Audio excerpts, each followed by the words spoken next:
What up? How's it going, everybody?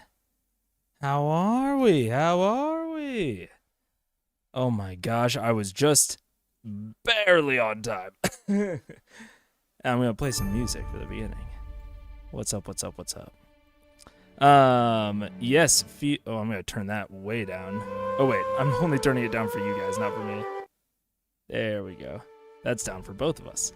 What up? What up? What up?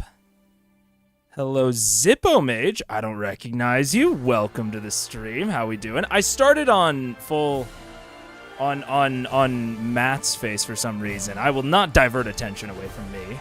Oh, still gotta turn that down. Oh my gosh, it's still super loud. But oh gosh, I'm having trouble thinking. I'm just gonna not play music. Welcome. Just listen to my silky smooth tones. Yes, and SSH is correct. I have not seen it before. Hold the line. Thank you very much. And Lassie, I appreciate you trying to use exclamation point commands. I don't want to say for some reason. Like, I'm sure that there is like a very good reason, but none of the stream bots work until I go live. So now exclamation point commands should work, but it's not. Oh, okay. It just takes it a second. So I guess you can queue up commands before I go live, but but you won't actually get any of the info, unfortunately. And I think Lassie might also be new. Welcome if you are. I'm from Super Geek Mike's fandom, but saw the interview. Oh, sick! Welcome. I love Super Geek Mike over here. I am happy to have you. Welcome, welcome. What up, Terrence? Also new. Welcome. Very glad to have you. Cheeky Monkey. Oh my gosh. I'm assuming that a lot of you guys are from Super Geek Mike. So excited to have you. Super Geek Mike's awesome. I loved interviewing him. And I am jazzed to have you.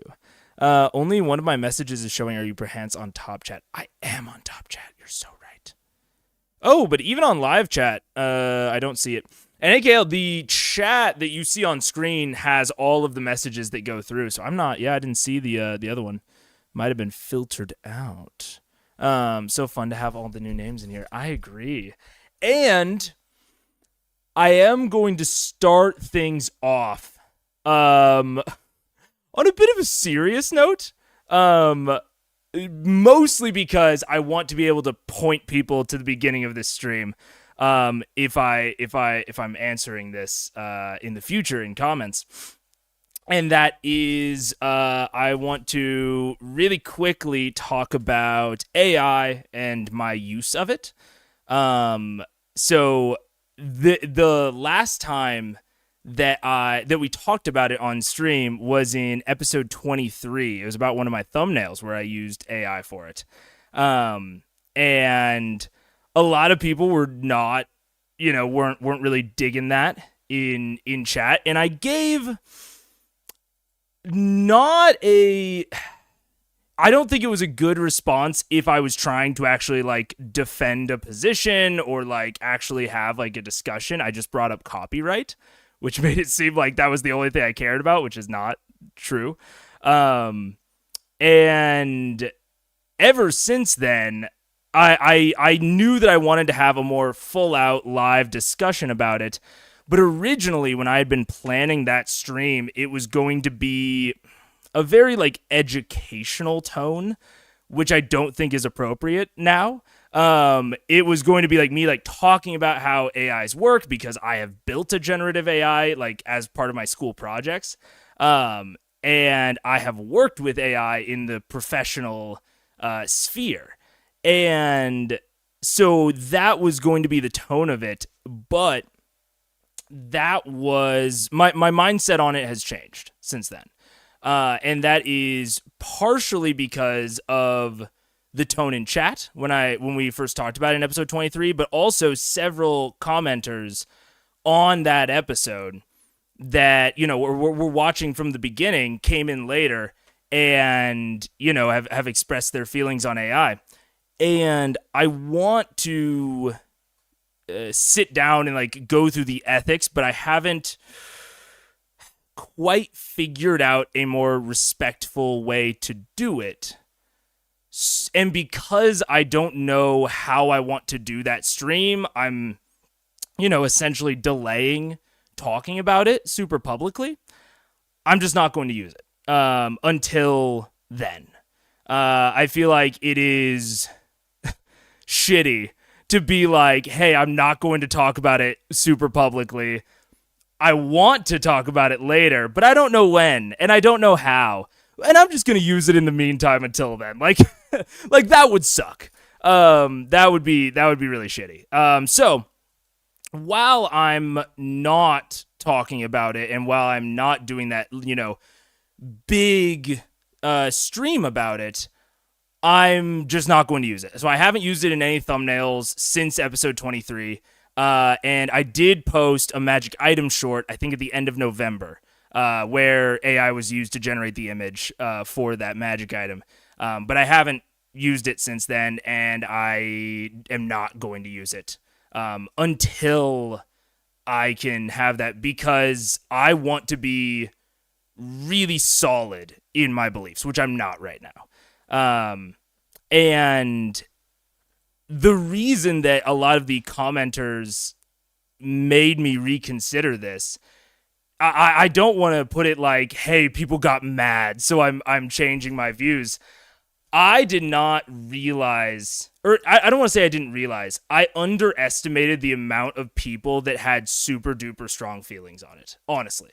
I knew that they existed. I did not know how prevalent it was. And that legitimately made me reconsider of like, hey, if so many people feel strongly about this and are like not on the same wavelength and page as me, like there might be something I'm missing. So I want to give that the respect and the gravity it deserves. I'm not saying that like I'll come out on the same side as everyone, but the fact that people care so much, I think says something in and of itself. I kind of thought it was just like a few loudmouths on Twitter that were like really mad, and it would like, not to say like it would die down and then I would be able to get away with it, but I kind of just thought that the anger would fade and people would get used to it, and then it would be done, and like people wouldn't have a problem with it, and that I don't think that anymore. I don't think that is going to be the thing. And to slightly explain, because again, I don't want this to be like a super deep explanation of it. I want it to have its own dedicated space for that. But just to explain my thought process and my mindset when I used it in the past, one of the commenters brought up like, hey, if you wouldn't feel comfortable right-clicking and saving off of Google Images, why are you comfortable using AI? And honestly, those are the sorts of things I used AI for. Things that I would feel comfortable right-clicking and saving off of Google Images. But the more I thought about that, the more I was like, should I be comfortable using these things? Like, I've used fan art in my thumbnails since episode 23. Like, I think in the No Mercy Percy episode, I used a fan art of Percy that was on the Critical Role wiki. And in my mind, the, unethical part of like, taking these works was presenting them as my own. It's why I drew a distinction in that episode, in episode 23's discussion of it, between visual AI and written AI.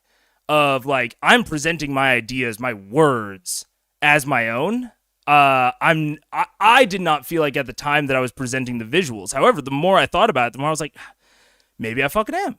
Like, I think that people in the community would know that I didn't make the fan art that is in the thumbnails, but like strangers might not.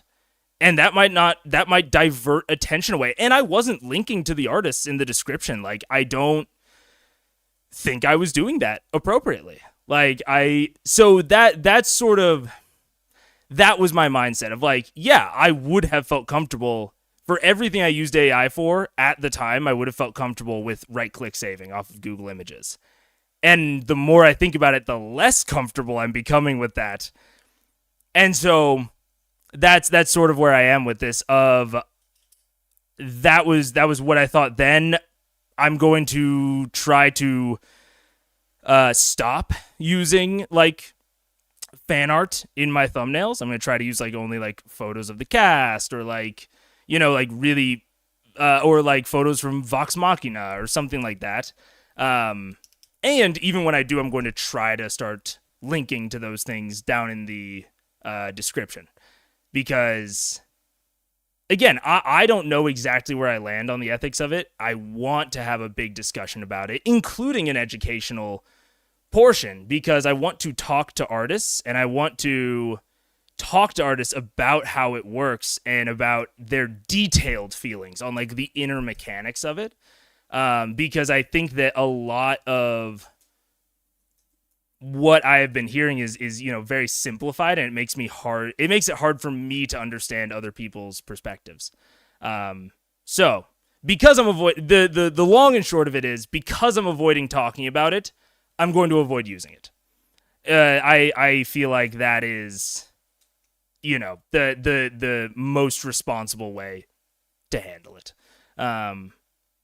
So yeah, I'm not going to talk about it in the comments anymore, just because of that. But I wanted to make a like more concise statement about it, so that when people get to that episode and are watching through, I can kind of point them back to this episode and be like, hey, this is what I'm currently doing on the topic. So yeah. I must have been censored for not being sufficiently wholesome and positive about the current season. I don't know, AKL. Sometimes messages just get dropped. I have no idea. Because I should be, if Nightbot censored you, I should be able to see it, even if everyone else can't. It's pretty hard to find free-range, fair trade, organic art GAI. It would have been an awesome thing if one could be sure it were ethically sourced. And that's one of the things I wanna dive into. Lots of artists in this fandom, yeah.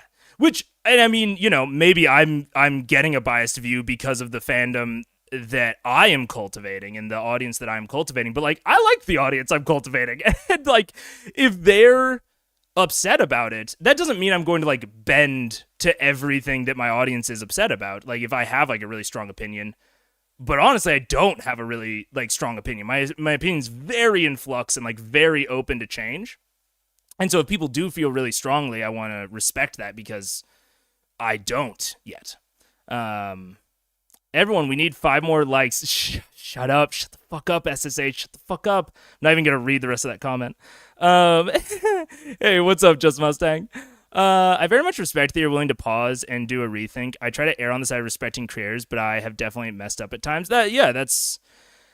That is where I'm at, is it's like, if I have the stream and I come out feeling comfortable using AI in thumbnails after the big deep dive stream, then I will. And it won't be like bad that I didn't use it for several months. But on the flip side, if I come out of that stream thinking that it's bad, I will not have wanted to use it in the meantime. So, and yeah, I want to err on the side of like caution and respect. Make sure chat is set for live. No, I'm pretty sure it's censored by YouTube. I've had messages not go through even as a mod. Oh, interesting. Yeah, that's so weird, because YouTube has like filters I can set up, and I have like purposefully like drawn a lot of them back. I wanted to be able to really like actively address things that I didn't want in chat, and like actively time people out and ban people. Like, I know once I get bigger and like the chat starts going faster, it'll be harder for me to like identify things, and then I'll start having to put in some auto filters. But right now I rolled a lot of them back because I want to be able to, if someone says something out of line or out of pocket, I want to be able to like look at it and call it out and have people know what I'm talking about. But it is typically when I try to use the other word for unalived. Oh, I can see. Okay. Yeah, okay. Got to use Minecraft terminology nowadays. But yeah, so that's the AI statement. Not using it anymore. That was my mindset when I did. And I will hopefully talk about it in detail at some point in the future. As a creator, I use Grammarly to correct my spelling, but the other ones just will never do for what I like to create in games. Yeah, yeah, that's fair enough. And Grammarly, that's it's interesting, like the things like Grammarly and God, I can't talk about it because I just want to go into it. Like I want to go into the different types of AIs, even the different types of. One of the main things that I want to do with that stream is go into the different types of generative AIs. And even for those who are in the know and know the more technical side of things, I had built a GAN, which is a generative adversarial network. And that I do really think has colored a lot of my mindset, because there are other types of AI or generative AI that the more I looked into it, the less ethical I found them. But I find GANs more acceptable in my own mindset. And so I do think that is also coloring a lot of my thinking of like the type of generative AIs that I have personally programmed. I find to be more ethical than some that are out there. But yeah, we'll save that for a big stream, big own dedicated stream. Save it for that stream. Yeah, exactly. Europe friendly stream. Europe friendly stream. Woo! I would love to do more Europe friendly streams. I honestly, originally, I wanted the beginning of January to be a big, just like a fucking week of content. I wanted to just like take off work and just like stream every day at like Europe friendly times. And then I got super sick for the last 2 weeks of the work period. And so I wasn't able to train my new trainee. And that just sucked. So now I definitely cannot take off work. So I won't be able to do the week of content, but that was, what could have been, I will say things to look forward to. I am going to be dropping the big Discord update. I didn't end up doing a beta because I've been sick and because of the holidays and the puppy. Just a lot of IRL stuff. I didn't end up doing any sort of beta. So the bot is going to come out, I will say, in a bit of a janky state. The core functionality of like what we need it to do should work, but it's going to be pretty ugly. It's not going to look very good. And, it might be slightly hard to work with, but I'm going to work really hard on improving it and making it look better and cooler. And you will see, I'm going to go live sometime before January 1st to talk about it. I'm going to talk about all the revamps I'm doing to the Discord, what the bot does, what it is meant to do, what it's meant to accomplish, what are my goals with it. And so yeah, look forward to that. It'll be either on January 1st or sometime before January 1st, one of the two. I don't want to guarantee anything. But that's all the housekeeping. That big housekeeping session compared to normal, but I wanted to front load it really quick at the beginning of the video so that I can point people to this stream if they ask about it in the future. So yeah. That all said, let's talk about the last episode. Let's talk about episode 28. And surprise, surprise, I'm gonna focus on the Sun Tree. Who could have guessed that would be the impactful part of that episode?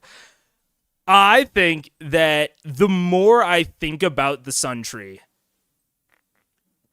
the more I am impressed with it, and the more, I really understand why that is such a huge, pivotal, and impactful moment for the Critical Role fandom. And some things that I don't even want to necessarily talk about why it's so impactful, because I think it's obvious why it's so impactful. Like, I don't think I need to break it down. But some things I wanted to highlight about it that I don't know that people may have noticed are some really minor things. So the last time I think we had something this sort of existentially horrifying is when it was a long time ago. It was during the Underdark when the Mind Flayer sucks the dude's brain out of his skull. Like, and that was not as and and that was like a cutscene, right? So it had a different tone, it had a different feel, and just frankly, I don't think it was as good as the Sun Tree. The Sun Tree was amazing. But I think that's the last time that we've really dove into that kind of like horrific aspect of D&D. And the things that I think, one of the main things that I think makes the Sun Tree better and so impactful is the fact that it wasn't a cutscene. Like, I think that there's something to be said for cutscenes. I think they can really, really work in a lot of different tables and a lot of different types of tones. Like, I don't want this to be like an admonishment of cutscenes. But the fact that this was just sitting there in the environment for them to find, I think made it hit so much harder than it otherwise would have. Like, if Matt had, and even like if Matt had made it like the first thing when, like the first thing when they got into town, I don't think it would have hit as hard.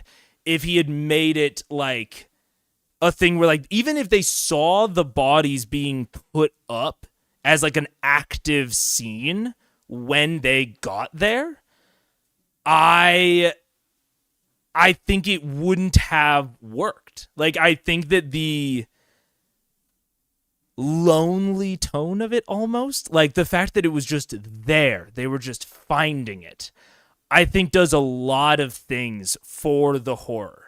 Like, it shows that the Briarwoods weren't waiting for them to get there to like make sure that the example was set.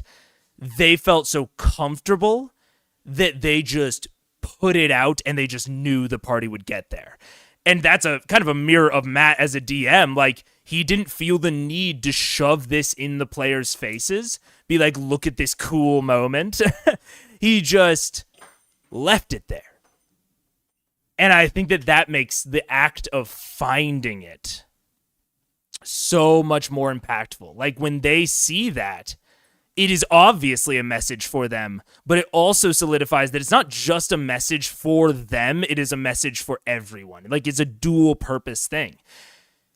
And I think, like, in the narrative, in the world, just hanging the bodies in effigy is a message to both players and non-players, right? It is a message to the world and the players. But if you actively do it, like the Mind Flayer sucking the Dwagar's skull, that felt significantly more like a message to the players, even though in world it explicitly wasn't. It was like kind of not even the opposite. It was just like the players weren't even, the Mind Flayer didn't know the players were there, didn't know the players were coming. But within like the exterior meta, it was very clearly a message to the players of, hey, you know, this is the Mind Flayers, this is what they can do, they're terrifying. But the Sun Tree, letting them just find it, like, as a slight criticism, I wish he had built up the horror a tiny bit more than he did leading up to it. But that's a nitpick. That's a nitpick on the whole, you know, on the whole. The act of just letting them come across it, them knowing that it was just existing there without them interacting, without them being, it wasn't triggered once they got there. I think that really solidifies the horror of it, because it is such a horrific act that it is more terrifying that they would just do this and maybe the players would never find out. Like, that is an extra layer of horror to this scene and this episode. The fact that they are thinking to themselves, man, if we never saw this, it was there. People had to see it. It's not something that exists just because of and for us. It is something that is affecting the world without us knowing, but it is because of our past actions. It's just, yeah. It's really great. It was really, really like, it is environmental storytelling to the max. And I have a whole video, because I'm really into environmental storytelling. Like, it is my favorite way to give quests, to deliver big plot points. And, it's not necessary. It doesn't work in every circumstance. But I have a whole video called, like, how to give quests in D&D, or the best way to give quests in D&D, that is essentially about this. It is essentially about environmental storytelling. And this is, like, one of the most, I think, most obvious examples of the things that an environmental storytelling beat can add that it wouldn't add if you just did it in a cutscene or you did it, kind of more isolated. What's up, Robert? Channel after the 20 years, not many people can be engaging for 6 hours, but you earn my stuff. Thanks, Robert. I appreciate it, man. It's so odd. I agree with you. Like, not many people can be engaging. It's just, like, what I'm built for. I talked about it a little bit on the mic stream of, like, I could never make Critical Role Demystified if I tried. If I tried as hard as I could never make that series because I find it so hard to be concise, but it is easy for me to be consistent, I guess. I don't know. Yeah, no, I love making these videos. I love talking about it. And I'm glad that it comes off and that you guys are into it too. So thank you. Waiting until they found out organically is pretty impressive and so powerful. Oh, it's so powerful. Like that restraint coupled with the huge scene and like everything that it represented was crazy impressive. Welcome to everyone new to these streams. Yep. And I think AKL at this point, I think no spoilers should work. So I have a couple of commands, for new people. Is it no spoilers? Oh yeah, there we go. Nightbot has it. So if you want to throw those in, we're good. But yeah, we try to preserve my innocence. I'm a sweet summer child. Then I'm going to go through the town and feeling the desperate scared tone of the locals' town and knowing the bodies were there, but not why. And I think that's kind of my only small nitpick, Hans, is I honestly wish they would have been more desperate. Like the conversation where the woman was like, you all shouldn't be here or whatever. I wish that was a little bit more maybe prevalent in like the description of the town and the homes, and I would have liked a little bit more from it, but again, really small nitpick on an otherwise amazing beat.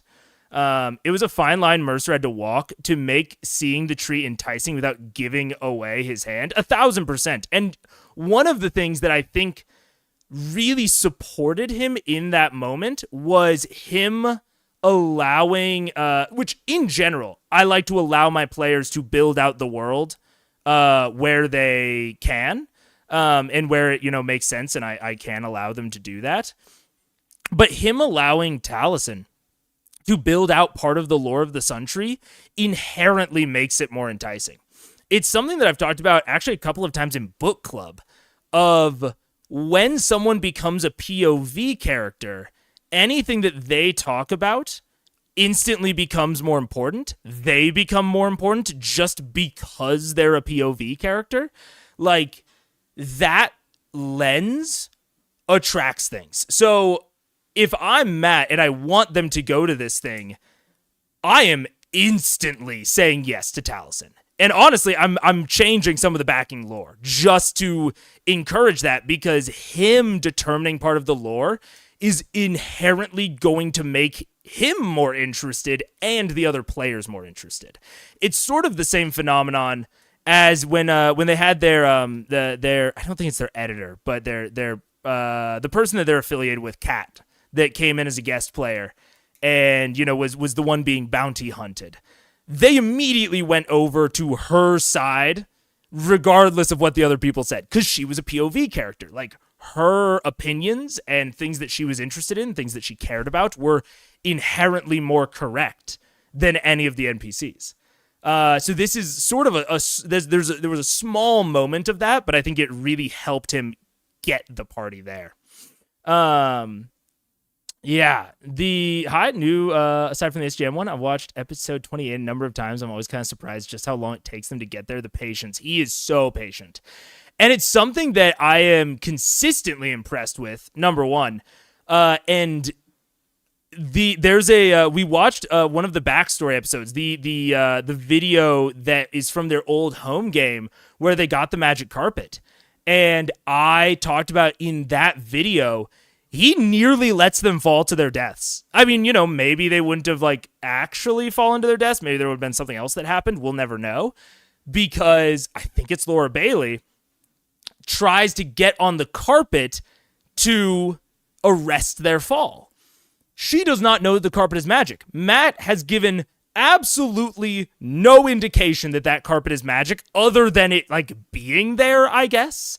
And he at no point like said like, hey, make a perception check. Like, the amount of patience that he had to then just let her initiate getting on it and then revealing that it's magical, it made for a crazy moment.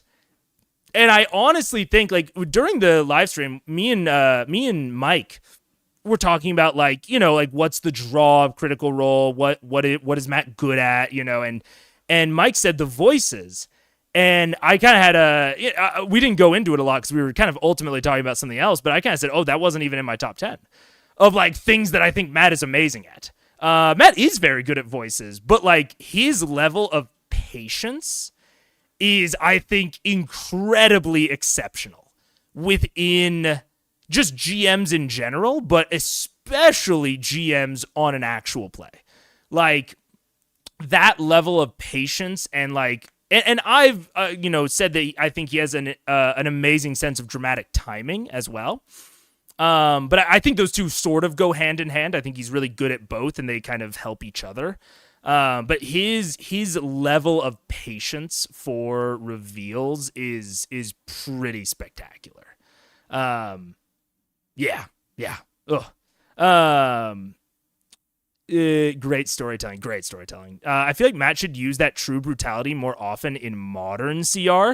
I mean, it's a style. Like, during the moment, I was like, fuck, man, I don't know if I could handle that, like, at my table. Like, I don't know if I could have done that scene.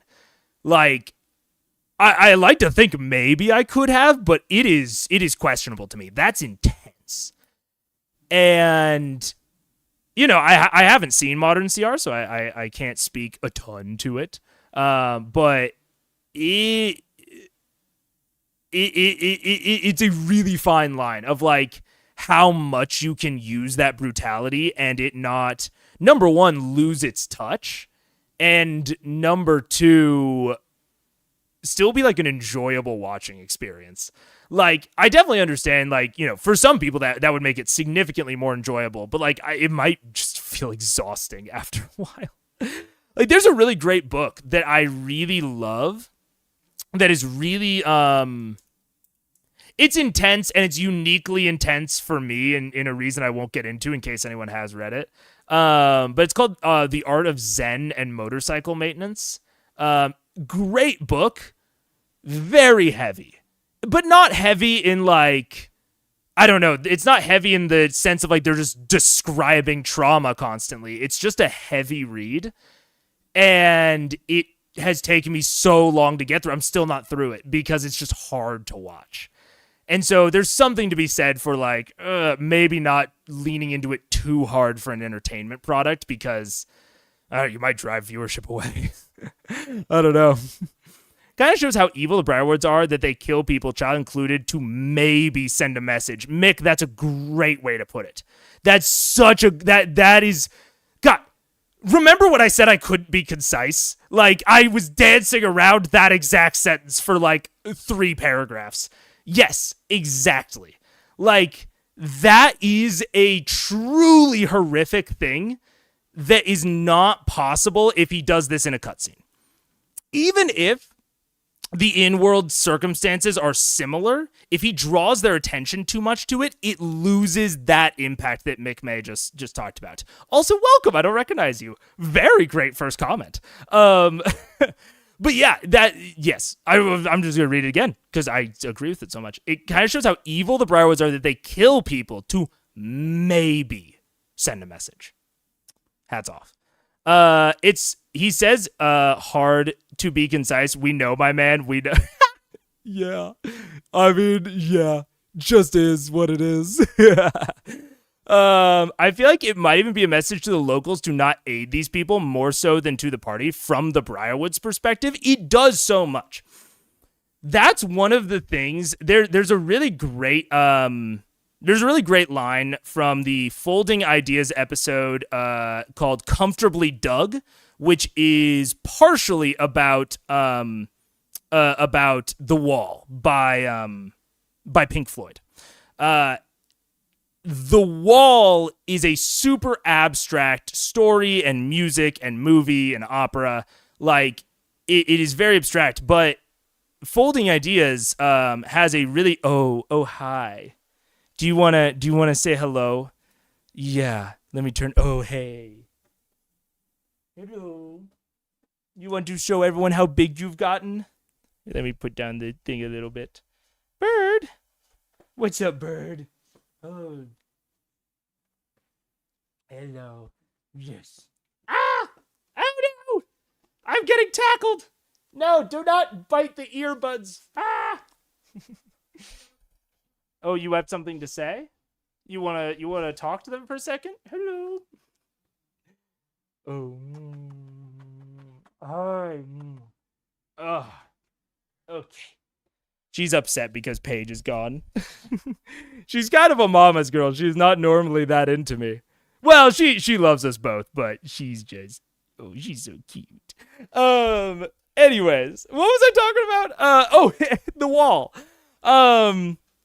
In that video, he has a very, very good line about how abstraction counterintuitively is super duper efficient. Because it allows a movie or a story to be about a lot of things at once. Because symbols and metaphors can kind of bleed into each other. And I think that is, again, a kind of a core difference between the Sun Tree and the Mind Flayers. Of like, the Mind Flayer was horrific, and it taught us a lot. Taught us about the Mind Flayers, about how they feed, their, complete control over these thralls that they'll just, walk up to have their brain sucked. Like, it taught us a lot of things, but it didn't have a lot of symbology. Like, the Sun Tree, on the other hand, there is the symbology of it, number one, just being named the Sun Tree, Taliesin and Matt's description of what the Sun Tree means to the village, the fact that people are being hanged in effigy from this tree specifically, that the people all look like them but aren't them, that, instead of a halfling, they got a child, that they went out of their way to get a bear, that they included that Percy's not there, like, or maybe Percy is there. I saw a comment that he wasn't, and I didn't go back to check. All of those are abstract symbology in and of themselves, and it allows the Sun Tree to be about so many things all at once. And it's why I think using symbolism in D&D is underrated. Like, I think that not enough people do it as much as they should. I have a whole stream concept that talking about just like blatant symbology and why I think more DMs need to include it. But that is a little bit neither here nor there. Hold the line. It helps that Taliesin and Matt have friends and have played together for long enough for the ideas that their ideas were very likely to be compatible. Very fair. Very, very fair. Yeah. A lot of times. And I think that, if I'm Matt there, it's a little bit of a risk to let him do that live, and it does show a level of trust and respect from Matt to Taliesin. But at a home table, honestly, it's less risky. If someone says something that is like lore incompatible or like fucks with the quest you have, just be like, hey, maybe like that part, we could slightly change to this, or like just don't include that part, but I like the rest of your stuff. Like, you can have more like out of character conversations at a home table that might feel weird and jarring in Critical Role. So I think there's a lot of things where I'm like, hey, maybe, that works for Critical Role, but it's a bad lesson to take home. This is an example of like something that is riskier on Critical Role that you should feel free to do at your table, and probably do more often than they would in Critical Role. I don't think it works as much on the locals. They are at this point used to it, and they probably didn't get the story behind the bodies. But yeah, potentially. But even that, let's assume that in and of itself, and again, this goes to show the strength of abstraction. Is no matter what, it is telling you something, and as long as the themes are right and on point, it's telling you something good about it's good storytelling. Because, let's assume that it doesn't work on the locals. Oh my god, that's horrifying in its own right. That these people and this bear and this child being hanged in effigy barely phases them. That's horrible. And so, again, that is the strength of abstract symbology, is that no matter how you interpret it, as long as the themes are there, you're probably getting the right message in general. But it does allow people, and Folding Ideas brings this up in that video, that it does allow people to interpret things incorrectly, or, if they don't put enough thought into it, it doesn't really come off. So I think that this Sun Tree moment is really good because there's an anchor in it. That, if they just, let's just say that they saw all of the same things, an animal hanged, a child, all of these people, they saw a hanging tree. That is horrific. That is still terrible. But there's an anchor within this abstraction that it is them. The fact that it is them is the most impactful part of this. I don't think that anyone missed that's the most impactful decision that Matt made here. But it is also simultaneously an anchor for the party to be more interested and to think about it more and to onboard the symbology more. Yeah. I'm walking the fuck out from Taliesin Says It All, and then it's us getting, gutting you, just gutting you. Yeah, exactly, Baronessa. Also, welcome, Baronessa. I don't recognize you. Fun first conversation for all of the first-time chatters, but, impactful. Yeah, and I mean, this is all their performances are on point. But I actually don't try to focus on their performances too much, because honestly, I think that your performance, your in the moment descriptions of things as both a player and a DM, are mostly experience based. I think if you want to try and fast track getting better at it, you can go and take an improv class. But beyond that, it is mostly going to be up to you just playing or DMing a lot. So Matt's description's incredible, but I think that is hard to emulate in the dollars and cents of your prep and stuff. The only way to emulate that is just to DM a lot. But yeah, it was amazing though. It was very, very amazing. And I talked about it in the moment of his, when he first started using the exact same words over and over of you see this person, describe the person, dangling, describes the person, dangling. The first 3 times it happened, I felt honestly it was kind of lazy and it was kind of ruining the moment. The 6th time, it was relentless. It was unabashed. It was right in your face. And I think that is a lesson, that word choice and that description of his, of it turning into a negative, it starting as a negative and then turning into a more effective word choice the further it went. I think number 1 is a lesson in commitment. But number 2 is a lesson in experience of on the face, something might not look as good, but if you commit to it and you believe in it, I think that your confidence in your ideas says a lot more than the ideas themselves a lot of times. The amount of potential hooks that never got followed is one of the reasons the campaign wrap-ups are so fascinating. Matt usually mentions at least a few could have beens. Oh, that is interesting. Straight from the Briarwood name being casually dropped while other things were going on long before the story. Yeah. To the dinner and then here to tree. It's been being dropped for a long time, which is so fascinating. Love that book and the sequel, and yes, it's quite dark. Yeah. I think you saw people hung in FG. You would recognize the group from that. You might think twice about risking helping them. Also true. Okay. I'm gonna run through the comments really quick, and then the dog needs to go out, and then we'll start. God, I have to get used to not reading all the comments. It's really hard for me. Current Sierra is channeling a lot of its darkness into Candela. Fair. You might have answered this before, but did you name her that just so you could have a bird dog? No, we thought about bird dog after the fact. We were originally going to name her Fish, but then she didn't look like a fish. And we wanted all of our animals to be named after other animals. So we have Bug and Bird, because it was originally going to be Bug and Fish, but she didn't look like a fish. Cringe. There's no other word for it. It makes me cringe. Dan Olson. Oh, yes, Baronessa. Folding Ideas, I couldn't remember Dan's name for some reason. Folding Ideas is like my comfort watch of like, I have nothing else watching. I'm just going to put on the Folding Ideas mix. I love them. Checking for the passenger seat of my mom's car. What up, John? How you doing?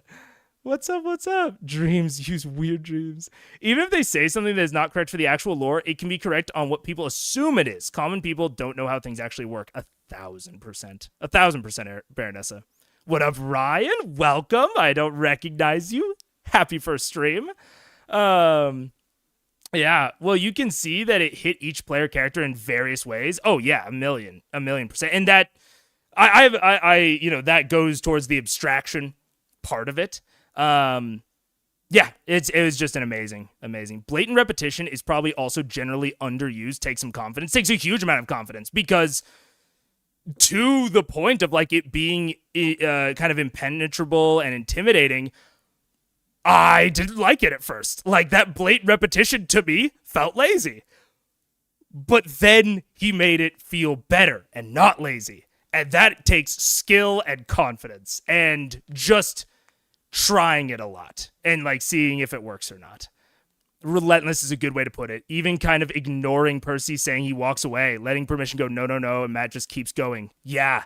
Like, if I had to like really distill down Matt's like tone and like descriptive ability there, hey, Birdie. Fuck. All right. She was sniffing and she keeps hitting the bells, which is how she has to go out. I'm going to end it there. I will try to do a quick catch up, but I got to take the dog out because I'm not having her have an accident. See y'all in a second. I'm going to put on some music.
Woo, we're back. Man, right on the end there. Very nice. Oh my gosh. Oh my god. There's so many chats. Ah. Okay. Oh no, I'm not gonna be able to read through all of them. Fuck. Man, you guys are too cool now. Shit. Okay. Fuck. Yeah, I'm just not gonna be able to read through them. I'm sorry. Shit. Oh, I knew this day would come, and I've been talking about it, and I'm so sad that it's coming. Fuck. All right.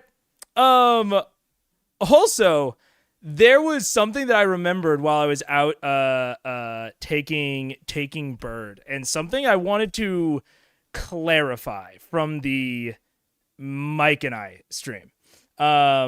There were some people in the comments that took issue with some of the things that we said. Most of them were very nice and very respectful, and like I had like decent conversations in those comments. There's one that you won't be able to find because I muted the person.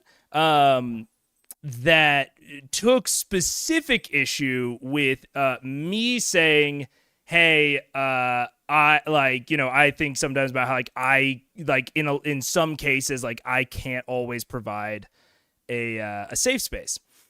And I wanted to clarify what I meant because they took it as a race thing, which I can understand. When I first read the comment, I was like, damn, like kind of telling on yourself a little bit because I didn't say that in the video, but it was right after we had talked about race and CR. But what I was actually referencing was that like the actual like generalized format of my stream sometimes just isn't a safe space for everyone. Like we talked about like lines and veils with the Sun Tree of like there was child mutilation just straight up in that episode. And I have a player at my table where one of their lines is violence against children. And if they had been watching that stream, my stream would have been a very unsafe space for them in that moment. And so my dedication to, no spoilers has like generated that situation. And it can also go in a lot of spaces. I was also thinking about it in terms of there was a stream where I was talking about bisexual erasure because it is something that it's something that I know more about, let's say. And in that same stream, someone commented in the Discord saying like, hey, like, it's like, and they were very nice. I don't want to like sound like I'm like calling this person out. They're a super nice chatter, very good member of the community. But I'm paraphrasing. And they were basically, hey, like funny, in an episode talking about bisexual erasure, this moment here was basically asexual erasure. And they were totally right. And so that is like another place where like for an asexual person, I don't know enough. I'm not like entrenched enough within that community to not accidentally step on something that is bad. And so my stream like can never be a 100% safe space for everybody, the entire world. And, people's individual characteristics contribute to that. But that is not what I meant. I wasn't saying like because I'm a white dude, I can't do it. Like it is just because like I don't think that anyone can ever provide an entirely 100% safe space for everyone in existence. That is essentially what I was trying to say. I really try to make it as safe as possible for as many people as possible, but I'll never 100% fully get there.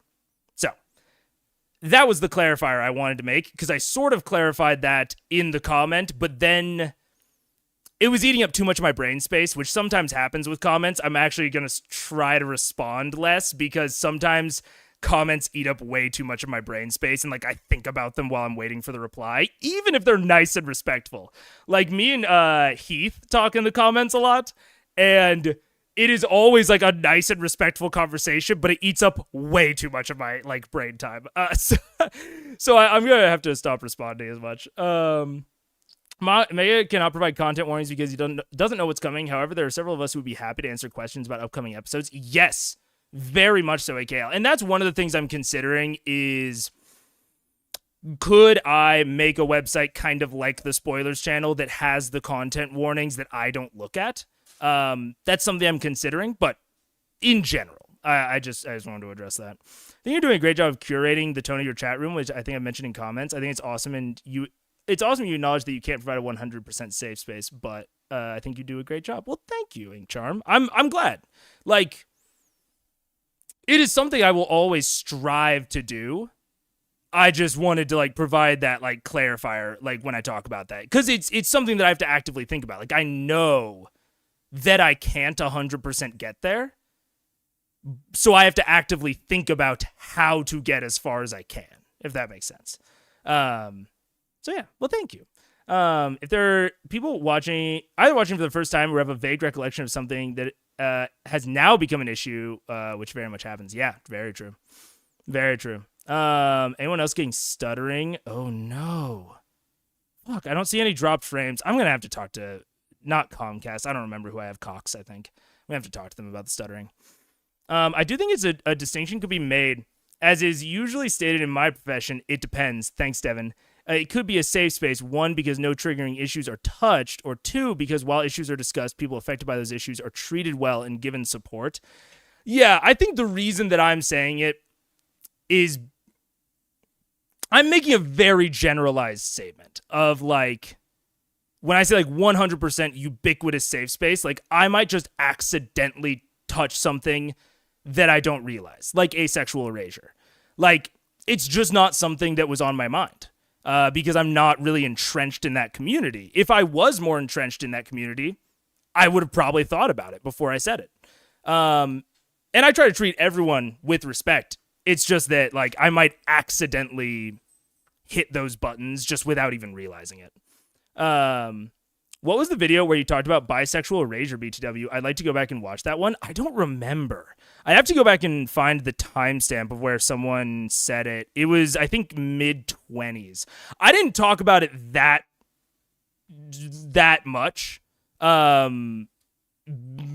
because I don't feel like I am equipped. Like, I have my own personal morals and views and standpoints, and like I do try to curate a tone, but I am not a commentator on that stuff. Like, I don't feel like I can do that justice. I'm just a student of the people that can. So I think in that episode I mostly mentioned God, not Dick Buttkiss. I can never remember his name, but I mentioned my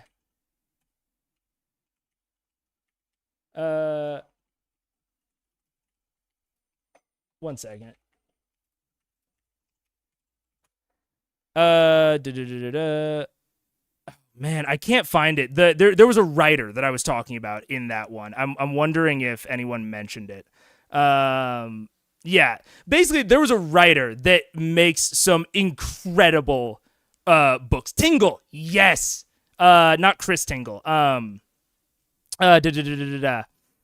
Yeah, I was talking about a specific book that he wrote that was like my heterosexual or the not getting pounded, Chuck Tingle. Thank you. Not getting pounded by by bisexual erasure because my heterosexual relationship doesn't invalidate my queerness, I think is the title of that book. Great book. Great author. If you are interested at all in like really, really funny queer writing, Chuck Tingle's awesome. But I agree you're doing well, May, and most important part is you're willing to listen. Yeah, I gotta, and that's what I wanted to do here, is I wanted to be clear about like what I meant. Like, I'm very confident in that belief. If you like, I think that the commenter in this case would have still disagreed with me and would have, I don't think they were acting in very good faith. And at that point, I'm willing to just stand my ground. But I want to be really clear about what I believe so that we're not just disagreeing over like semantics or because we misunderstand each other. Covering other people's content can be hard with safe spaces. As long as you cover it respectfully, it's okay. I mean, yeah. And yeah, I know that it will I will never, and I guess that's the hard part for me, is like, I don't think I will ever be able to cover everything 100% respectfully, but I try to stay with the things that I feel confident that I can. So yeah, which is the same reason that like I don't talk a lot about like queer issues, because even though it is a really important topic to me, I don't feel like I can do it fully respectfully because I'm not enough of like a scholar on the issues. So even though it's a big thing for me, I am not talking about it all the time because I don't think I can fully do it respectfully. Even if I might try. So, I think it was the Tibbs video. It was the Tiberius 6-hour marathon. Oh, was it? Yes, you guys are right. It is the Tibbs video. Yeah. It was because SGM brought up that moment being slightly homophobic. Yeah, because that moment was complicated, and then SGM clarified what he meant later, which was interesting. Shut the fuck up, Birdie. She's asking to go outside again, and she wants to go and just be outside in the cold, which actually I can help her. I can turn on the fan because I think our place is just too warm. She has thick fur. Hi, baby girl. Ah.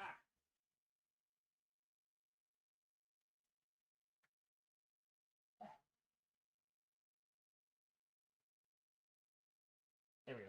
All right. Cool. Hi, bird dog.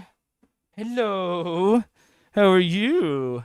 It's been an hour. Maybe stop indulging us. Fuck. Yeah, you guys are right. I need to do it. God, I love just talking to stream. This is why I've always said, and I'm going to talk as I'm pulling up the episode. This is why I've always said I wish I could just start earlier. Like, and what might have to happen legitimately is I might have to consider changing the schedule to put one of the Critical Role episodes on a weekend so that I can start it earlier, talk longer, like, and then have another one midweek, like maybe still on Wednesday, that is more focused and I talk with chat less. Because I just want to talk with chat. Like, that is one of the things that gives me so much joy out of streaming and like really like hits that high for me is like talking to chat. And so I've been trying to like work around ways to do it, and it might just be that I need to change the schedule to get around work, because like I don't think I can start so late and take as long as I want to. So anyways, you guys are right. Let's start. We have a lot of our party in transit right now. Laura and Travis just flew in from Toronto and will probably be a little bit late to the game. Sam is currently heading here from a session. We'll get here as soon as possible. Unfortunately, Orion will not be joining us again this evening, but hope to have him back next week for Halloween. So things will get rolling. Man, so he's not joining, but they are still acting like he's gonna come back. Interesting. Wait 1 second. How's mic volume? I just fucked with the gain, but also I fucked with the gain in 2 separate places, so I'm not sure if it sounds better or worse. May uses us to get a high. You heard it here. You heard it here first, folks. Yeah, accurate. I fucking love streaming. That's it. It gives me enjoyment like nothing else ever has. You heard it here first. Yeah. As they arrive, thankfully we're in a situation in the game where I don't think it'll be too halting. We shall see.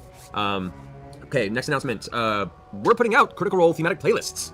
All the players have put together playlists of Spotify songs that they feel capture aspects of their character and their character's journey as Vox Machina and in the world of Exandria. So those will be releasing every week, starting tonight at 8 p.m. with Percy, I believe. Woo! So Talison's playlist will be available on Geek Assembly's website. Woo! Dropping mad jams. I'm not. I've got it. No, they're pretty mad. No, that was awful. Mad, Never mind. you're loud. I'm gonna show you some music. It's good. Go download Spotify right now so you can go. If you haven't, it's free. There you go. It's cancer. It's been a weird week. It has been a long day. I've infected friends with Spotify now. Yeah, as you should. It's good. That's what I Infecting friends is fun. A couple of things. For those who haven't seen it already, the D and Diesel videos went up earlier this week, where we had the wonderful chance for me, at least, the Dungeon Master for half an hour for Vin Diesel, along with Travis and Laura and Jessica and Dan of Nerdist Oak. Had a great time. Hopefully you liked it, and some more stuff like that. Hopefully we'll have more things coming up in the future in that vein, because we had a good time. Also, along with that, I released my Witch Hunter class, which was kind of a customized 5th edition class that I Oh, interesting, AKL. Okay. I just realized I was just letting it play. I do not even have the time codes pulled up, which I need to. 649. designed after I ran that game. Gotta skip through if we're ever going to finish this episode on time, because this is a weird one where I don't just have to go to bed. I have to go pick someone up from the airport. So I have a really hard stop compared to normal on this one, which, you know, puts my whole laissez-faire context or attitude in context. Should I really do need to get going on this? Liam. Everyone but Liam can look weird. There's no way to help you. Can I just interject for a second, only because I'm hot as hell? I just want to thank @PupGames on Twitter for making me this fabulous stealthy cloak. I'm going to take it off in about 2 minutes because it's more t-shirt weather here in the studio. So I'll just let everybody bask in the glow of my absence of light for 2 minutes, and then I'm going to switch to t-shirt mode. You're so stealthy. Where'd Liam go? What dog is this? It's mysterious. Holy shit. All right. Also, our cast interviews on the Geek website are almost over. Ryan's went up today.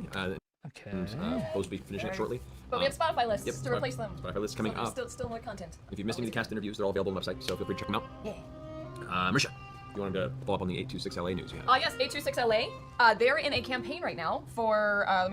Okay. Interesting. Yeah, that sounds like a lot of the extra stuff that they're putting up. It sounds like will be good to revisit towards the end, probably. Maybe in a sort of marathon style.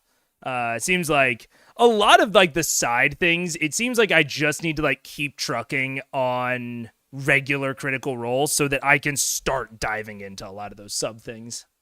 Or side Entity things. itself. So, that is where we left off. So, while the rest of you have been going about your preparations for the rest of the afternoon, as this ritual Also, Angus, don't disagree so far. for Keyleth is an 8-hour ritual, and it begun in the early afternoon around 1, 2 o'clock. So this will conclude by around sundown, a little past sundown. While she's down there, essentially meditating with the barren roots of the sun tree, is there anything you guys would wish to do, or are you just waiting for her to complete her ritual? Well, there are options.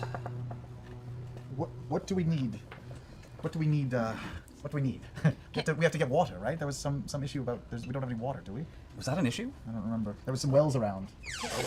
Can I do a few checks while I'm kind of preparing the ritual to kind of see if this is a curse over this tree? Go ahead and make a religion. What the fuck? That is the Twitter rabbit hole. You're playing fucking wiki races right now. Shot, there goes. That's so funny. Great. Get from Critical Role to Dick Butt Kiss. Isn't it always? 9. 9. Honestly, it's hard to tell if it's a curse, or the tree itself is just dead, or you are very well connected with the natural essences of the world and the life essence of plants and natural growth. All of your interactions with the sun tree are devoid of any response. It seems dead where it stands. But as you continue your ritual, God, I hope this works. anyone else? Want to? Well, a couple of things. Grog and I were keeping watch, and I forget, one of us was on the first one, one's on the second. I'm just going to say that I was on the second. Okay. For now, because I can't remember. It's probably wrong. This is the group size that I like. I mean, I also will say, okay, so something else I wanted to do. Fuck. Is this going too off into a tangent? Shithead. Okay. I wanted to give quick context to my DMing style, because it's actually come up a couple of times. Start the timer, you're right. You know what, this is good. I'll try to do it in 4 minutes or less. My DMing style, because I try to give you guys advice that I think is generally applicable, like things that will generally be good at the most tables. But several times we've run into things in Critical Role where I'm like, okay, that works for Critical Role, I think because of X, Y, and Z. However, I have my own personal style that, even if I'm trying to go more generalized, is going to impact that in a lot of ways. So, for reference, I like running smaller tables, 3 to 4 players, maybe 5. And I do a lot improv. I am a very, very, very improv heavy DM. I've always been. My normal advice to like a general first time DM or even experienced DM that's like, how much time should I spend prepping?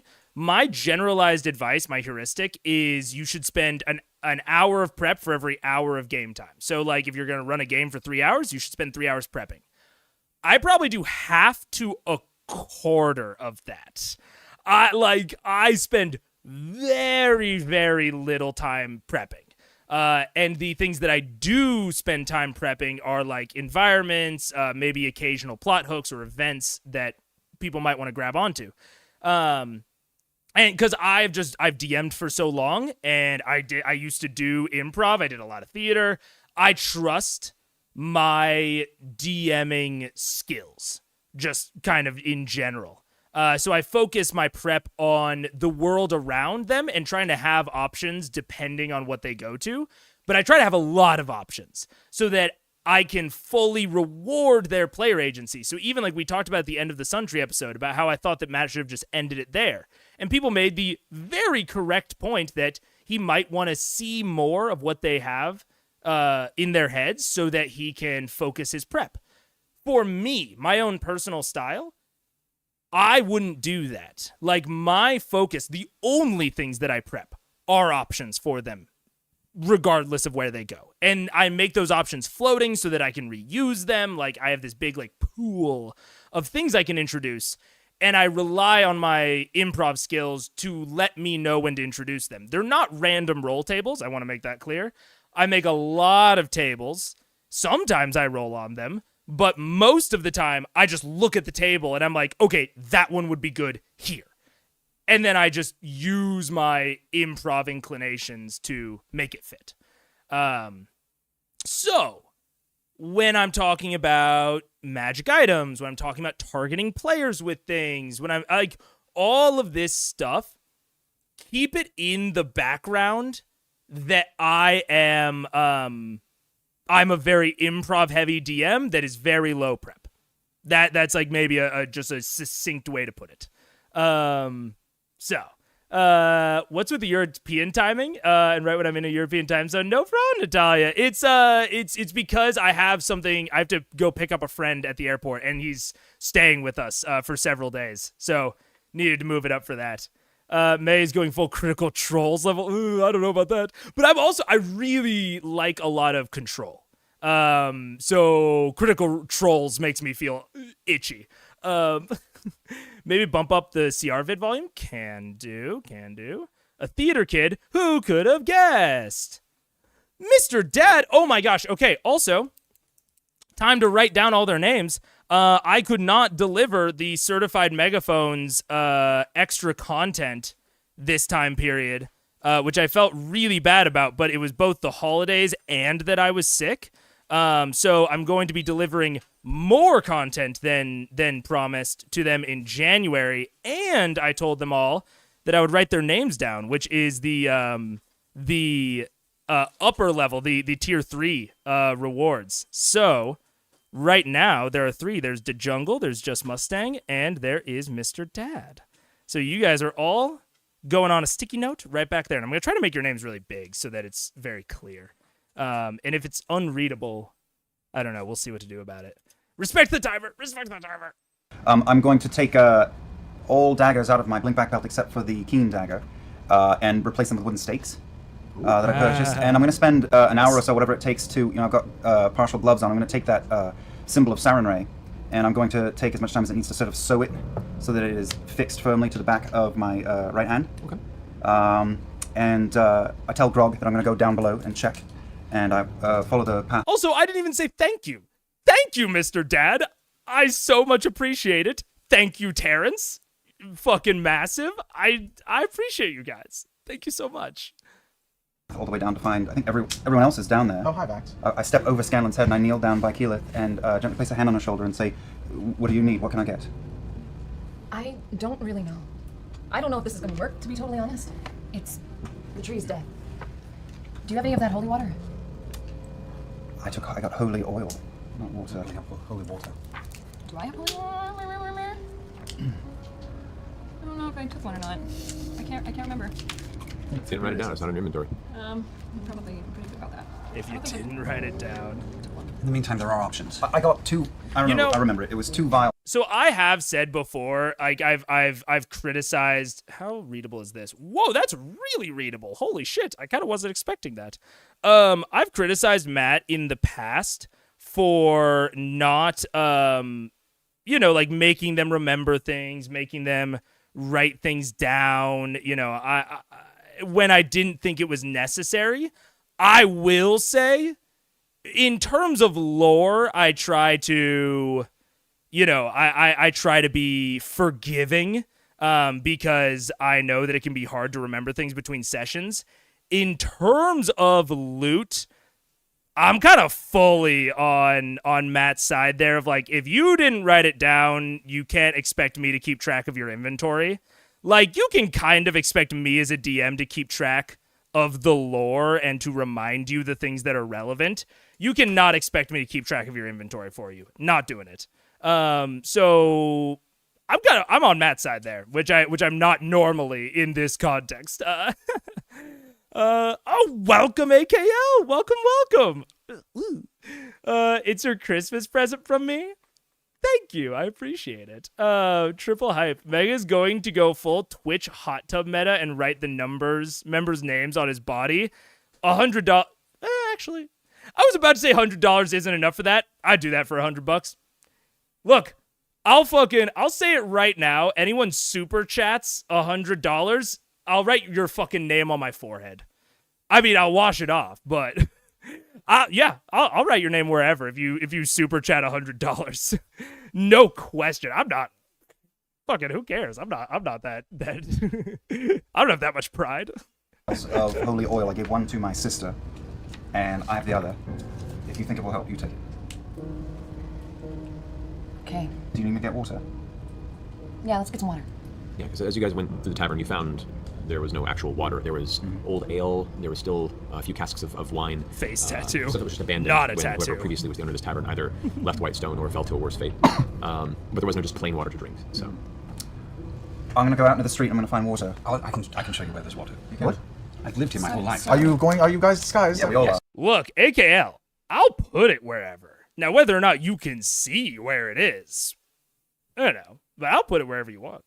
We all are. they're still technically under your seeming Okay, spell for the next few hours at least. Yeah, we cannot let that go. That has a range. Does that have a range? No, it just lasts. It's okay, As I'm far as I gonna know, it run. lasts just for an 8-hour period. Okay. I'll double check. Percival, do you want to come up upstairs to the Ooh, window? my My sister. sister. Oh, you're coming too? Yeah, of course. Let's go. You're my son. Let's go. Yeah, it just lasts for 8 hours and allows you to change the appearance of. Great. We're still peasants. Remember, we also have Hero's Feast up. Yeah. Oh, okay. Advantages on wisdom throws and whatnot. Hit point bonus, advantage on wisdom throws. Great. No, Yeah, no. 2d10 hit points. Max I hit have points. my advantage Good still. reminder. That's right, I got a good roll on that. So I'm going to lead them to the closest well. Okay. That's still for you. I'm gonna kind of start. I've kind of cleared out around the roots. And And then, like, it's just earth and then giant roots from a very large tree that go past. Like you aren't at the bottom of the roots. You met the roots as you were carving through. Right. They go even deeper than where you are. yeah. Can I just kind of start carving almost like a little ravine around it for where we're gonna start pouring the water? Name on the gooch. If you've already started the 8-hour process, I'm not doing name on the gooch for $10. I love you and appreciate you, but like I said, $100. Name anywhere you want. Gooch, taint, buttocks. I don't care. of the second How much for a full boudoir shoot?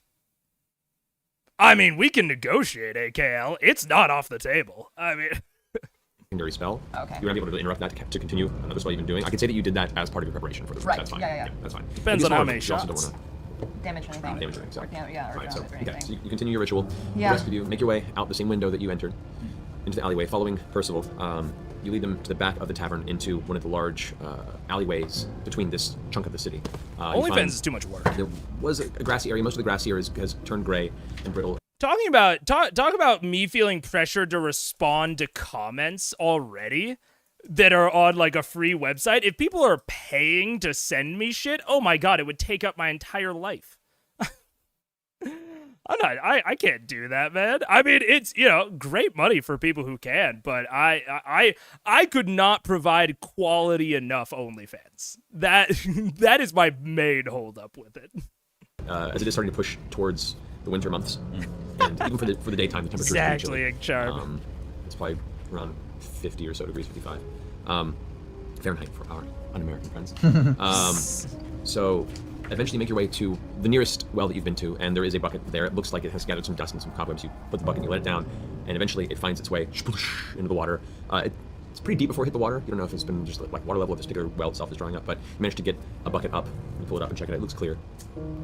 You take the water back with you to the tavern. Seemingly uneventful. You guys have managed to stay far enough out of sight where nothing seems to have gotten you. I will say already, the timer's still going. Perfect. This isn't even long. I can appreciate why Matt, is just giving them the fucking water. It's just fucking water.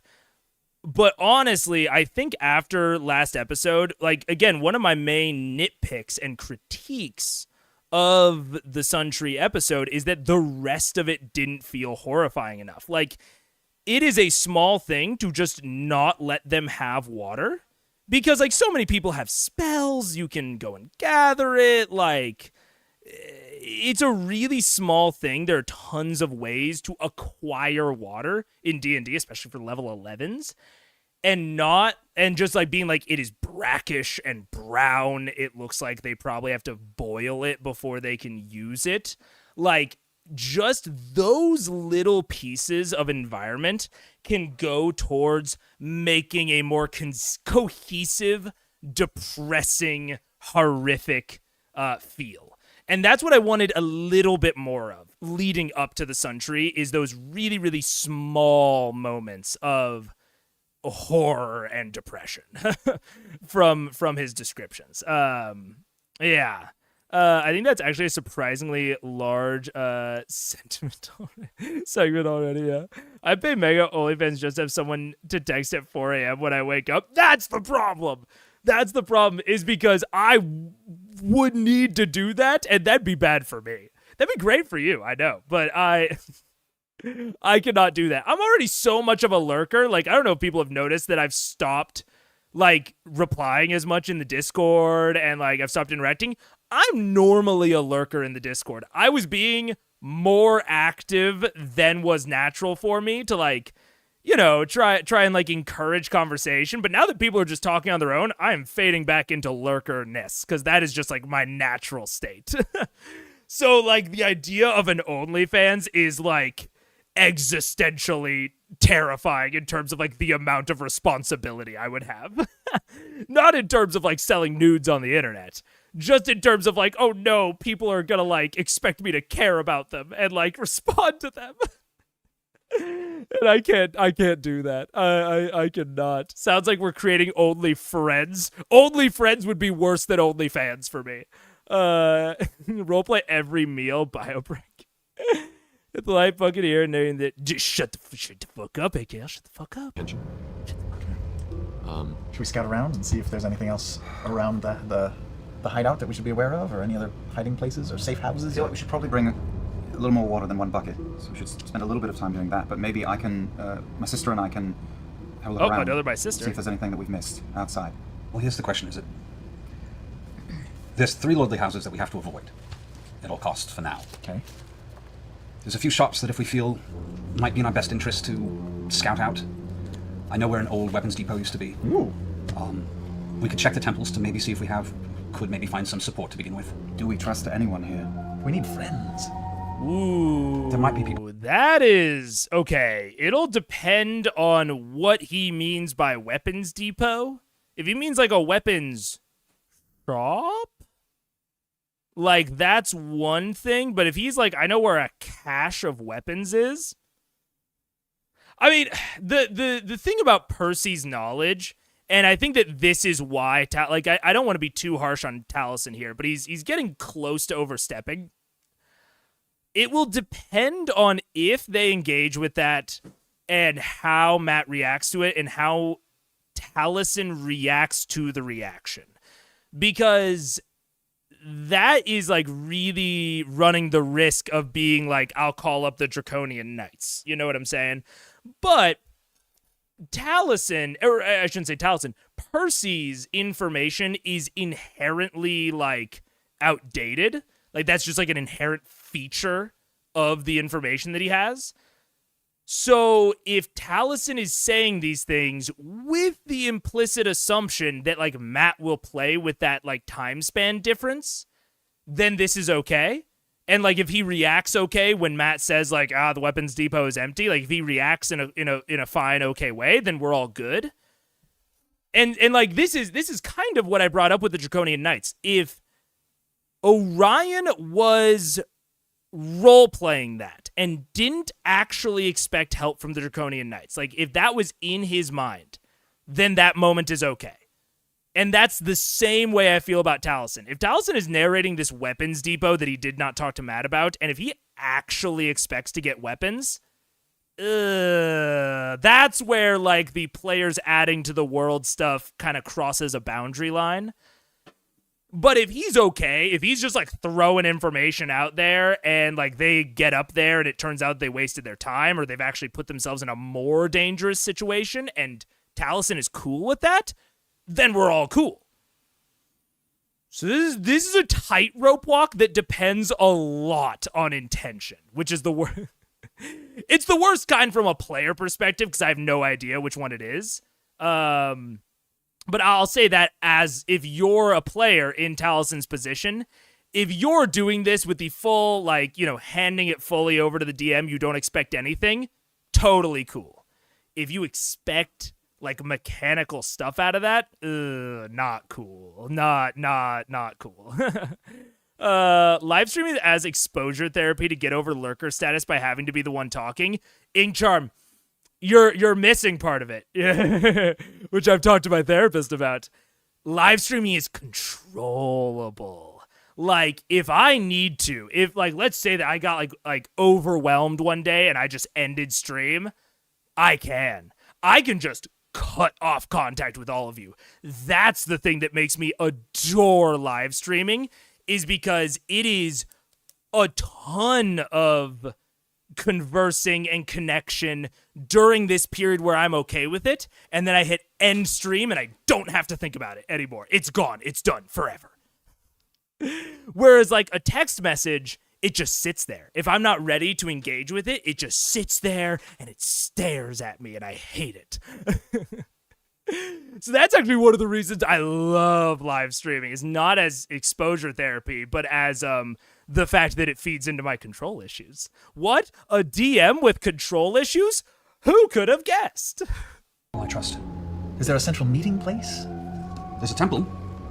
All my Is friends that a that place where you can confirm you have an OnlyFans is stressful. You have multiple friends with OnlyFans? That's kind of wild.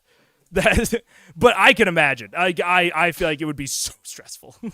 Chat up brand new people? Or is there a pub? It's a I place guess it's not really a pub town. It's not a pub town, and it's a place where you don't necessarily chat up new people, but maybe find some old ones. Okay. We could go there. First of all, we're on your turf, so I'll follow your lead. If we have just enough time, I'd like to try to go to the temple in the cemetery. Leave maybe Grog and Vex to guard Keyleth. Love Okay. this. So Keyleth, stay behind to finish the ritual. Good I'm doing what I do leadership. best. I'm gonna focus on Okay, energy so there are two using. temples in here. There's the temple to Pelor, which is known as the Zenith within Yes, the graveyard. the Zenith is the one I want to go Okay. to. What's the other one? The other one's called the Ladies' Chamber. It's a temple of Arrakis. Sounds fun. I don't know anybody there. I might. Okay, really minor thing of like Taliesin keeping in character there of like I don't know if Matt made up that name. Sounded like he could have off the top of his head, or maybe it was, you know, on a list of nouns somewhere that he just pulled off of. The Zenith sounds like he made it up in the moment. And something that Taliesin did that is, again, he's riding this line of almost being too involved. He was immediately like, yes, the Zenith. That's where I want to go. Which is cool because he's staying in character. He's keeping in the narrative of like, yes, Percy would have already known that. So I am immediately like, yup, that. But it can also ride the line of taking too much control and too much ownership of the story. Which, to be fair, it is his story. And if him and Matt have had a conversation off table about like him taking some control of that, this is fine. But obviously we haven't seen that, so I'm, you know, trying to ride the line on both sides. This is riding the line of potentially being not cool. It really depends on off-table discussions and how he will react to what Matt gives him. Like significantly matter.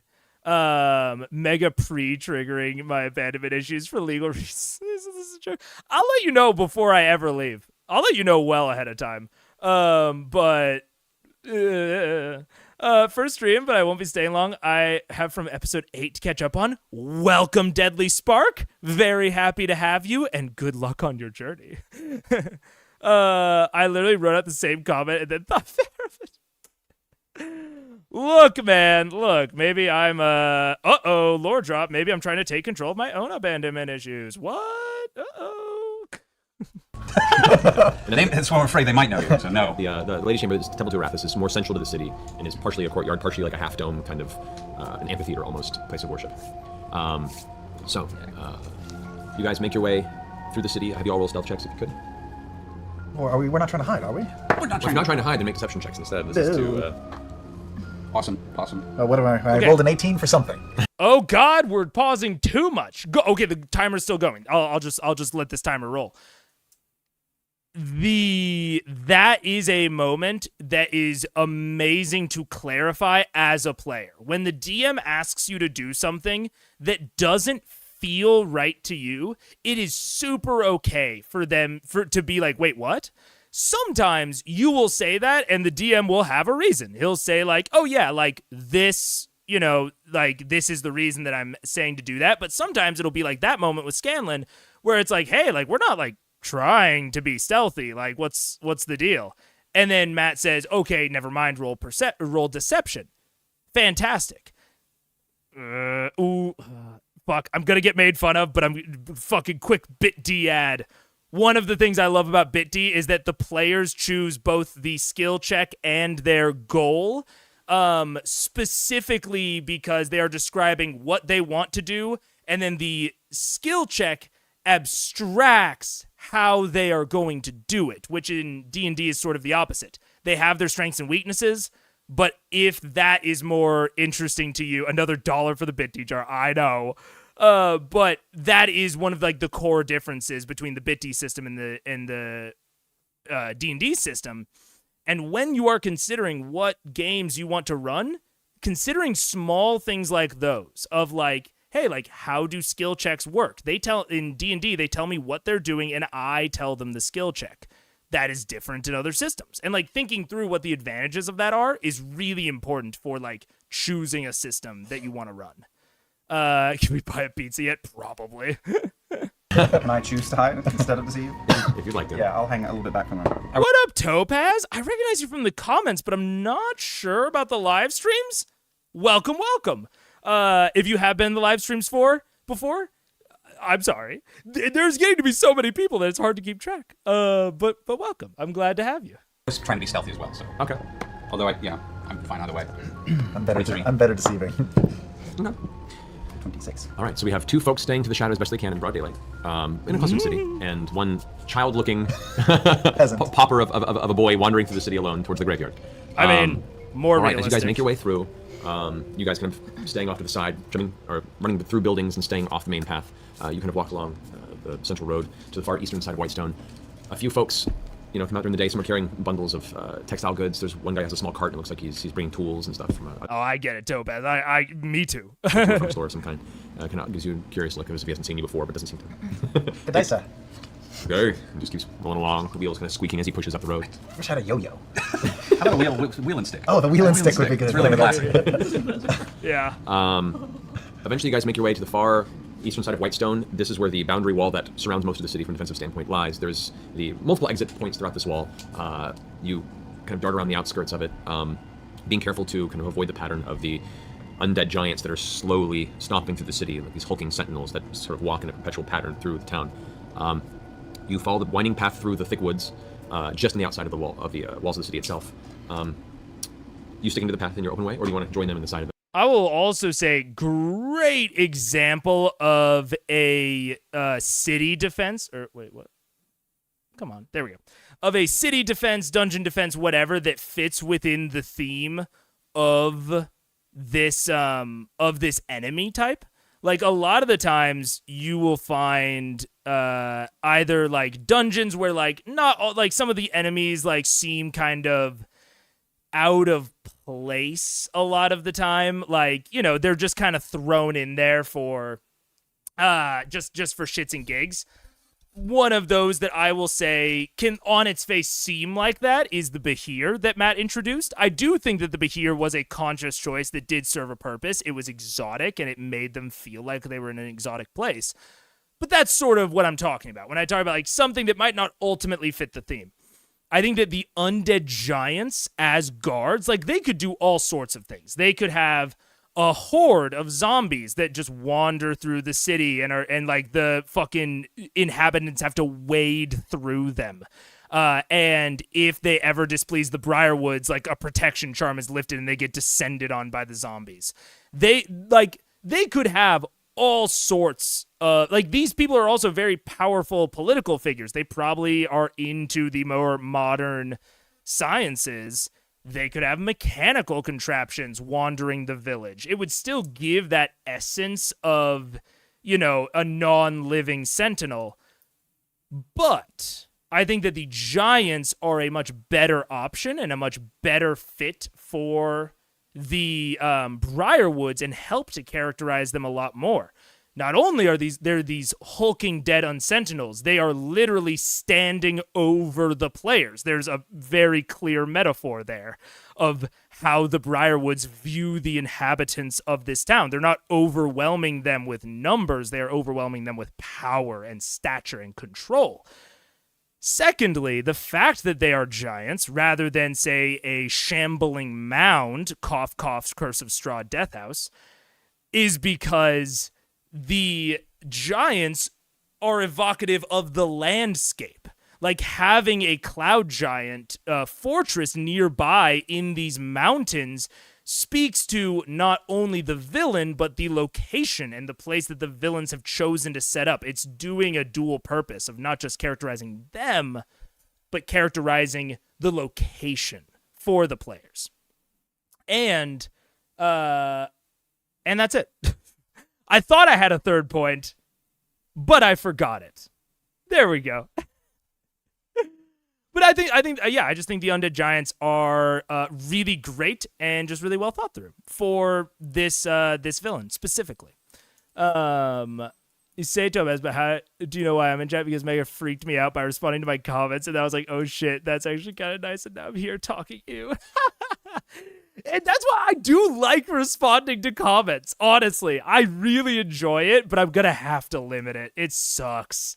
I'm gonna have to limit it to like responding. Like I can't reply to the same person twice in a day, I think is one of the limits I'm placing on myself. But I do love talking in comments. I love it. I'm a reply guy, man. Sam was born for this role. He was in Les Mis. So true. It wasn't expecting the stream this early. I know. I tried to communicate it, but one of the things that's coming in the Discord revamp is a revamp to the announcements and like how I'm going to be doing that. Because, spoiler alert, I think I'm going to get rid of the Apollo bot. I'll be replacing it, I think, with a better system that results in less spam in the chat. So yeah, hopefully I'll work in a better way to do better announcements, to make sure that people know when the streams are going to be. What up? But what up to Jungle? Mega invents cloud giants. Yeah, exactly. Well, I gotta stick with them, I guess. Although I like being a young peasant boy. It's kind of fun. All right, I'll go with them. All right. So, the three of you dart off into the woods, kind of skirting the outside of the road, making your way, following it to the outside of the graveyard itself. Eventually, you come to the outside of the graveyard, large iron fence that marks the outside of it. You know, it's rusted from just time. Small spikes mark the very top of it, about 6 feet tall, and the gate itself is partially open. And with a little bit of breeze that's blowing through, very, very cold breeze that blows through this part of the forest, it's kind of opening a little bit against itself. You push through the gate. Wait a minute. Nope, let me look. I'm just gonna move in 10 feet ahead and see what I see. Okay. That is a 23 for perception. Okay. You skirt up and look inside, and there's a handful of trees. Very small thing. I would use performance here. Kind of like, I think definitionally what performance is like built for, but In little clusters here and there, but for the most part, this old graveyard is flat land with just stones set up throughout. The older stones have very little rhyme or reason to their placement. They're a little kind of sporadically thrown around. The fresher ones tend to be more clustered with family names. This definitely looks like something that was put here when the town was founded and has been slowly expanded over time, and it doesn't It's not uniform. I hiss back at Percy. This is the way to your temple. Yes. Through here. Yes. You do see a little ways ahead, in the center of this this open, barren area, there is a stone temple that has, from what little you can see, a bit of stained glass pattern to it. So it's like a mausoleum. Do we knock? Is it safe? Should we go up? We go up to the doors and You're give a us help. scout. Okay. Percy walks up to the doors. We're going. All right. This is my neighborhood. I feel comfortable. Okay. That's very evocative. That's very interesting. Placing this temple in the middle of a graveyard, like that is a very particular, like that has very particular symbolism that it evokes, which is very interesting. Like, I don't know. I haven't seen what's inside, obviously, yet, but there's obviously, like, it evokes a lot of gods of death. It's like very Egyptian, like the pyramids. But there's also potentially some like more modern symbology here of like this faith in this god is dead here.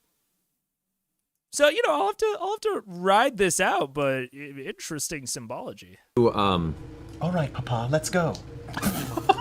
You go to the doors of the temple, the large wooden doors, which in them are carved this like flaming wreath into the wood. It looks almost like the outer Howdy, Admiral Jackbar. ring What up? of the classical depiction of a sun going across the sky, where you can see the waving flames licking to the sides of the actual doors. And it is a double door. As you tug on the handle at the front, it gives very, very little to you. Like a civilized person. And you give a little more of a tug on it, not enough to gather attention, but just enough to really see if it's just stuck or if it's locked. And it appears that the doors are not opening. And I look. Thank you. This is what he This does. is what I do. This is an old type of lock. Hold on. There is no lock, actually. There's no lock. Oh, but I rolled a natural 20. Does that help? Let me get to the door. Suddenly a lock appears. Utterly pickable. Oh, where's fucking rolling before Matt asks? Rolls check before Matt asks, because there's no fucking lock. He didn't ask for fucking lock picking. Come on.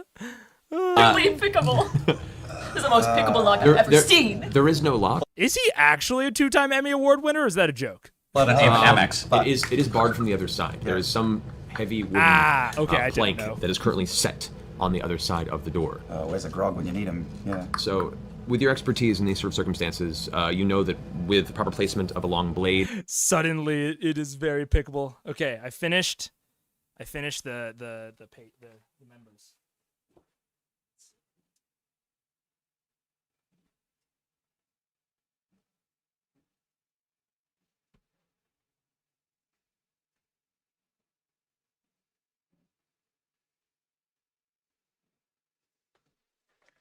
Are those visible? Can you guys read those? Oh, they're pretty far away. Shit. If I make my camera bigger, are they more readable? Let's see. Whoop. Because I originally decided on this camera size before. Ooh, they are getting more readable. Bug is very curious what they say. Oh, man. It's close. Damn. Okay. I'm going to try to redo those later, but for now. That is part of the certified mini phones reward until January, if you member up before January, because they did not get their rewards during the holidays. So I'm giving them the tier 3 reward as well. You will know when we get to the point where he wins his first time. Modesty is not a word in his vocabulary. Hey, man. Controlled modesty is just confidence. What do you mean? and enough strength and weight put at the right fulcrum point, you can probably shimmy it off. And You need a string and a clothespin? That's a great idea. I'm not going to set that up now, but that's a very good idea. it may take a little bit of teamwork to do so. Okay, who's got mine are all very small. Did you have a short sword? I remember you having a short sword. Everything I have is short. Actually, I can just go in there and open it from the inside. Oh, right. I always forget. Would you? It's not concentration, so I can just jump in there. Essentially, Don't fuse with a church pew. if you're referring to a dimension door, Correct. It's not concentration, I don't think. So. No, it's not concentration. More of a sneeze. Yep. Yeah. You can visualize it. It doesn't have to be a place you've seen yet. I can just go. I can say I want to go 10 feet in that direction. Yep. Okay. Oh, do 2 feet. Okay. Before I do, why are we trying to get in here? I thought it was to meet people. I don't think there's anyone in there. I need to. I would like to find out what happened. Okay. Good enough for me. I go in. Okay. With a burst of kind of dark purplish energy, Scanlan steps through the door, leaving no mark or trace behind. On the other side, you hear this muffled as he reappears on the opposite side, completing his transition. You appear now in the central worship hall of the Zenith Temple. To each side of you, you can see there are windows about. So something about this that I want to highlight, that I highlighted yesterday during the Scanlan moments when they were trying to decide what they were going to do. Are they going to be revolutionaries, et cetera, et cetera? Something that I complimented Scanlan for, or Sam, I guess, is a level of pushback until they meet his criteria. I think that once you get more into it, you can maybe have more nuanced arguments, nuanced pushback. But I think that this is a great way to start having disagreements in character drama. And it is hilarious that I've noticed it pick up significantly from Sam specifically since Orion left. Because, I talked a lot about during the Tiberius autopsy that one of the core issues, I think, with Tiberius was that the other players didn't feel like they could legitimately disagree with Tiberius's decisions. Whereas Sam feels super comfortable disagreeing with Percy's decisions because he knows that Taliesin is not going to take it as him disagreeing with Talisin's decisions. And so I think that this is a really great way to start those disagreements. Really basic. Like, why are we doing this? They give an answer. Oh, good enough for me. Sure. Like, it's not like intense, dramatic character interactions, but it's a great starting point. It's a really, really good place to start getting those interactions practiced and down. So I want to really just like compliment that in general. I think he's doing really, really well with it. Fairy lights and clothespins. It's funny, I have lights like right out of frame. I could just make them hang lower. We'll see. A ticker on bottom of the screen via OBS with scrolling names like ESPN. I am going to do that, but I'm going to do that for all members. So this is something specifically fun this is like the tier 3 reward of having it like in my physical space. Specifically for tier 3s, and I'm giving it to the tier 2s because they didn't get everything that they were promised. Ticker, yeah. Getting close to Chicago, I have to go away for a bit as I show my apartment to my parents. Good luck. Have fun. GLHF. Hopefully it goes well. Dark purplish energy. Scanlan is Nightcrawler confirmed. Fuck yeah, dude. Nightcrawler is my favorite X-Men. Shut the fuck up, SSH. 10-foot wide stained glass windows about every 10 feet around this pattern. It looks like 3 to each side. There are pews set up for the masses to come and sit and worship, but a lot of the pews have been pushed off to the side, set astray. Some have been destroyed and ruined, and there's a pile in the corner of a number of sundered and tattered pews. There is a red carpet that marks the center that goes all the way to, looks like a raised altar on the opposite side of the room. You can see that some of the stained glass further down has been shattered and broken, and a little bit of sunlight kind of creeps through. You also, you can see there is on the altar a large stone platform that has, it's hard to see quite from this distance. Make a perception check. Scanlan, open the door. We do have earrings. 17. There appears to be something on the altar in the distance, small and kind of scattered about it, but from this distance it's hard to make out the details. But you do hear Vax muffling through the door. All right, how big is this thing that's keeping the door shut? It's about 8 feet wide, about a foot, 8 feet long, about a foot wide, and about 6 inches thick. Big old piece of just wooden board. Couple hundred pounds? Percival, you were about to say that you have Say a bar or probably something? weighs about I do have a blade. I've never used 40, it for 50 anything. pounds. 40, 50 pounds? Shit. I turned it down to 1.25 because I was like, I want to see the good scene. But I'm going to probably keep it at 1.5 unless it's on the level of like Suntree. I wanted to slow it down, but ooh boy, we're 2 hours in and we're only at 33 minutes. Gotta go. It's And porous. how high off the ground? Could I touch it? Could I You can touch it. It gets to about your head a little higher. All right, I'm gonna try to lift it off. Go ahead and make a strength check. Athletics. Make this athletics. This is, Athletics. Not good.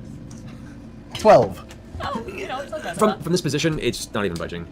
Oh no. Right, Scanlan. Yo, oi! Step back from the door a couple of paces. I'm going to stick a blade through the doors. It's not gonna do much. There's a big, heavy thing. I'm going to hold on one side. You're going to hold on the other, and we'll do it together. Percy, can I borrow your blade? I've never used this. I've had it since I created the character, and I've never used this blade once. This is the most use it's ever gotten. I pull out this pristine piece of shit.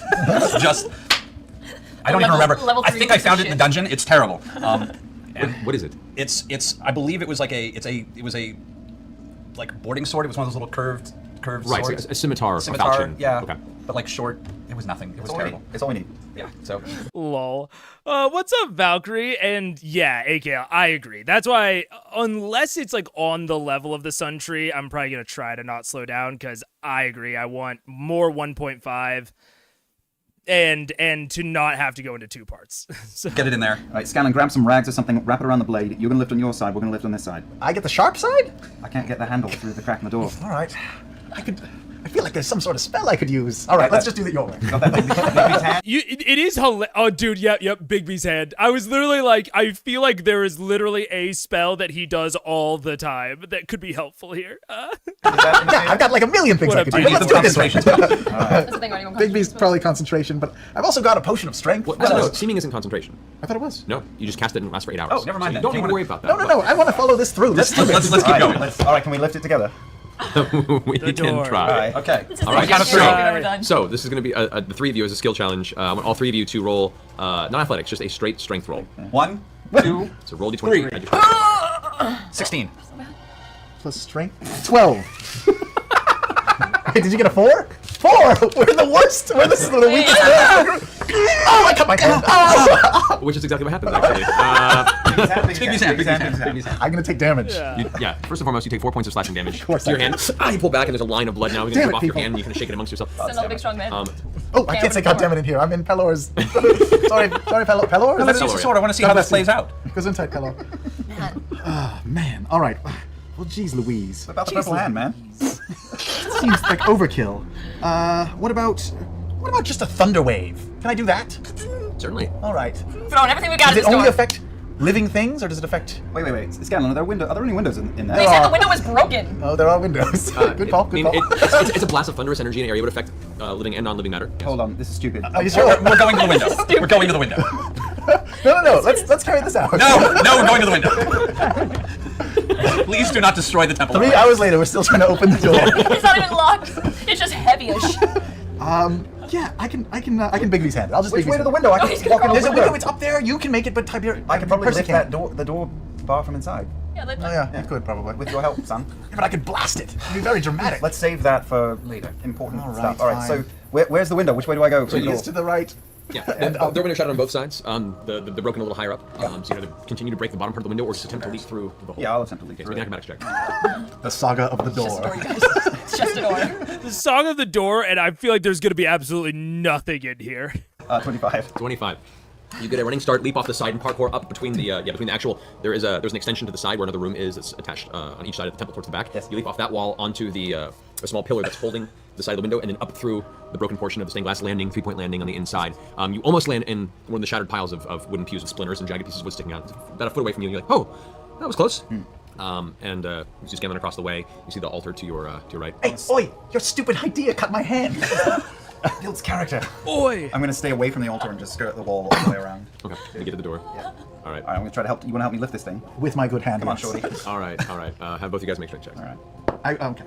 You know what? I'm gonna get some assistance. I call my unseen servant to assist. Okay. He's gonna lift with us. So in the brief burst of Sure. wind energy, a shimmering form, somewhat humanoid in shape but still amorphous, appears Hi, Daryl. and begins to shove itself up against the bottom of the wooden bar. So make a check as well. Well, that was a 6. Is that for me? Then, that's for you, and then roll and add 5 for your unseen servant. Okay. So Add 5 extra to that is 11. right? No? Roll again and add 5. Oh, I see. You got a 6. 4. So that's 9. The three of you, one mystically summoned from a plane beyond your own, cannot seem to budge this single wooden door. You've defeated beholders.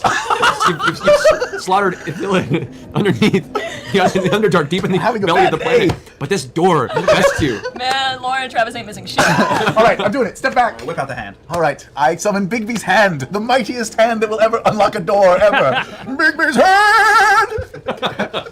Giant glimmering purple fist appears in your vicinity. You just reach over and it grabs the bottom. Go ahead and roll a d20. Oh my god. Come on. Plus 12 8 to it. plus 8, 20. How do you want to do this? One of his fingers just goes. And One finger? the door opens up, and Percy stands there looking not Was it very overkill? Because really, it took that. It took 3 spells That's to open exactly this what it door! took. 3 It's spells! not overkill if you use what it took. 3 spells, and I injured myself. We took damage from an inanimate object. Oh God! Let's All right, get it out of our system now. Welcome, Percy. You know, sometimes it just fucking happens, man. Like, Oh God! Oh, my All right, God. I'm looking around. I'm taking in the damage. Anything that I notice is particularly out of whack from the last time I was here. hey, you know what? You might not expect me to have fucking DM advice off of that, man. You might not expect it, but I will say. This is why it's actually kind of hard to give generalized D&D advice, and why people make fun of D&D creators for like falling back on like it depends on the table, it depends on the vibes. But it kind of does sometimes. Like this situation, if no one is having fun, sucks ass. Like it's not fun. But in this situation where they're all laughing, they're goofing, they're making jokes, like leaning into how hard the door is to open is super fun. Like, this is the type of thing that in previous episodes, I might have said, like, ugh, Matt, skip it. Like, whatever, like, get to the good stuff. But a lot of times, if the vibes are good, that is the good stuff, you know? So it's hard. It's hard to give generalized D&D advice. And, you know, if your players are having fun fucking around with a door that doesn't matter, just let them fuck around. That's all that matters, ultimately. Other than that, And make fun of them relentlessly, as you should. upgrading the locks apparently.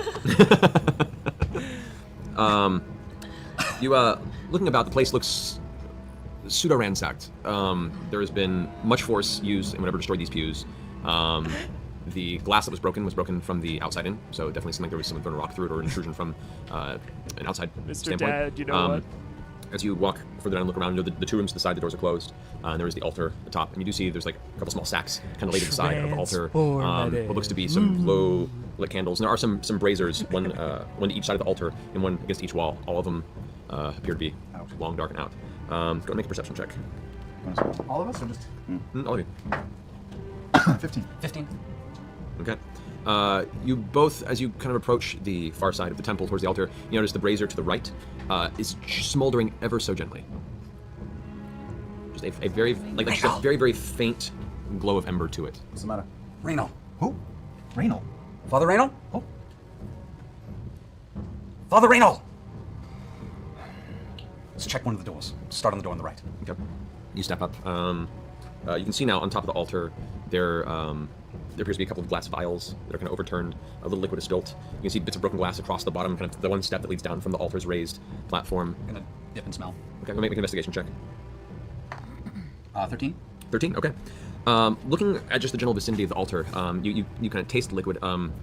It's definitely somewhat caustic in nature. You can't really determine it, but just touching it to your tongue, the tongue goes numb for a second. You feel a slight burn. Your nostrils tend to kind of clear out a little bit from just the scent. There is like some random powders and such that are kind of been brushed off. You get the feeling that the way that all this is treated, it wasn't so much like it was destroyed, more than it was hastily packed up. Roll a perception check. 20. 20. Okay. Looking about the outside of the altar, you do notice that around the brazier that is slightly smoldering, there is a layer of ash. Ooh, that's a bit of a moment there. Look, I already don't love just calling for perception checks. Like straight up, I use passive perceptions a lot. So I already don't love, hey, everyone roll a perception check unless the group as a whole says, hey, we want to look around for shit. And then I treat it as a group roll of like, like everyone gets the same information. And I am very much of the school of thought for mental checks, you just can't re-roll them. Straight up, not possible.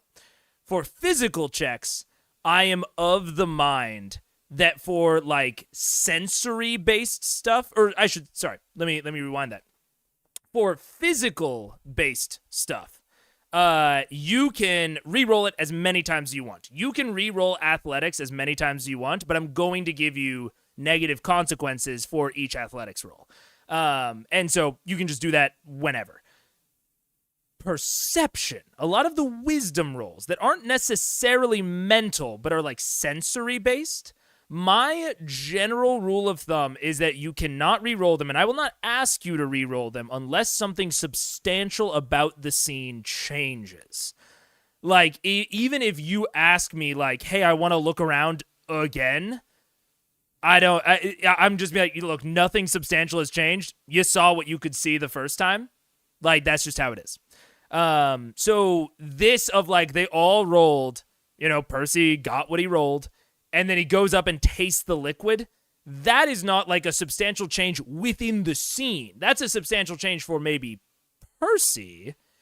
And if I'm being really generous, it could be argued that his mindset has shifted because of the whole like hastily packed up thing. So maybe he's looking at it through new eyes. But that's a pretty big leap for me. That's a pretty big leap for me to say that. So I'm really cautious about check spam and perception check spam especially, because I love hiding things behind perception. Like, I love hiding things behind perception, insight, investigation. I think it's really cool, and it's one of the main ways I do environmental storytelling. But if you just allow them to spam it, it can take away a lot of that magic, especially when you ask them twice for checks of like, hey, roll again. It makes it feel like, okay, there's a thing they need to see in here. And it kind of ruins the exact magic that we talked about with the Sundry, of like it feeling like they could have just walked past. Taliesin will lick anything on a dare, Jeff. Look, man, the first step to testing if a mushroom is poisonous is just tapping it on your lips. Look, it's, second step is licking. So he's skipping a couple steps, but you lick it, you own it. It's just kind of gathered on the inside of the brazier and a little bit on the floor around its base. Okay. Someone's been working on something in here. It couldn't just be ash from the thing that's burning? If you look at the other braziers, there is no ash around it, and most of the ash is contained. The wood ash itself tends to fall. It's a little heavier. This seems to be a lighter shade of ash, and is more of a has kind of found its way out of the brazier from just the heat in the air. I want to smell the ash. Does it smell like does it smell like... The door. I will also say, even that moment of hearing a player's, like, not necessarily argument, but like, a player's kind of like, couldn't it just be this? And then immediately saying, like, immediately adding more context that seems kind of to be addressing what what Sam in this case just said. Again, it very much, it feels a little bit too much like leading. Like, if you want to introduce new clues, if you want to introduce new things, let your players discover them, because these players are very clearly discovering things. Talison's willing to just go up and lick shit. Like, I don't think that he'll have any problem introducing these things, but part of the magic of D&D and part of where you step into accusations of railroading, and I don't think, to be very clear, I don't think Matt's railroading here at all, but one of the main features of railroading is just handing players all of the important stuff and not letting them come to their own conclusions about it. That is one of the main features of that kind of DMing. And so this is an example where I think Matt is hedging towards that side, and I would try to stay away from it as much as possible. Like is it perfumed? Is it? Also smells. You lean down and you take some ash in your fingers and smell it. It's not perfumed, but you have some experience with dealing with various burning materials. This is definitely paper-based ash. You do also notice underneath the brazier there. And as I've talked about with smells, they give an inherent sense of the thing. Like, this is not just talking about like smells and touch and texture. All give you inherent senses of those things, and that's what Taliesin is trying to approach here. Is like, what was the inherent purpose of what they were burning? Was it, does it smell like of incense? Was it a religious rite? Is it alchemical? Matt just said it was paper-based, so now that is giving a different inherent sense to what this brazier might have been used for. Rather than thinking it was for experimentation, now we're thinking, hey, this was used to, like, hide evidence. So that is where I would focus my descriptions of smells, is not even talking about, like, things that happened in the past. We already know what happened. Something was burned here. That is what happened in the past. But what was the inherent purpose of things? That is where smells and textures can really come into their own. Like, everything is viable if you are playing a Space Marine. Always true. It's great for investigation. Exactly. See, you guys are on the same page. Also, B3. Oh, Matt describes the smell. Very cool. Is one sliver of paper that was not wholly burned. Oh. See, and I love that. And Matt does exactly what I am, like, wanting out of him right afterwards. So that's why, like, I really don't want this to, be like a condemnation of Matt, just trying to highlight certain behaviors of, like, he only gave that to Percy because Percy investigated these smells. Like, that's great. That is a great form of investigation. And I also think it would have been warranted for Matt to ask for an investigation roll. But I honestly don't think he felt probably comfortable asking, because he had just asked for perception, and then, like, he doesn't want to get too bogged down in the rolls. So avoiding superfluous rolls before can help you use rolls maybe when it matters more. The golden ticket.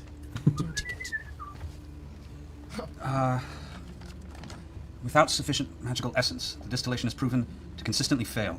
A shame, really. I shall seek an influx of materials elsewhere before I can continue this project.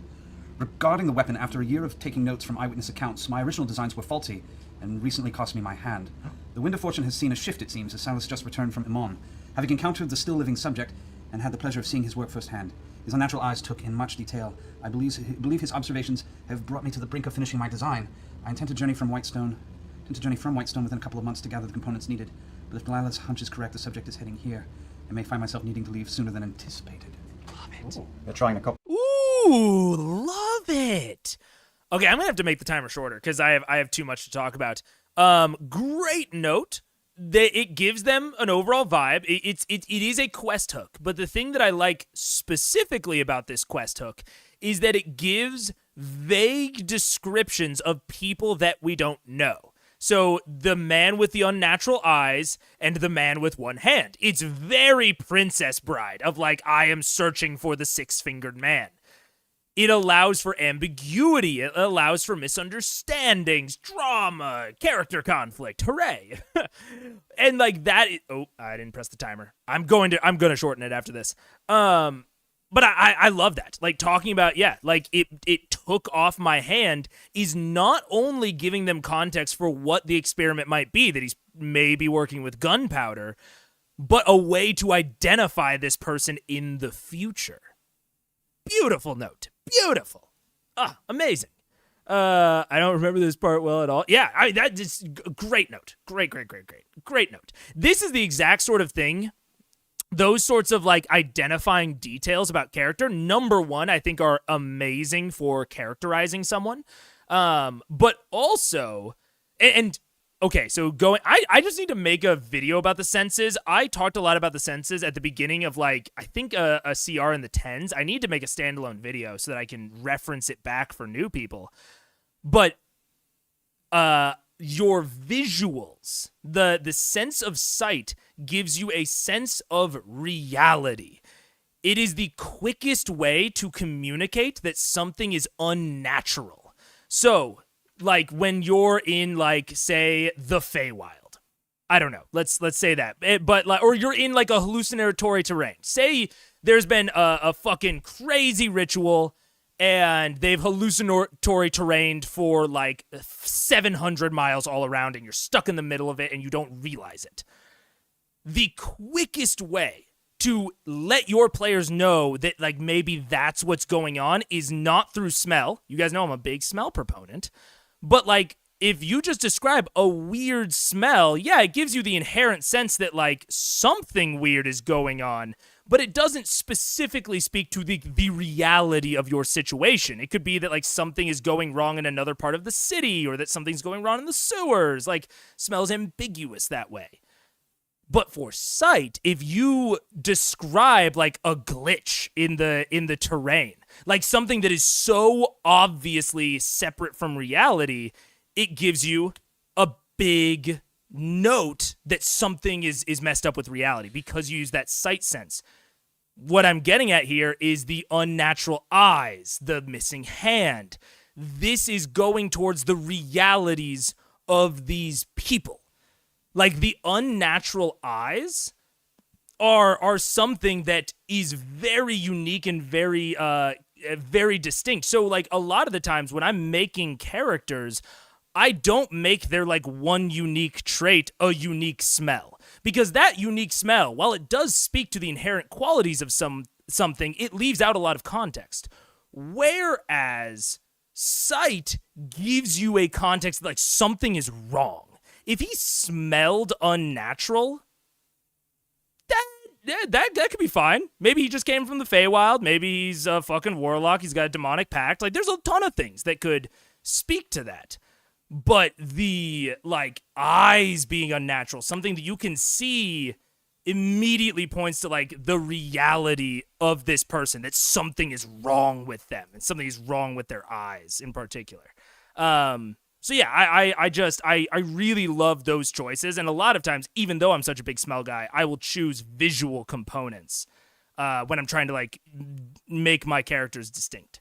The one-armed man, he killed my wife. Yes, Dr. Richard Gimbel.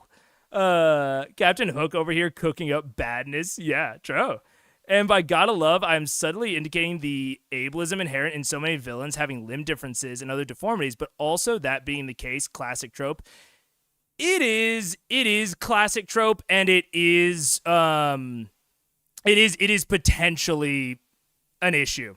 I do think that in this case, it is handled in such a way, and this is what I mean by like, you know, potentially my stream not always being a safe space of like, I'm not really in the disabled community. I don't know a lot about it.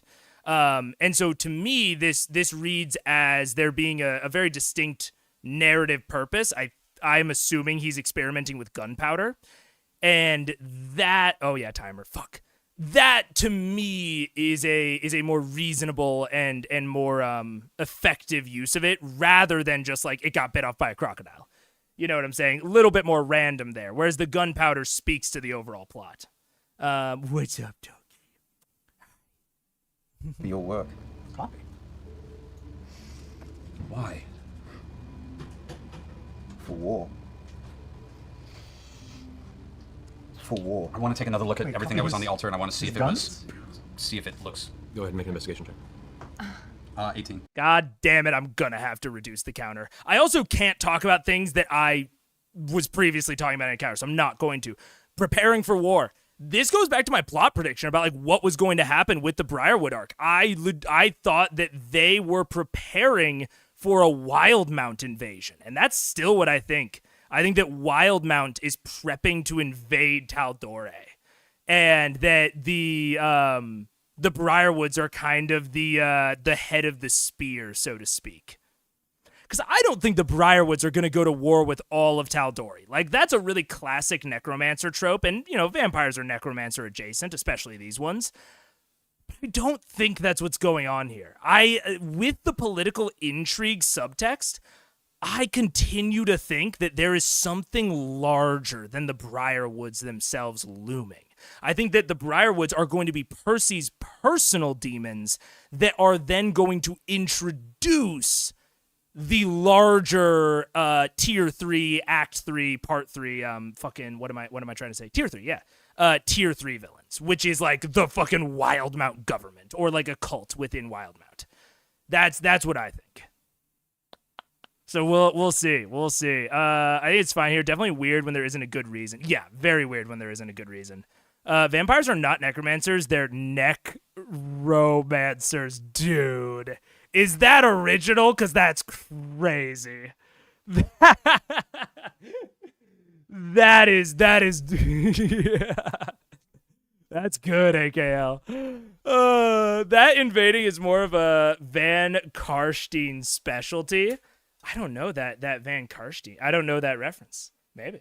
That's wild. Testing was there. I mean, a lot of material has been kind of scattered and mixed, but there are elements that resemble the black powder you've used. No way, yeah, makes sense. That's good. They're making guns. Guns. I'm dropping the timer. We know we're to looking for someone 3 without a minutes hand. Straight. To do what? To find out who's trying to copy my work. Rule of threes. It's someone who's working with Silas, right? Yes. Let's check the rest of the temple. Yes. Probably someone who's Okay, on I'm the gonna list. go up I on would the altar. assume. Was there a small something on the altar? What you know Isn't there someone whose name is like the Doctor on the list? I feel like that's probably. notice where like some of the glass vials were overturned and What's in the pouches? looking at the pouches, it looks like Gotcha, Baronessa. some of them contained phosphorus, some of them contained other alchemical try, Valkyrie. reagents that were used in the research, but most of it emptied, and it's just a residuum on the inside. Checking the door on the right. Okay. Door on the right Going with. opens up into what was Father Reinald's room. As the door opens, you're immediately hit with terrible smell of decay. And you can see, kind of shoved under the bed that first appears on the opposite side of the small room, what appears to be the remains of Father Reinald, long past and kind of left to fester beneath his bed. Can I tell how he died? You're welcome to go ahead and take a look. Roll an investigation check. 23. 23. Looking at the body, it appears that there are a series of puncture wounds, rapier-based. They're too long, like stiletto. They're too long to be a Not dagger. teeth. No. Okay. You know what's interesting about this and about me and my fucking obsession with smells, right? What's interesting about this scene is that there can be some like sake of brevity of like, you know, you describe the smell and you then like immediately describe, you know, Father Randall, whatever. But if you did, one of the reasons that I'm so kind of obsessed with the sensory stuff is because if Matt wanted to, he could have drawn this out. He could have made it to where like maybe Father Raynal is like under the covers and like he's like, you know, under the covers and kind of like covered so you can't quite tell that he's dead. But the smell of decay like kind of tells you what you need to know. And that would have been a great way to build drama and build tension and build for a reveal. Now, if this is already taking too long, like, you know, they had the whole door fuck around, right? If Matt wants to move the session on, more than justified in not taking enough, like, not enough, but like not taking more time here with this like Father Raynal sequence and whatever. But I'm just saying, if you find that either things are going too quickly or you want to try and like build up a scene like that, coming in, describing the smell of decay very much primes them for exactly what happened. And then you have the big reveal when they, you know, take off the blanket and see the corpse and see everything of what's going on. Again, I think that Matt is justified here because they did have that whole sequence in the beginning where it spent a lot more time than he probably anticipated.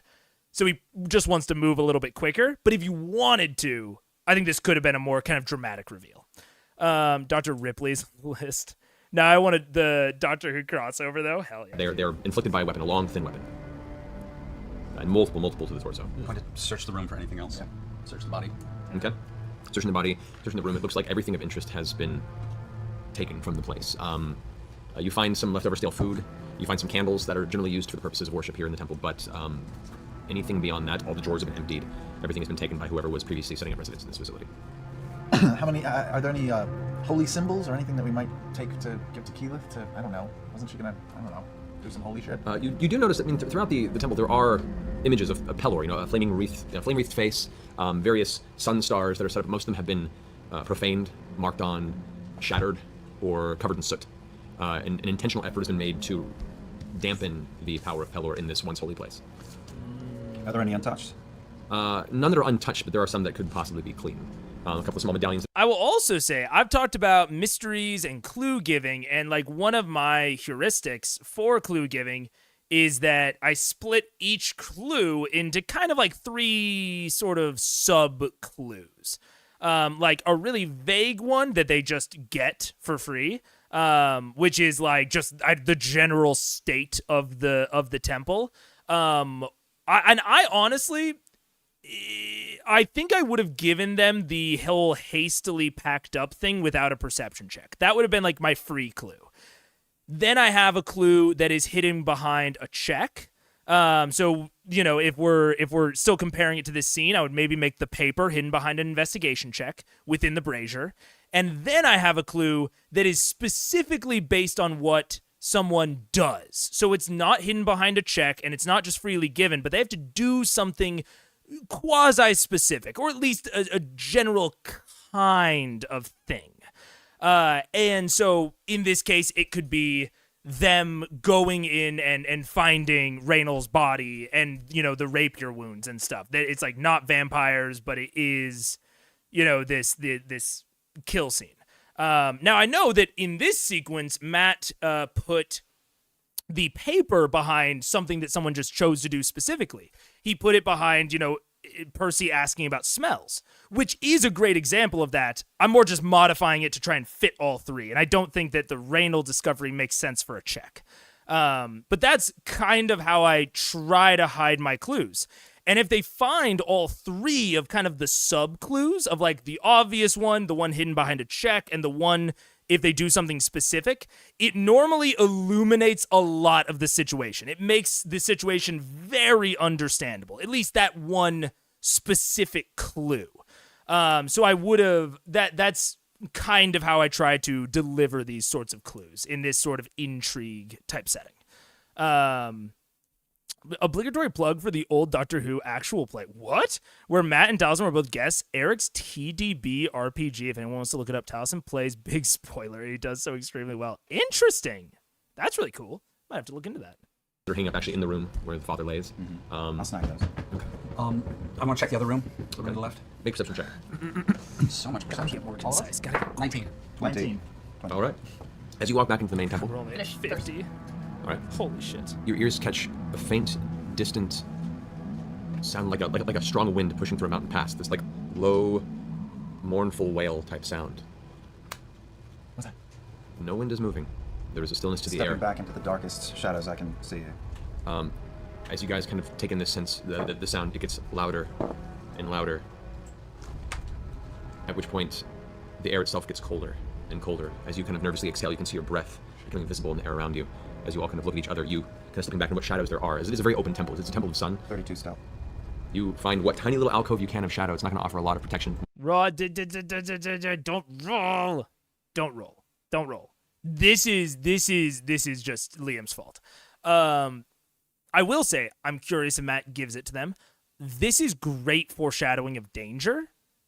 Something that obligatory BitD reference. Something that BitD really, I don't want to say codified, but like really put in very explicit terms is always foreshadow danger and then give the players a moment to react to it before they are actually in danger or before the danger actually happens. So I love this as foreshadowing. The wind and Matt does not need to stop yet. Matt can talk about their breath getting misty, the howling getting louder, and I would maybe finally escalate with a shadow, like eclipse, or like with like the sun being blotted out by something large. And then you say like, what do you want to do? You all get like one action. What are you doing? That's when, you know, he says like, I want to try to hide. I want to do this. I want to do that. Like, I think that is a really nice cadence that I have been adoring in BitD, and I really want to bring back into my D&D style of foreshadow danger, build, and your character or your players know that you're doing this, so they know and they're confident that you will give them the space to react, so they will let you finish your monologues. That's something I've realized in BitD is that I don't have players interrupting my monologues because they know that I will give them a chance to react and to do something to mitigate the danger. So it's been a delight for me to run, and I think I'm really going to try to bring it into D&D because it's such a nice cadence of like, I get to monologue, I get to foreshadow all this danger, and then right before the danger, what do you want to do? It's great. I love it. I love it. And it helps mitigate some sort of problem player behavior from people like Orion, or, I mean, Vax has some, I wouldn't say that's, problem player, whatever, but that's not great player behavior. And if your players come to expect that you'll give them that moment, they're much more willing to not interrupt you, not roll before you ask, that sort of thing. It's my least favorite part of how Liam plays, often pre-rolling. Yeah. Meg's mentioned Bitty. Yeah, agreed, Wired. Even though Liam's my favorite player, I don't think he does it anymore if it's not as much. Yeah, great player except for that. I mean, that's what I've noticed. I love Liam's play in almost every aspect except for that. I love Vax. I like how Liam plays Vax, but yeah. Once you move, but for now you seem to be out of the circumstance. I grab Percy and I make us both go invisible. Okay. So what is that? A 3rd level invisibility spell? Yeah. You guys both vanish, holding your place on top of the altar. And as that moaning tends to grow louder and louder, you can see this shimmer at the doors that are open on the opposite side of the room. It looks like a woman, a form of a woman, but translucent in nature, just drifting in, giving off the horrible sound as it drifts in, and you see it looking around. And it's just, the features are gaunt as it gets closer. It looks elven by racial nature, but the eyes are just these sunken, faintly glowing sockets. The hair kind of wild and matted and floating behind its hands kind of reaching out. And as it gets partway through the temple, it looks like it's seeking something. And then its eyes fall directly on you two. I'm throwing a dagger right now. No! Let's go ahead. What if she was a good guy? It's a banshee, man. What if it's a good banshee? Again, cadence of description and then action, like that is cool. Like that is fine. It's a very naturalistic flow that Liam is taking on here, but it can be a problem sometimes. And it's like, foreshadow danger, I'll take actions. Foreshadow more danger. And I would have loved if Matt finished with the eye lock on and then looked at them and be like, what do you all want to do? And let them all decide one thing. If Liam wants to throw the dagger, perfect. But he's not the only one that gets to do an action. Other people get to do other actions. I would have loved that. It's a small thing, but it's something that's been so significant to me during the recent games that I'm playing that I just want to highlight it. Some of the banshees that I've met have been 03. decent. We're rolling for initiative? There's Susie the banshee's. Oh, yeah, I'm glad I used half my spells trying to get into this God, garbage. she's pretty good. And 0.75. Off the side there. Well, means well. Means well. That's a terrible costume. You guys are on the altar there. You built, you were so prepared for me to go to the temple that you built it? I built the whole city because I didn't know where you guys were going to go. Jesus, Not the whole city, but There's places of a interest. pile of maps over there. Shh, don't look at it. I'm not looking. I'm just noting the pile. So, first and foremost, let's go ahead and roll initiative. Okay. You'll get a surprise round. Okay. Dope. Natural 20 for initiative as well. You don't want to have an initiative roll. I got a 7. I got an 11. Okay. Together, we can get us I don't know what, I'm weird tonight. I don't know what's up. All right. Well, I can't do anything. All right, well, That's not first true. and foremost, before anything happens, this entity, as it notices your presence, it begins to transform and its image becomes more horrifying. As you pull your dagger, I need all of you guys to roll a wisdom saving throw. You have advantage. You have advantage. Ah. Natural 20. I rolled a 1 and then a natural 20. Oh, Nice. Oh. 17. Thank you for the advantage. You're welcome. Oh, God. You're welcome. Scanlan? 11. With advantage? I also always have advantage. So do I get to roll a 3rd time? Okay. Unfortunately, you are considered frightened by this entity. It Wait, can you be scares the frightened crap out after? of you. You can't be You frightened can't be frightened after Heroes Feast. Then never mind. You feel it shake your form for a second. I am now. It's horrible visual presence. Kind of for a second freaks you out, but then you remember Was it a nat one? Oh, it was a nat one. Yeah. the knowledge your friends are here, and you have a sort of purpose, and you shake off any sort of Not only do I shake it off, You had a breakfast. I gird my loins. hold them up and get ready. You're Battle immune. burst, Just for a refresher, you're immune to poison, disease, and fear, and you have advantage on your wisdom throws. Wow. Should do this every time we fly. Or Well, or it's live. expensive. It's expensive. It's fine. So, So do I get to attack and then move into the combat round? I love it's expensive, and he's like, that's fine. It is not fine to Laura Bailey, I'll tell you that. I got a much. natural 20 plus 5 for initiative. you go first. Yes. Technically, it's not a surprise round because the creature can sense life and saw them before it happens. So, It wasn't ambushed. Okay. But you do get to go first, and you do get to go before it. All right. And use a surprise, use it in the surprise round fashion. Okay, so These entities can detect living creatures up to 5 lines away. So there's no sneak attack damage on this thing. Oh yeah. Oh, fine. If you get it first, you still have advantage. All right. It doesn't see you. You're still hidden from it, so 15. So this is a 26 to hit. That hits. Okay. And this gets the sneak attack damage? This would, yes. All right, so here we go. But it's not a critical hit from assassinate because It's not surprise. It's not surprise. Correct. All right. So that's a 4 plus 7 is 11 plus 15, 19, 20, 24, 26, 28. Okay. And I just whip out. I'm just going to keen dagger it 3 times in a row. Oh, in fact, I roll to attack. So that is 12 plus 22. It's Okay. 2, and that is 6 of damage, and then natural 20 on that one. Nice. That is 10, so 20 for that if it's doubled for a critical hit. yeah, for double dice, not double modifier. Oh, all right, so 6 plus 13. Okay, good. Awesome. So out of the shadows, whoosh, whoosh, 3 daggers strike this wailing ghost entity. Each dagger punctures, and you see it reacts from the impact. There's a flash of magical energy with each hit. The daggers then tumble out of its form and then blink back to your belt side. It looks like it definitely did some damage to it, but it's You know what? Just to be fair, I changed out all my daggers except for one, so I probably can throw the same dagger 3 times in a row. So I think I should pull back some of the modifiers. So I would pull out Oh yeah, they're all 4, stakes. 4 because my Yeah, dagger stakes is too. 2. Yeah. yeah, So the plus 2 for 2 of those hits gets taken out, right? it would actually yes. 4 minus 4. Minus 4. I mean, good self-control from Liam there. I mean, yeah, you need, mistakes happen, and you, I, as a DM, I've said this before, I'm not above retconning shit. I'll retcon shit all the time if it makes sense, and especially if it hasn't been too long, if we're, like, still, like, in the damage rolling phase, yeah, sure, fucking... Be honest, very, very cool. Wooden stakes. Wait, so you threw wooden stakes at it. I threw 1 dagger and 2 wooden stakes. Okay. So the first dagger First hits. was the dagger, yeah. The 2 other stakes pass through its form without any other impact. The one dagger does return to you, but the 2 stakes just clatter in the distance, and the creature seems unharmed. Even though they came out of the belt? Yeah. Oh, Sorry. it's okay. This way. You learned. So that ends that point. The creature now swoops up to the center of you 3 and gives out this horrible, this wailing scream that just bursts out in the air. You feel like the wind push you back, and all of you feel like the moment you're staring at your own death. Don't get him, don't worry. I need all 3 of you guys to roll Constitution saving throws. Does our meal help us with that at all? 11 Wait, don't forget you have the additional What? 2d10 hit points on top. on top of everything. 16. 16. Okay. Both of you guys, you feel this chilling burst of spiritual energy blast through your soul, and you each take 14 points of psychic damage. Percy, however, as you look at it, it seems like this blast actually forces the soul from your body momentarily. You immediately drop to 0 hit points and are unconscious. Ah! But no! No, he can't. Oh god. Oh god. So with that, you just see Percy just eyes roll back and then collapse into the floor like a pile of cold bones. Out. Percy, it's your turn. Go ahead and make a death saving throw. Well, he's 11. making 7 throws. 11, okay. That's a good sign. Scanlan, it's your turn. Very quickly. Should we flee? Get the fuck out. A little bit. In a little bit? Okay. Percy? Well, no, don't we can give take up. him. You still have Bigby's hand, by the way, on concentration. Oh, that's right. See how long that lasts. Oh, that's right. You can see how long it lasts, just to be safe. Oh, that's right. Haven't been there very long. God damn it. Last time I tried to run away from 2 something, minutes, it you're didn't on go the very by well. now. Damn it. Sorry. What are you doing, Scanlan? Really, it's the door's fault. I'll just, shit.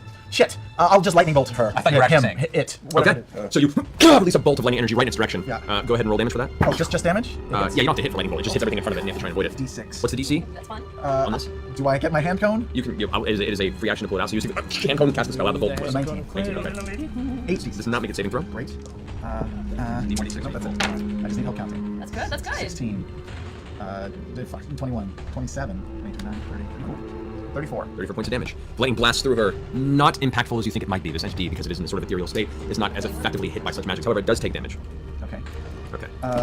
And I will move back a bit away from the thing. And I will. Oh, we have people. Oh, they're Percy's here. unconscious. Keep fighting! Keep fighting! It's okay. It's cool. We've been listening in the car. It's cool. Okay, so you know. Yeah. So, Scanlan, you move back. Okay, and then I can, as a bonus action, I still got a bonus. I will heal him. This doofus here. Okay. I didn't do anything. Healing word. Okay, yeah. So go ahead, I'm go. bringing health points back. Yeah. No motherfuckers don't know how to act. Yeah. Oh, that's all. Take it to the root. All right. So healing word is 1d4 plus. Yeah, but maybe I should do it at a. Just get me up. It's okay. Just get you up. Just get Okay. me up. 1d4 plus something. Do it. Do it. So 2 plus whatever. 6. 8. Plus your spell level. Healing word will be. It's Yeah, plus 5. So D4 it's plus 5. So it's 7 points. So 7 hit points. You're conscious, but you're still on the ground, face down, kind of loosely fallen over the. I don't get my turn until next round. Correct. So, Scanlan, your turn's done. Yep. Backs are up. All right. So where is it? I'm just going to back away from it about 3 steps while I pull Flame Tongue Dagger out of my cloak. Okay, you're in this room currently. Do you want Yeah. Oh, that. Oh, okay. No, so I'm going to walk. Thanks. I'm going to slide up the wall along where Scanlan is, towards Scanlan. Okay. And I realized before another thing I realized I haven't clicked my boots of haste, so I wouldn't have been able to do whoosh, whoosh, whoosh anyway. I'm still not going to. But I'm pulling out my Flame Tongue Dagger, and now I'm. You know, I wasn't even going to pause and mention it, but I did notice it. Of like, I don't think he clicked his boots of haste, because that's normally a bingo that people would call out. I don't actually think it's even on this one, but yeah. throwing Keen Dagger, Flame Tongue. But I'm trying to not pause as much. Not pause as much for regular shit. Yeah. All right. First one's a 26. Which is hard. And It's the so second hard. one is a 23. Hits. Okay. First attack gets 11, Right. and the second attack gets 8. Already. Yeah, 8. Both daggers hitting. You see its form kind of being impacted by each dagger hit. It still continues to come forward towards the two of you. So the end of your movement. I'm going to, without doing any dash or anything, so I can, I'm just going to move as far as I can, just going kitty corner, behind Scanlan, walking along the wall. Use me as a human shield. Absolutely. That far? A no Yeah, man shield. that's as far as I get. Yeah, that's good. All right, that's your turn. The creature now is going to drift up to the unconscious form, or the now conscious form of Percy. It's going to swipe at you with its corrupting touch. Since you're prone, it has advantage on the attack.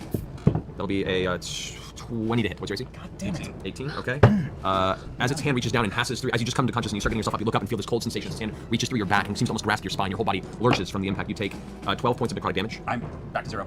That's 2. No, it starts over. Yeah, I mean, thank God, because otherwise that would have been a crit fail. So It does? Yeah, I'm back to I don't know, really. What's up? If he Does dies start once, comes over? back and dies again, is that 2? Is that No, he has to fail his death saves. Unconscious. So he's starting over. I just woke up and I'm like, Yeah, Okay. pass back out again. That ends its turn. Well, that's just going to start moving now. D&D It's going to death yo-yo. move the rest of its movement this direction. That ends its turn. Go ahead and make your death saving throw. yes, 19. Hey. Alrighty. That ends your turn, Scanlan. You're up. Hey, should we leave? No, we should kill this thing. Damn it. All right. I'm not able to run. This thing flew in here on I don't breeze. think eye bite's gonna work against it. So, fuck. I'll cast Bigby's hand at 6th level then. Okay. I don't have any more 5th level slots, so I'm just gonna make it even bigger. Alrighty. I don't even know what it does. Fingers going out the windows of the church like Alice in So many Wonderland. fingers. All the fingers. Alright. Big B's hand. So the clenched fist deals an additional 2d8 damage. Okay. So if you're gonna punch it, it does an additional 2d8 damage. Yes. I think I. What are you gonna do? I'm going to bitch slap it. But the forceful hand, so I can just push it far away from us, possibly to the front door. Okay, I see. So it doesn't damage, but it does force it to move. Yeah. Okay.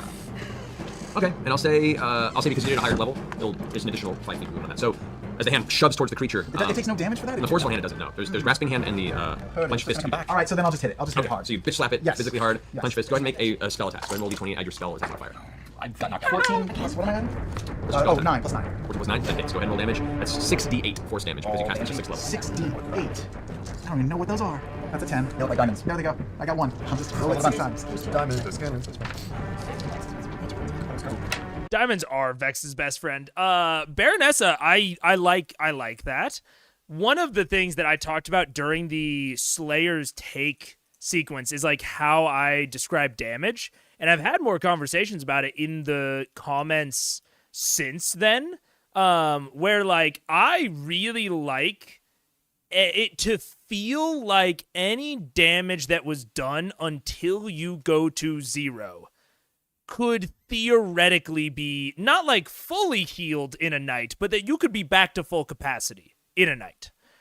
So like a long cut along your abdomen, I don't narrate that it heals during the long rest, like fully. You still have to like, narratively, I don't make them like fucking buy bandages, but you still have to like bandage it up every morning. And I'll narrate like the aches and pains from previous combats for a while after the combat happens, even after the health is healed back up. Because to me, hit points are not just a measure of your health. It's also stamina. It's just your general ability to fight. And that is why you can just naturally stabilize from going down. So even when I narrate going down, I try to keep it to a wound that feels like it has the potential to be really bad or the potential to get better. So like, really like deep things, and like I'll narrate like, oh, he's potentially bleeding out, because sometimes it can look like that even if it's not on a real person. Like that's where I go a lot with that sort of thing. And I will, yes, also very much, I love adding personal injuries that do not give any sort of mechanical detriment from going down.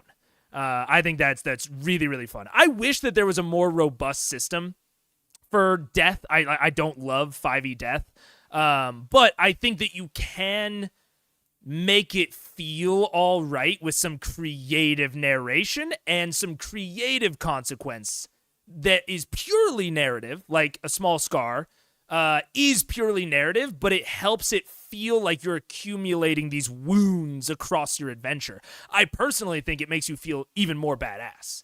if you're, narrated as this person like fighting through their wounds. It's to me, it's much more like cinematic. What up, John? How you doing? We have not gotten as far as we should have because I keep pausing. 24? 24. So I had to lower the That's all timer. it is. Yeah. As that happens, the fist clenches and wham! Bitch slaps the back of the wailing ghost creature. As it does, you 1,000% tiny keyboard. Great example. Amazing example. Yeah. hear it scream out in pain as its spectral form is scattered across the air and dissipates. Oh, The wailing- yeah. What? Oh, thank God. I think you smashed it. Killed it. Crushed it. But I'm so little and wee. Lift yourself up for a victory lap. I guess I lift myself up with Big Baby's hand. You toss yourself a couple times. Oh, meanwhile, Percy's like, oh, shit, Percy. No, I've got 4 healing potions. I pour. It's not the best. It's a greater healing. Fine. So it's 44 plus 4. Glug glug glug glug. I will also sing for him the Song of Rest, which is just another D6. You guys are taking a short rest. Yeah. Are we clear of danger? We don't know, but I poured the potion into Percy's mouth. 44 plus 4? Yeah. Yep, you got it. 4, 5, 6. Wake up, handsome. 9, 10, 14. Yep, I'm awake. Hurt, but I slap him twice anyway. Where do we go? What do we do? What are we doing here? The priest's dead. Is there anyone else, or should we head back? we should head back. Apparently, any help I thought we'd find here is obviously gone. Should we check this other room first before we go? Did we not check the other No, room? no. Let's check the other room. Quickly, and- though, quickly. We'll check the other room. While they check the room, I'm going to just go all over the altar and see if there's just any hidden door, any trapdoor, or anything like that. Okay, give me a perception check. That's oh no, wait, I keep forgetting that Trying word to get the door skill. open That's a was 20. Fucking hilarious. God, I was really hoping. I am curious about that Banshee. Like, that. Disappointingly, that felt like a random encounter.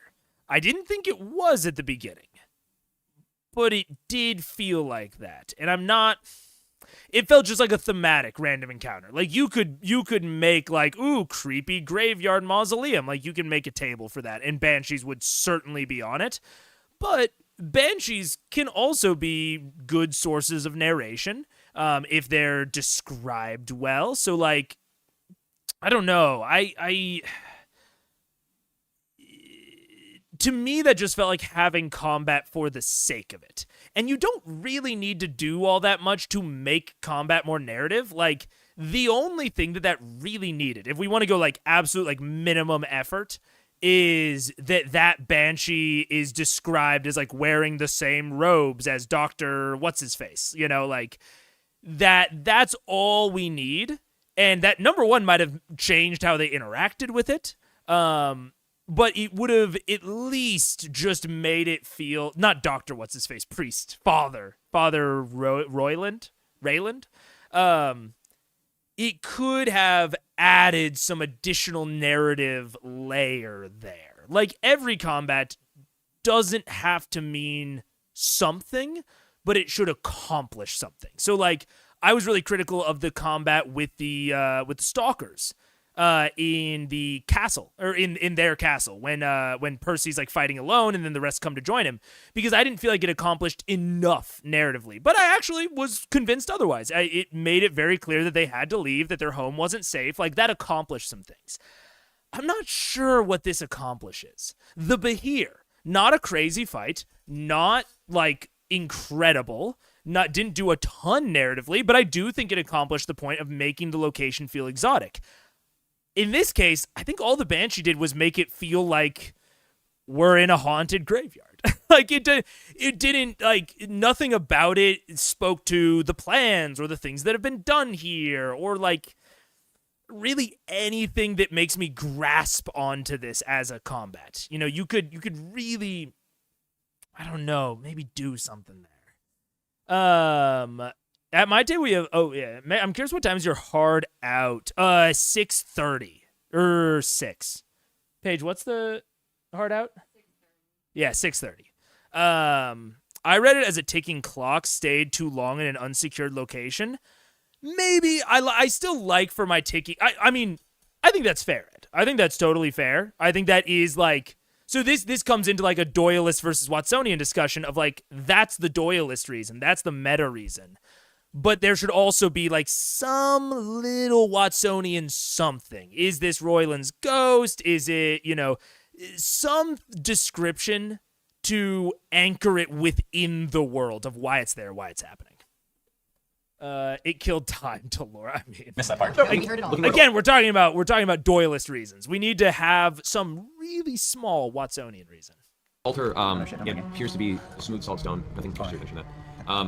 You check the other room. This is a small kitchen, essentially, for whoever was running here would make small meals or things to delineate during worship and or just cook for its own meals when the father was keeping. Has it been used recently? Is it? It does not appear to have been used. You make an investigation check to gather an idea of how long it's been I'm there. gonna look around as well. And 14. Food and stuff. Of 12. 22. Okay. You get the feeling that the last time this was used was a little under a week ago.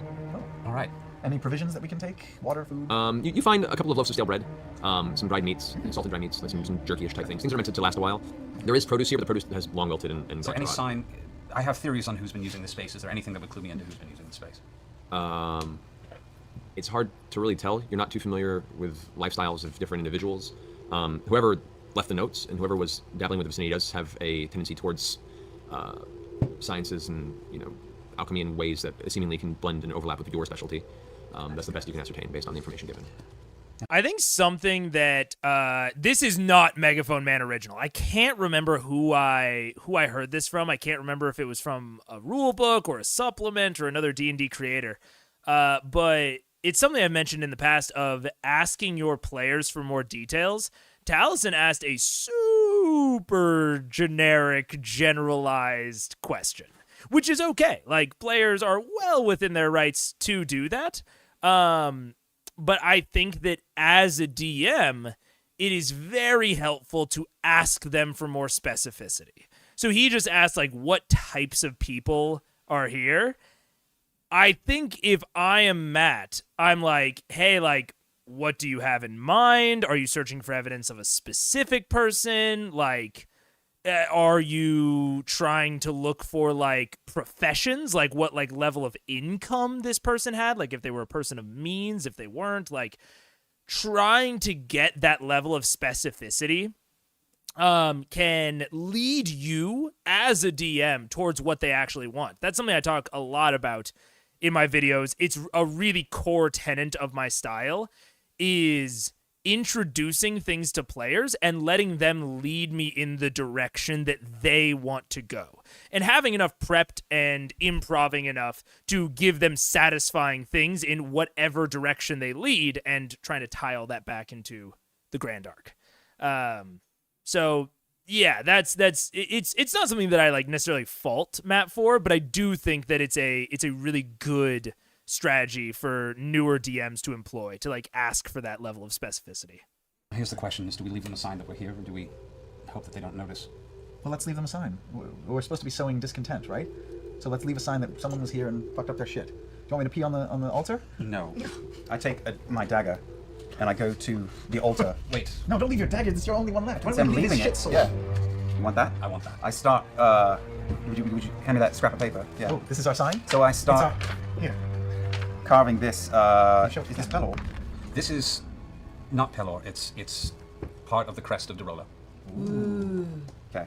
The rollers are back! Okay. So I just start scraping it into the stone with But the it is a dagger. form of the Pelor. And it gives us a horrible screeching sound as you carve into this well-polished stone surface that's used predominantly for worship, or when it was. But given about 5-10 minutes in, you manage to scrape a design into it that is visually distinct against the smooth surface and does match the design best to your ability. That person. I would also like to drag Father Reinald out of his room Okay. and put him at the pedestal. Okay. And then before we go, Jesus. I'm going to the wooden door, and I carve into the Everyone door. knows he's dead. Pelor lives in Whitestone. A lot of words. 6 hours later. It's wood. It took me 5 minutes. Okay. You finish your carving, seemingly without Maybe. recurring incident. I'd like to head back now. Yeah. Okay, you guys make your way out of the temple back into the center of the graveyard. The sun is beginning to set. The reds and purples of the night sky are starting to creep in as it just begins to crest on the far western side of the mountain range surrounding the valley. I have a question. Yes. What's the weather been like since we've been in Whitestone? It's been spotty, cloudy, The sun has come out during the daytime? bits and pieces. There is heavy cloud cover as you're pushing through. It kind of brings colder weather. It looks like when you first got there, there was some snowfall that happened before you arrived. You've had a few days of sun, but I'd say about half the day is cloud cover. Does it seem to be fairly natural weather for this Yeah. time of year? Gotcha, Kale. In Interesting. this far north, too. Alright. All right. You guys, I also grab those wooden stakes off the ground. okay. Takes you a little time because they're amongst a bunch of other broken wooden scraps. I grab a couple extra as well. Okay, find some splintered wood. All right, you guys make your way back into the town. I'd like you all to make a stealth or deception check if you prefer. Deception, please. All right. Do. I'm just a peasant boy. 13. 13. G'day, sir. 23. Okay. 32. All right.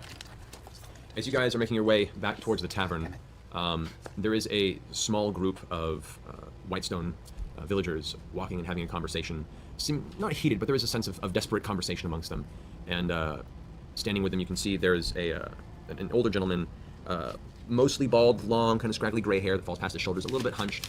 He's wearing dark leathers and a cloak that's kind of over one shoulder and kind of drags the ground behind him.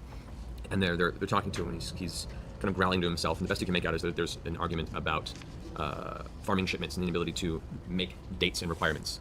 He shouts back to the remainder, says, "Listen, it is beyond my control. This is what has been decreed by Sir Carrion. That is how it will be. If you cannot provide, then taxes will be pulled. If you cannot pay, then there are far worse things we can take. Be on your way." And kind of steps away from the group, looks over and sees a little boy and this, in the shadows, skulking individual. "You there? Yes? You new around here? A bit, yes. I don't recognize you." And see, okay, I want to relate this back to what I was talking about between the Sun Tree and the Mind Flayer incident. This scene, and again, it's not just the fact that it's a cutscene, even though it is. I just think that cutscenes tend to display this more. Of this was very clearly for the players. Like, yes, this was a thing that happened in world, and that doesn't diminish it. But there are certain levels of impact that it does or doesn't obtain. Like, the Sun Tree was much more impactful than, I think, this or the Mind Flayer incident. And I do think that is partially because these conversations and these scenes feel like they are for the benefit of the players. They are lore drops. Now, you're not going to be able to get everything to feel like the Sun Tree. You're not going to be able to get everything to where it doesn't feel like that. I would say something that I do try to do is not just jump it on people as they're traveling, especially for these types of like lore drop things. I would maybe narrate a large commotion in a nearby tavern or a town square that they specifically have to go and engage with. Now, I think you could argue that that's just semantics, but I don't think it is. I think that there is a distinct difference between allowing, like, just giving it to them and just saying, like, hey, here you go. Here's your lore. Here's your quest. And narrating that something is happening, but not dragging them into it. They have to actively choose to go into it. I think it can help the pacing of the session. I think it can help the player agency, like the feeling of player agency, because at this point, Matt has narrated this twice. And to be fair, the first time, he narrated it off of something that Keyleth and Scanlan actively chose to do, and it didn't tip me off at all. I thought it was great. And so that's the level that I think is, and maybe it is more challenging. Like, it doesn't, it makes the pace of the game a little bit more uncontrollable, and does require maybe a little bit more of work in the moment. But I think you will generally find that your players are engaging with things that they really want to engage with more often. And in my opinion, it leads to less work overall because you're not spending a bunch of time on stuff, like prepping stuff that they don't care about. But this is big. This is a recommendation of mine, but it's also big personal preference area. Like, I think it's a good recommendation, but I can very much see going different ways on it. It happens after. What's interesting is this scene happens after someone asked, "What are we doing here? What's our next move?" Yes, which I think leads it even. Oh God, I have to respect the timer. Fuck. I think that leads it even more into feeling like he's just giving them a quest because they don't know what else to do. Respect the timer. And two of the guards kind of step God, forward. I want to talk more. I suppose it's all good luck then. What's your name? Reggie? Make a deception check. My life, I know. Reggie's a good name. 21. My name's Reggie. Well, make yourself useful. Maybe you can make it for some of these lost crops with these bags of shite keep saying they can't do. I'm actually supposed to be going back for a... I don't give a shit. Move on, boy. Yes, sir, and... And he crumbles and just keeps on walking. The guards kind of give you a look and kind of spits at your foot. Keeps walking on. Eventually they drift aside. you continue your path back to the tavern where the rest of you are waiting. The sun has now set, night has taken the sky, and Keyleth is on the verge of completing her ritual. I'm cleaning my nails as I'm watching her. I'm keeping an eye on the from the second floor. I want to see how much movement in the city there is, and whether or not there's any guards by the tree. Whether or not the tree seems to be left to its own devices, or. Okay. As you're keeping watch, you notice there, occasionally there will be one of the zombie giants that will lumber through the center of town. There's a very specific pattern that they tend to follow. Definitely trying to memorize that. And you do notice a couple of other guards that you didn't notice during the day begin to show up. They're humanoid, they're armored. They kind of skink around. They're humanoid, but their movement is unnatural. Is there a lot of light in the town, or not very much light? Not very much light at all. There's very, very low lit points at certain crossroads that have been left up for general visibility for those who have to travel at night. But as you gather, most people just do not travel at night here in Whitestone. Make sure no lights are lit in our. We've already blacked I out, blacked out the windows. Okay. so we can actually have light. Keyleth, Yeah. you finally complete your ritual. Sweat pouring down your brow. You have your hand on the roots. Can I do something real quick for my final, for the last Little final, extra drama? Little extra drama. So as I kind of complete the ritual, kind of remembering that Pelor and this is like a sun tree, I'm going to cast my 6th level sunbeam spell. Kind of one more. This I'm finishing the plant growth with the last big at essence. I'm Underground. underground. Oh, okay. So I'm going to take my sunbeam and kind of wrap it up with my druid goodness and shove it in the tree. You're gonna shove it where the sun don't shine. Nice. I don't know if it's going to work or not. You just shoved it where the sun I don't hope I shine. didn't spend 8 Okay, hours. roll a d20 and add your wisdom modifier. Do I get advantage on this because, hero's feast?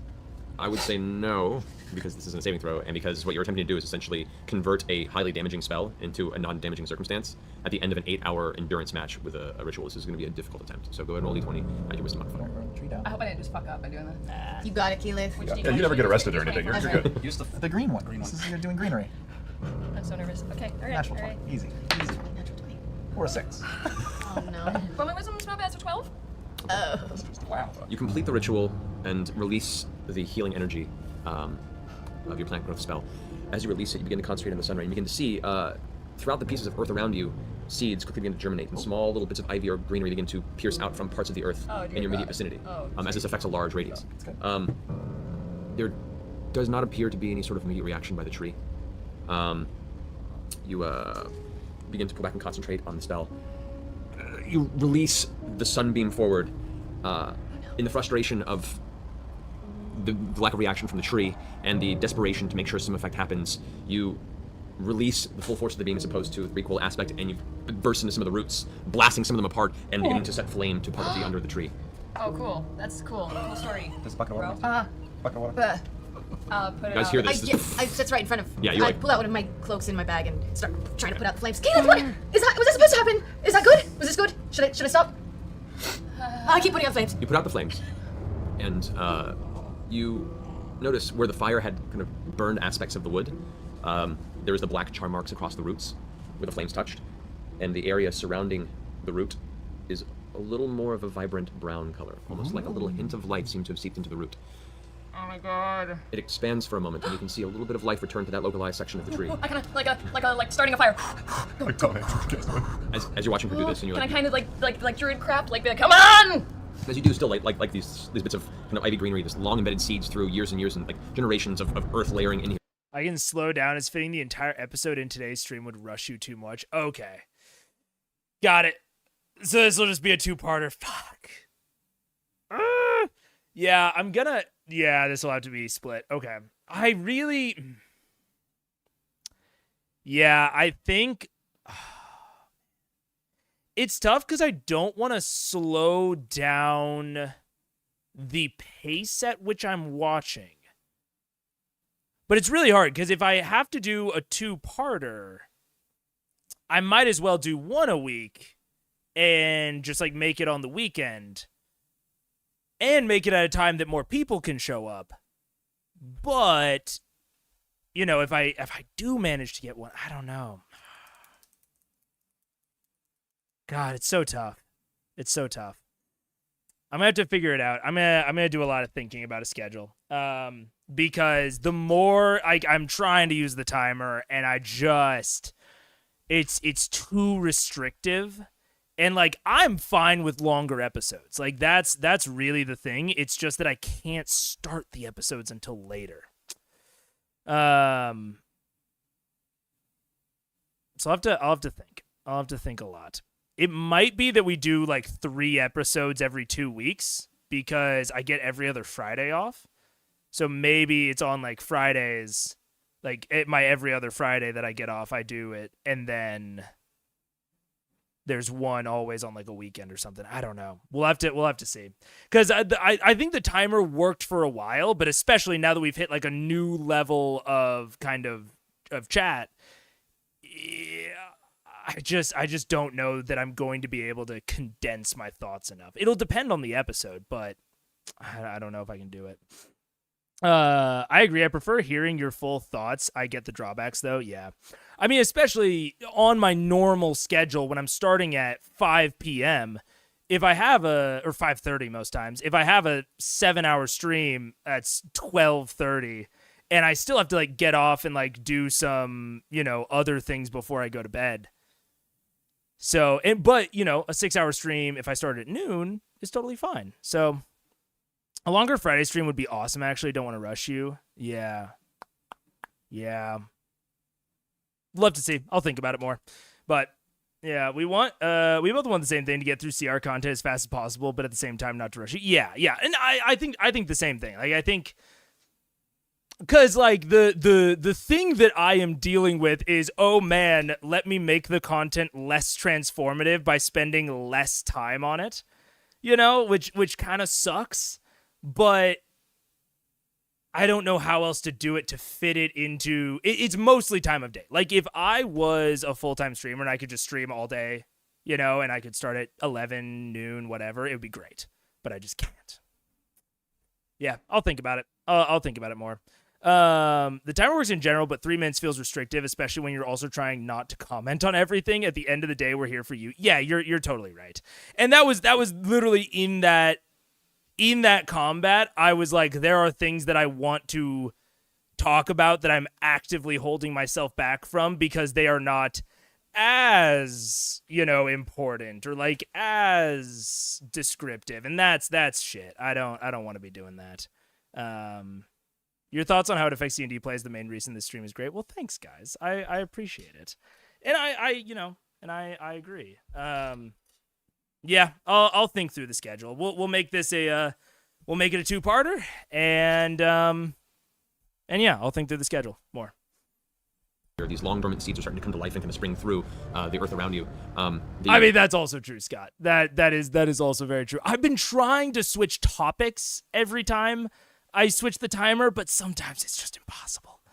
The expansion of the healthier portion of the root begins to spread, and then stop spreading, and you begin to notice all the greenery begins to immediately wither and crumple and turn to ash. And you watch as the vibrant aspect of the roots slowly drain from the bottom up, like something is pulling the life force. Yeah, I wouldn't be able to take notes in the moment, especially because like when I'm like reading through like the book for book club, I have to pause the book to take notes.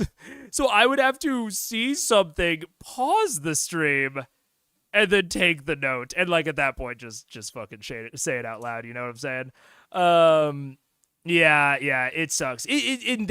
This is like, I've had several other content creators be like, man, I don't get how you do it, whatever, for that long. Mike said a very similar thing in the Super Geek Mike interview, but like, I am not able to do other stuff. Like, like this is good for me. This is easy for me, but like, I'm not able to like take notes while I watch things. I'm not able to batch it like that. Like, it'll just leave my brain. So I have to pause in the moment. So it's nice in a lot of ways, but it's also super restrictive in others. Or not end up saving any time. Yeah, exactly. I know, Scott. I know. No worries there. Eps, because as vague as possible, a string of things happen towards the end of this episode that we don't want you to rush through. Yeah, that's totally fair. That is very fair. I'm sorry I forgot the stream time change time, and apparently, and I'm thinking about changing days. I don't know. We'll see. I'll think about it. Yeah, it might just involve reducing the schedule, but making them on days where it's more applicable. But yeah, we'll see. We'll see. I appreciate you guys being along for the ride. As I try to figure it out. I appreciate you. Out of the roots. Sucking the life force out of the earth. I take some of that holy oil that Vax gave me, and I kind of dip my finger in it and start rubbing it along the vines that are growing Okay. along the edge of the roots. Take the oil and place it along the roots, and it soaks into the dry, and in some cases now charred aspects of the roots. See you, Valkyrie. You wait a moment, and the oil seems to almost burn off and evaporate. Wow. So the ground is cursed. The ground is cursed. The ground is cursed. Well, poop. Should I try peeing on it? Make a perception check. Who, me? Her? Perception check. That thing you're doing? You know, No, when- I'm good at perceiving things. I'm just not. I'm glad, Terrence. I'm glad. I'm glad that, people get it. Mondays and Wednesdays and the occasional longer Friday, maybe. And I just plan for Monday and Wednesday to always be two-parters of Monday and Wednesday are always two-parters, and then every other week there's a long Friday. That could work. I'll have to think about it. But yeah, I don't know. I'm glad that you guys get it. That's always I've said this before. When I started doing this series, I was so prepped for people to not get it. I was so prepped for people to accuse me of just swag jacking Critical Role and just being super basically just stealing their content. And the fact that everyone seems to get it so instantly is so it's very rewarding. I'm very happy that it is so obvious what I'm trying to do, that I am trying to be a support, or not support, but I'm trying to do my own thing with Critical Role as the fuel. Because with longer episodes once every 2 weeks, then you don't have to rush Mondays and Wednesdays. Yeah, and then everyone can chill about the pacing. True. Yeah, that might be it. We'll see. Lots of people have to do the same thing with their watch through experience anyway. Yeah, very accurate. Yeah, okay. We'll see. It'll probably. I'm gonna do a lot of announcements on the first of the year. I'm gonna think about it and gonna talk to people. But your content enriches this little corner of the TTRPG space. Thank you. I'm glad. It is, and I just we're gonna get out of the complimenting me zone. Thank you. I love you. I appreciate it. I don't want this to just be me saying thank you so much for all these compliments. Oh, don't compliment me more. but I really do appreciate it. A lot of us are no longer closer to our old groups. Mine are now all over the country. This is a way we got together to watch things. That is my hope, is bringing that couch watch through experience, and talking about being closer with your old groups. I've been teasing it a lot, but potentially options on the way to play with new groups, maybe within the Megaphone Man community. So just going to put that out there. Good at reading people. You know what we need to do? That's not bad. 22. Stay tuned for January. No ground, just grow the Just ball. water. The pattern of decay that followed your initial attempt at reviving this vicinity all had a very distinct downward motion of drain. So with that in mind, that this is, gonna be the two-parter, we're stopping at, we're actually stopping very soon. Holy shit. Okay. So we'll stop the video. And then, maybe hang out for a little bit, chat for a little bit, but it wouldn't be bad for me to have some extra time to prep the house more. Because the friend is coming to stay with us. Or the family. But yeah, cool. Okay. That would be amazing. My group has been drifting apart. I'm the only one who still only has that group. I've been feeling the D&D itch more and more lately. Yeah. What I am introducing is probably not as cool as you're hoping. I'm gonna put that out there. I want to temper expectations, but it is partially a test for later things. So, like I said, I think I'm just gonna do a whole stream, maybe on January 1st,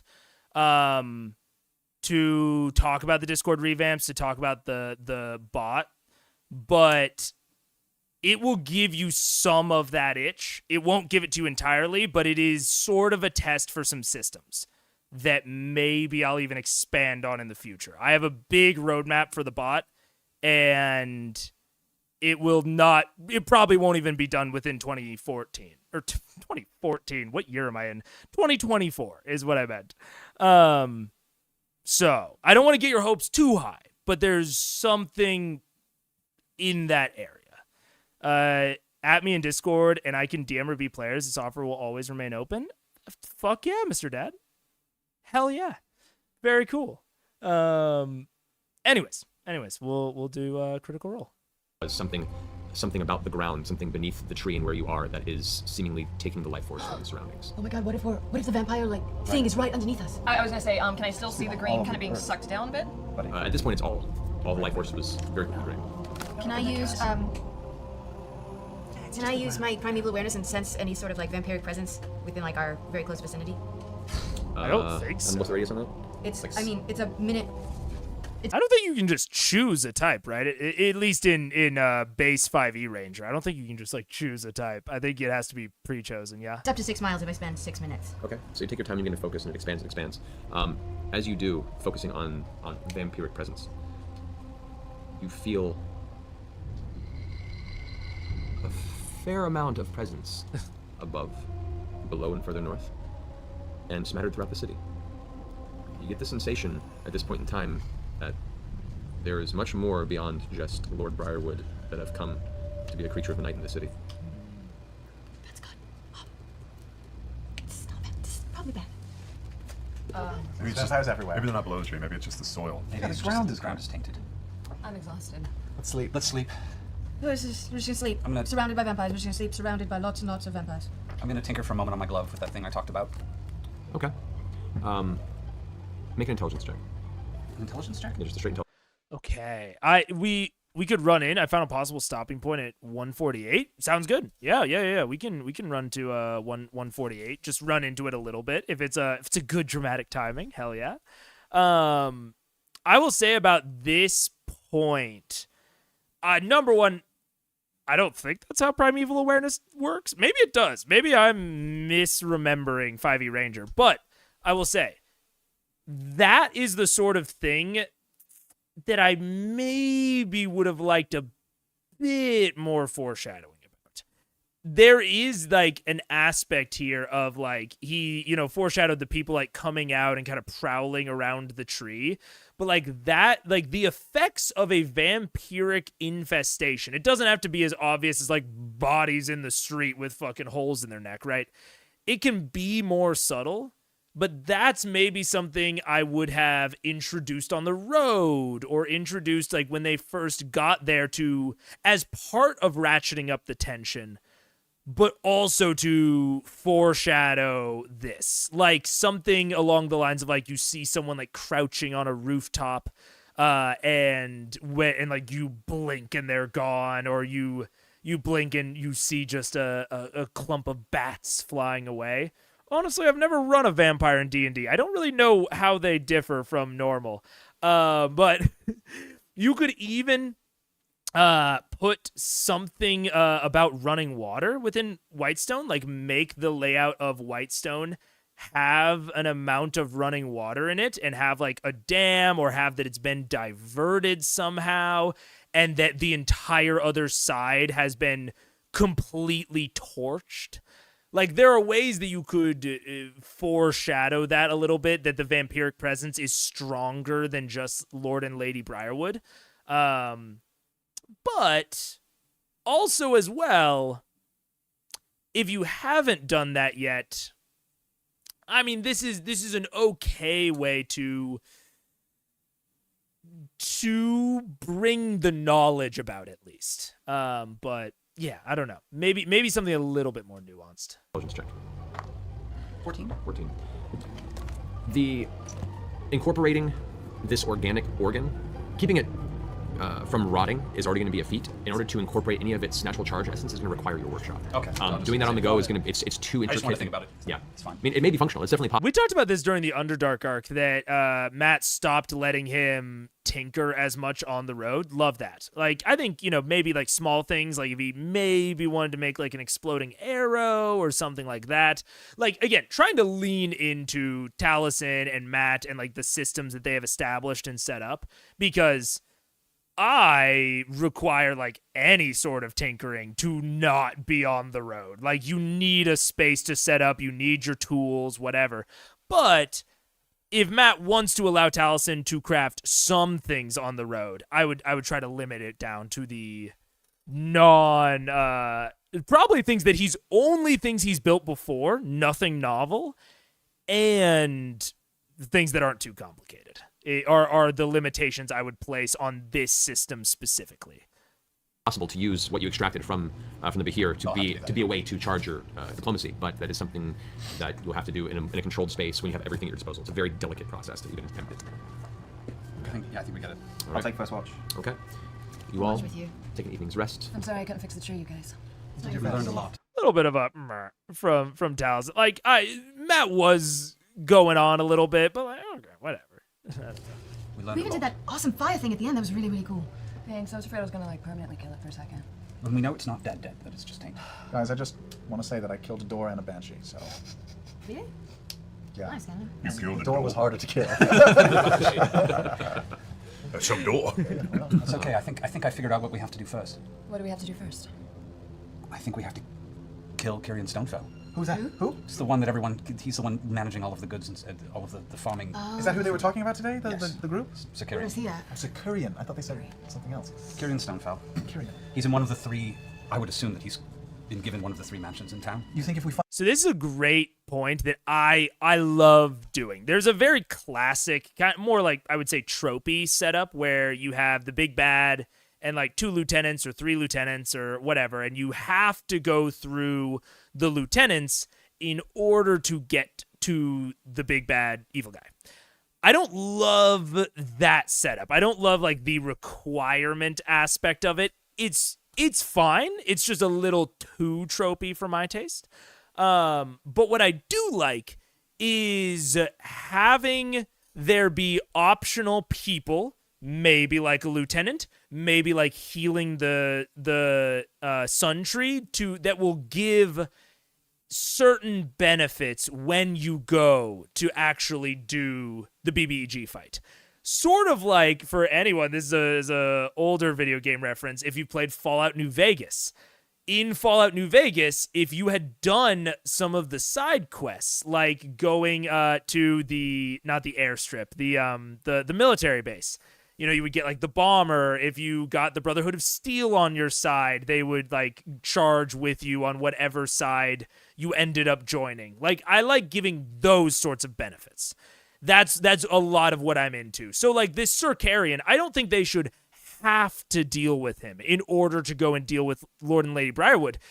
And very much to Matt's credit, Matt has never presented that as if that was the case. He has not prevented them at all from just marching up to the castle door. They have specifically avoided it. And I think it's because Matt has done a good job at heightening the danger with all of these undead zombies and now with the vampire infestation. Like, I think he's done a good job of showing that this place is very, very dangerous and that might not be such a good idea. But they could do it. And I also like the sun tree.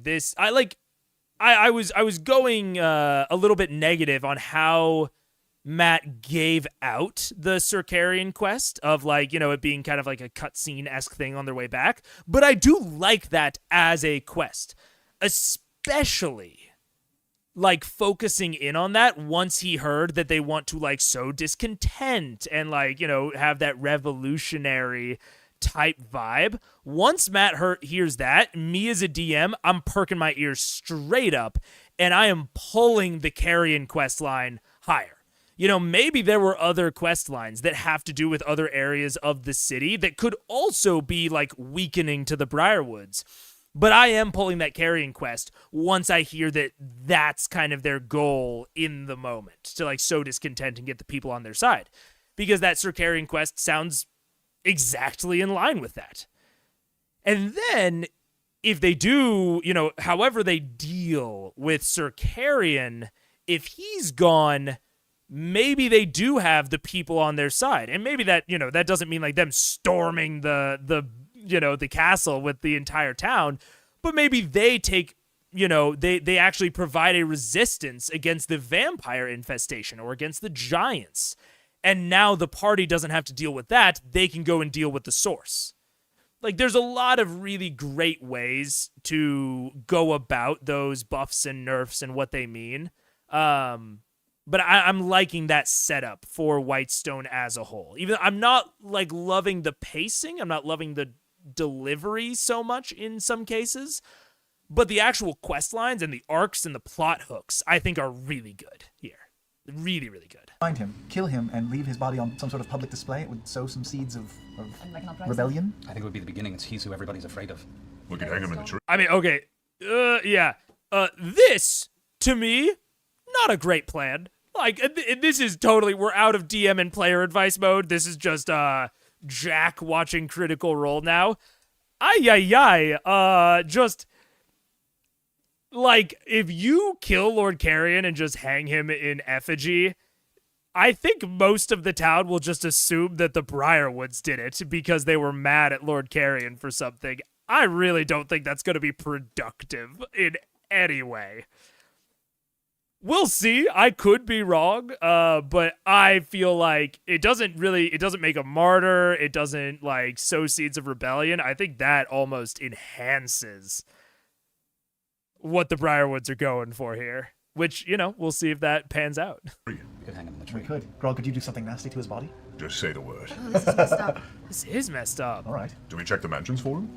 I think we ask around to see if there's a way to ask about This is another instance of where I really hope, like, if I'm hearing this as the dungeon master, I'm like, are you guys not learning the lessons? Like, this is, like, not that dissimilar to what you did with the bounty hunter, and the King of Amon tried to slap you for it, but then you just left him on, so, not that many consequences. Like, if they become the baddie, I really hope that Matt slaps him for it. And, like, very much, like makes the townspeople afraid of them and, like, totally unwilling to help if they do this. I don't find out know. who's in what house. Ask around. Let's just go house to house and kill everyone in all of them. Let's. Eventually, yes. Hello, I'd like to share the news of our Lord Savior. My action, your face! We could be Mormons. As you guys take your watches and go to sleep in the cold interior, and it is a cold interior of the tavern as the night comes through. This is your first time really staying the night in the center of Whitestone. Even though you slept in the forest, in the boughs of the trees itself, the temperature grows far colder here, and even with the warm interior, the windows frost over, and you find yourselves having to huddle or build some sort of small fire to eat and keep a semblance of comfort to rest. You all eventually go to sleep throughout your various times. I would like everyone to make... That's a great example. Okay, so Matt didn't have the chance to do this because they never slept in Whitestone before she attempted to heal the tree. But that's great foreshadowing for the fact that the land is cursed. Like, amazing. That like, talking about the temperature is, again, I'll go into the sensory stuff. It's talking about the sense of touch, which gives you, again, some, like, inherent qualities of the air, of the area. And, like, that is letting us know that it's cursed. Like, straight up. Now, again, Matt didn't have the opportunity to narrate that before they tried to heal the tree, so not his fault. It wouldn't have made sense if he had narrated it sooner. But really, really nice. Like, that is a great way to foreshadow or to indicate that an area is cursed. Very classic, but, like, classic because it works. There's some things that are tropey that I don't like. That's a tropey thing that I think, like, just works well. Whoever fights monsters should see to it that in the process he does not become a monster. Yeah. New really good stopping point time step 157. Okay, cool. Yeah, we'll do 157. Whoever murders hobos should see to it that in the process they do not become Wait. a wisdom saving throw. Wisdom? With advantage because you're still affected Still by lasts the hero's till feast. noon tomorrow, right? 2 p.m. tomorrow. Night. Yeah. 12. Oh, I take that one. Nietzsche. 17. 25. 20. 23. 14. Okay. All of you wake the next morning, rested as best as can be. Percy, your entire evening was racked with nightmare after nightmare. Imagery you wish to not recall, whispers and voices familiar, unfamiliar. I don't know enough about Nietzsche. Nietzsche? I'm assuming? I'm not sure. I don't know enough about him to know. Seeing yourself pulled from your physical self into the heart of this banshee, then wrest from death barely, cackling in the distance. I want you to go ahead and mark on your sheet 1 point of corruption. Oh. What does that even mean? Oh no. I don't know where that We is could on the be sheet. evil. We could turn evil As here. you wake up, The longer we're you find here. yourself just racked by those nightmares. A sense of nervousness comes to you, and there's So obviously, I just talked about. I'm going to turn the timer back on just to give myself a sense of how long I've been talking. I really like his like I've said, I don't use lasting wounds. So like the corruption stuff, I'll put that to the side. But just the narration of like talking about like being racked by these nightmares or whatever, that is the sort of narration that I use when it comes to those sorts of wounds. Honestly, I haven't been doing a great job about it in my most recent BitD campaign because since it's, I've said it before, it's all improv, so I kind of have trouble remembering what happened last session. I need to take better notes and make like better session logs. But I love that as like a lasting wound from going down. He's making it mechanical. I wouldn't even make it mechanical. I would just narrate like him having these terrible nightmares. Like his health goes back to max when he sleeps, but he is still psychologically being racked by the experience of going down to zero. That's a lot of the ways that I make or I try to at least, make my narration feel more cohesive, more like in fiction, where I don't describe these big, crazy wounds during battle, but if you go down, it's things that you can heal from, but things that you'll have effects from for a long time. So that's a good example of like what I like to do with going down. Percy, the one and only to fail a save with advantage. How thematically appropriate. Lol. The second part of that quote was the intro to BG3, and when you look long into an abyss, the abyss also looks into you. Yeah. I've heard that quote before. Yeah. That's like a very like Call of Cthulhu kind of Lovecraftian horror-esque quote.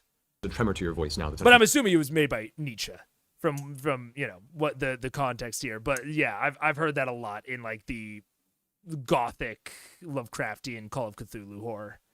Controllable. At times of silence, you find yourself impulsively clearing your throat. Well, And with that, we're gonna take a 5-minute break. Yay! All right, guys, we're back. Corruption. Keep this to a strict 5-minute break so we can get through as much as we can before the show's up tonight. So we'll see you that guys here in 5 explains a minutes. lot. All right? 5 minutes. See you in 7 seconds. Last possible stopping point. I think I'm actually going to go with an earlier stopping point so that there is still a solid amount. Because the first half was 1 hour 17. The second half is 1 hour 33. So I think I'm probably going to go with the 157 time marker so that, because I know that a lot happens towards the end, but I also want to make sure that next stream is still like a solid like length and depth. So I'll probably target the 157. The dice are being good storytellers. They are indeed. That's the fun part about dice. And one of the things that I was actually unaware of, totally unaware of Brennan Lee Mulligan's emphasis roll. I think emphasis rolls are so fucking cool. It's a homebrew rule that I think might have been published in an official D&D document that Brennan Lee Mulligan came up with, or maybe it's just a homebrew rule that he put out. But it's called the emphasis roll. And it is essentially where you have the player roll 2 dice, but it's not advantage or disadvantage. They take whichever score is further away from 10, which I think is so cool. So like if you roll a 17 and a 7, you keep the 17. But if you roll a 2 and a 15, you keep the 2.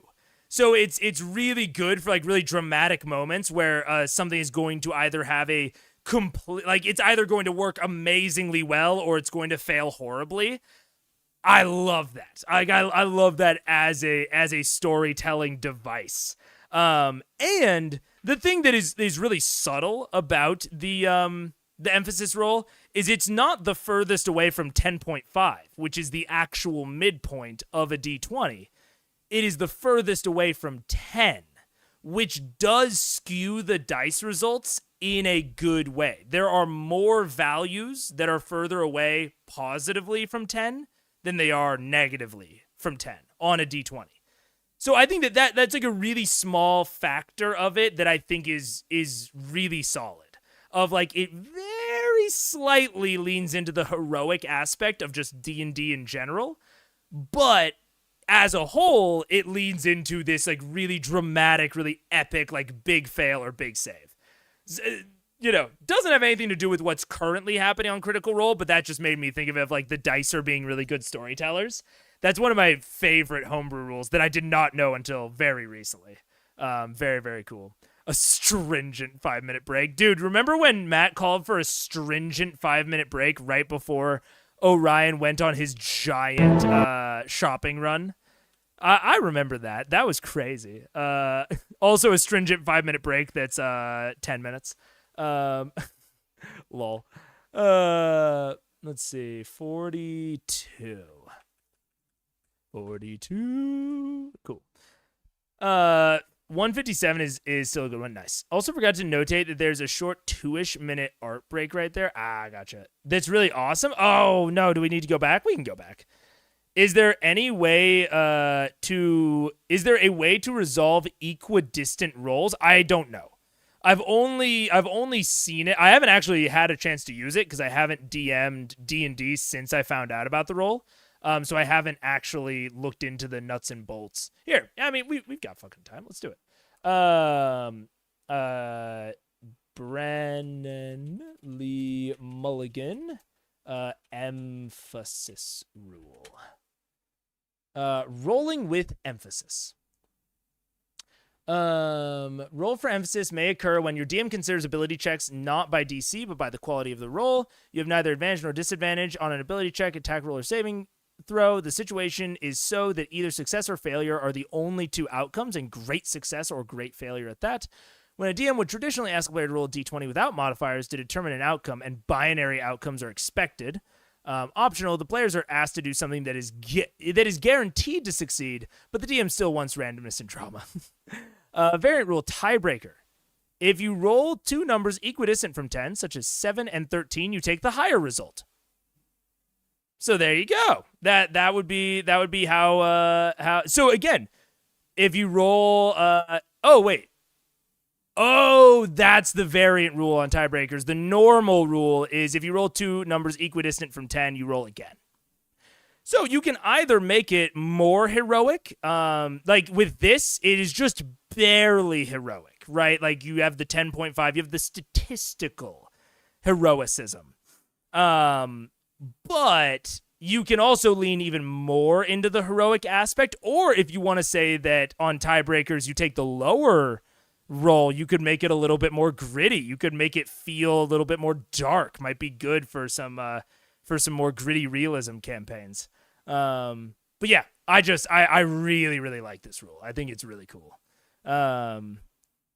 Yeah, is a 1 minute art break one of the first themselves ones? and Yeah, let's see.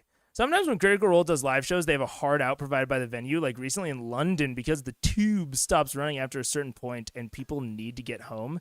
Guess how that turned out? Oh man, that is funny because like with D&D, hard outs are so tough, dude.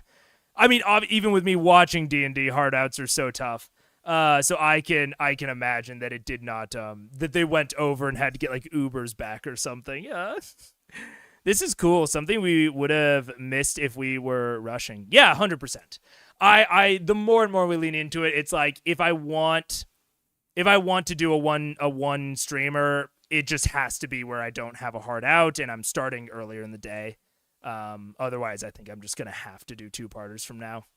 But they didn't get the heart out in London and paid a big fine. Oh, they paid a huge fine. I mean, dude, it's one of those things where, like, when you're at the point of Critical Role, I kind of think, like, you just eat those fines, right? Like, that's just the cost of doing business.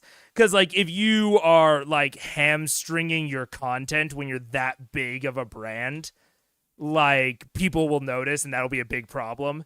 So, and honestly, like, from some, in some audiences, like, whoa, like, they were willing to pay a fine just to keep it real. Like, that's a big bonus for them. So yeah, that seems very much just like doing business. All the creators I've heard from who ended up not catching their trains didn't mind, though. The show was so good. That's what I'm saying, man. That's what I'm saying. Watch the art break on 1.0. Oh, yeah. Let's do it 1.0. Yeah.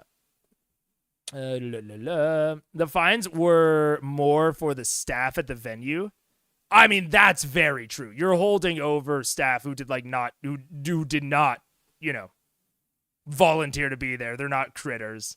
So yeah, that is a very fair point, Just Mustang, of like, it's not super fair to the staff, and it's good that they got compensated. Hopefully they got compensated. I'm sure the audience would prefer they keep going. Yeah, exactly.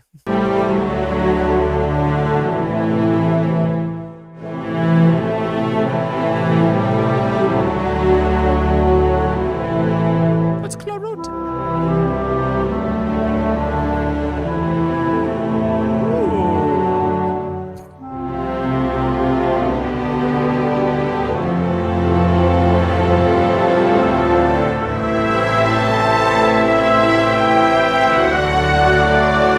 I bet I'm gonna.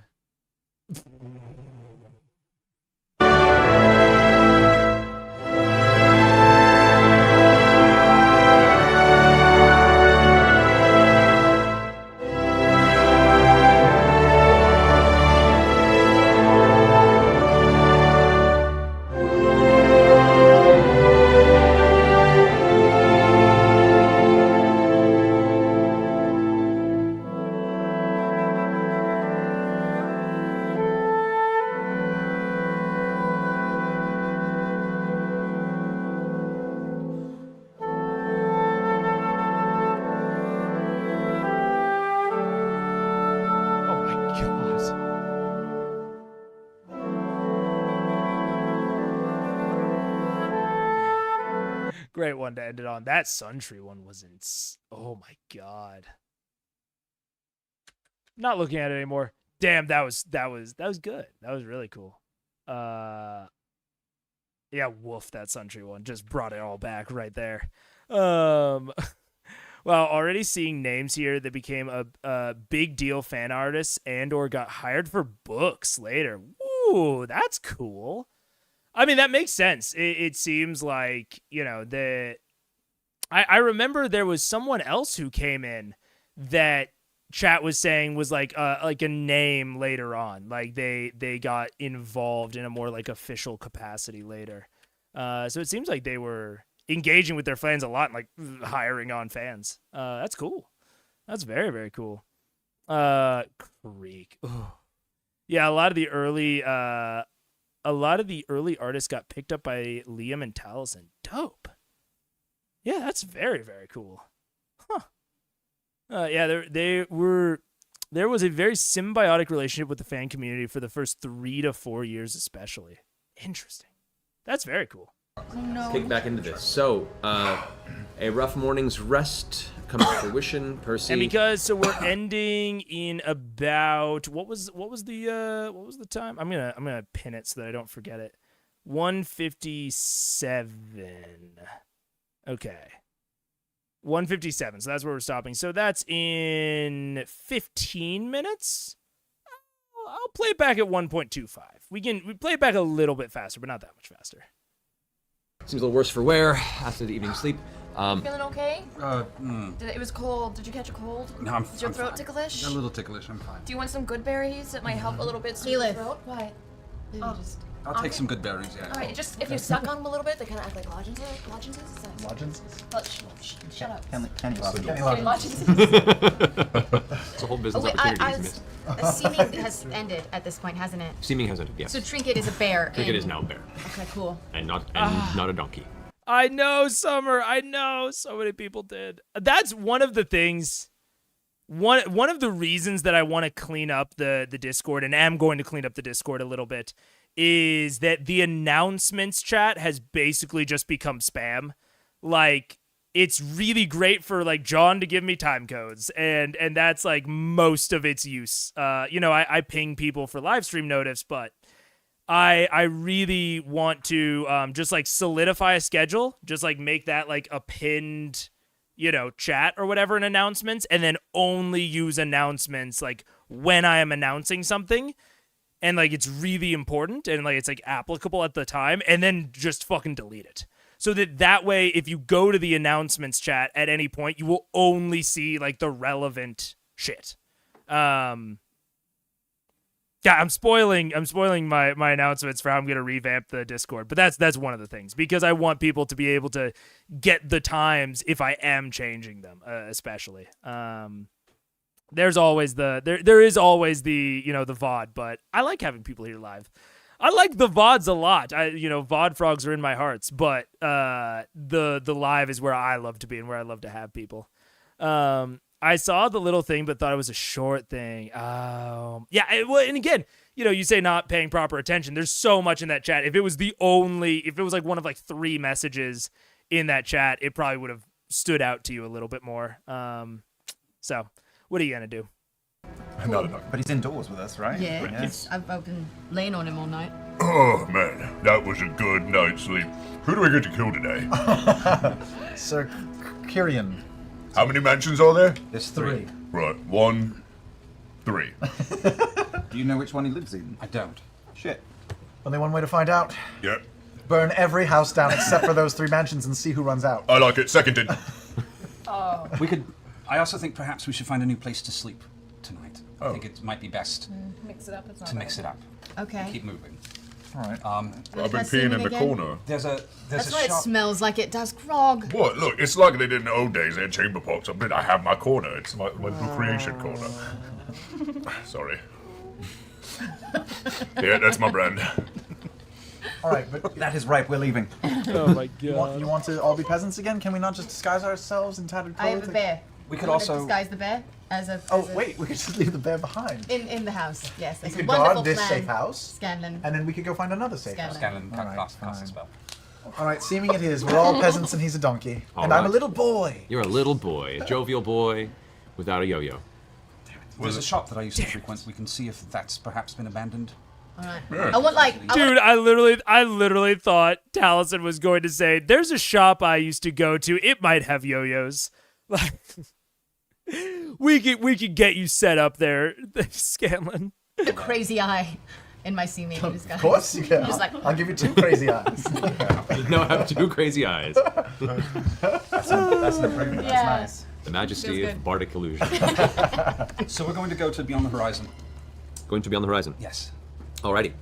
You guys step out into... Sam hating trinket is a bingo square. It's just not on this specific one, but it is indeed a bingo square. the day's sun. Today is fairly overcast. Clouds have taken the sky, and there is a bit of a light mist that is falling from this. Not quite rain, but not quite drizzle, but just a mist in the air. It's a cold day. The ground in most of the walkways and roads are a little damp due to the moisture in the air. Not muddy, but just a little bit of a pack wetness to it.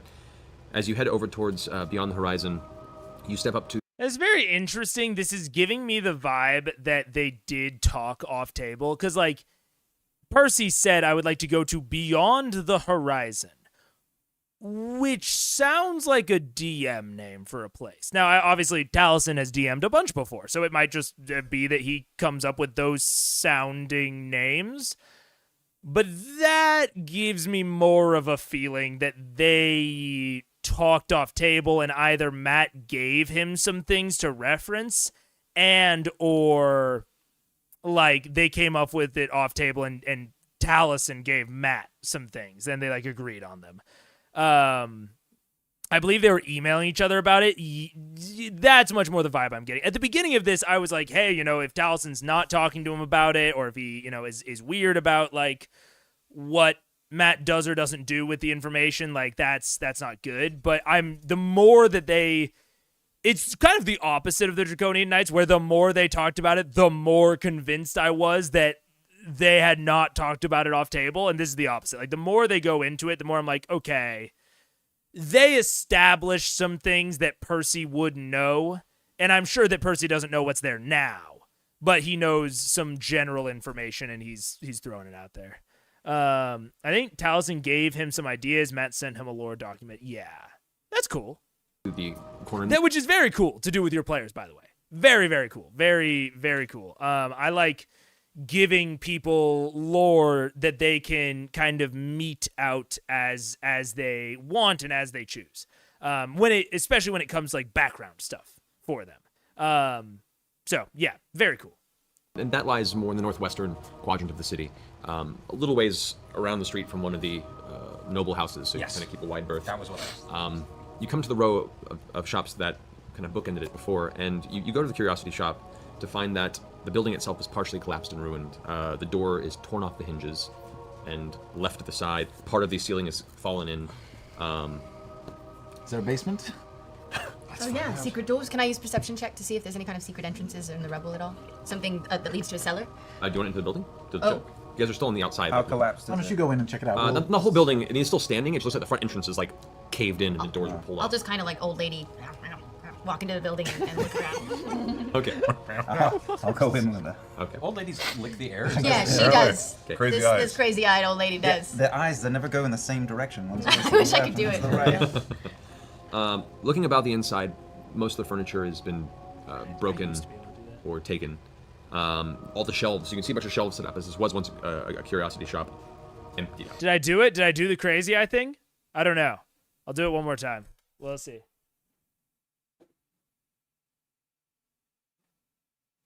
I feel like I can feel my left one drifting too much when I was moving the right one. I almost got the crazy eyes. Anything of worth has long been taken. Oi, Grandma! Any yo-yos in there? I'm looking, boy. A large scattering of broken glass and peppering of stains, dark, ruddy stains across the hardwood floors. You can see spattered in places. Occasional rat seems to crawl out, and this is a sound, but there is no other sign of life within the interior. Go ahead and make an investigation check. Ooh, with no advantage, right?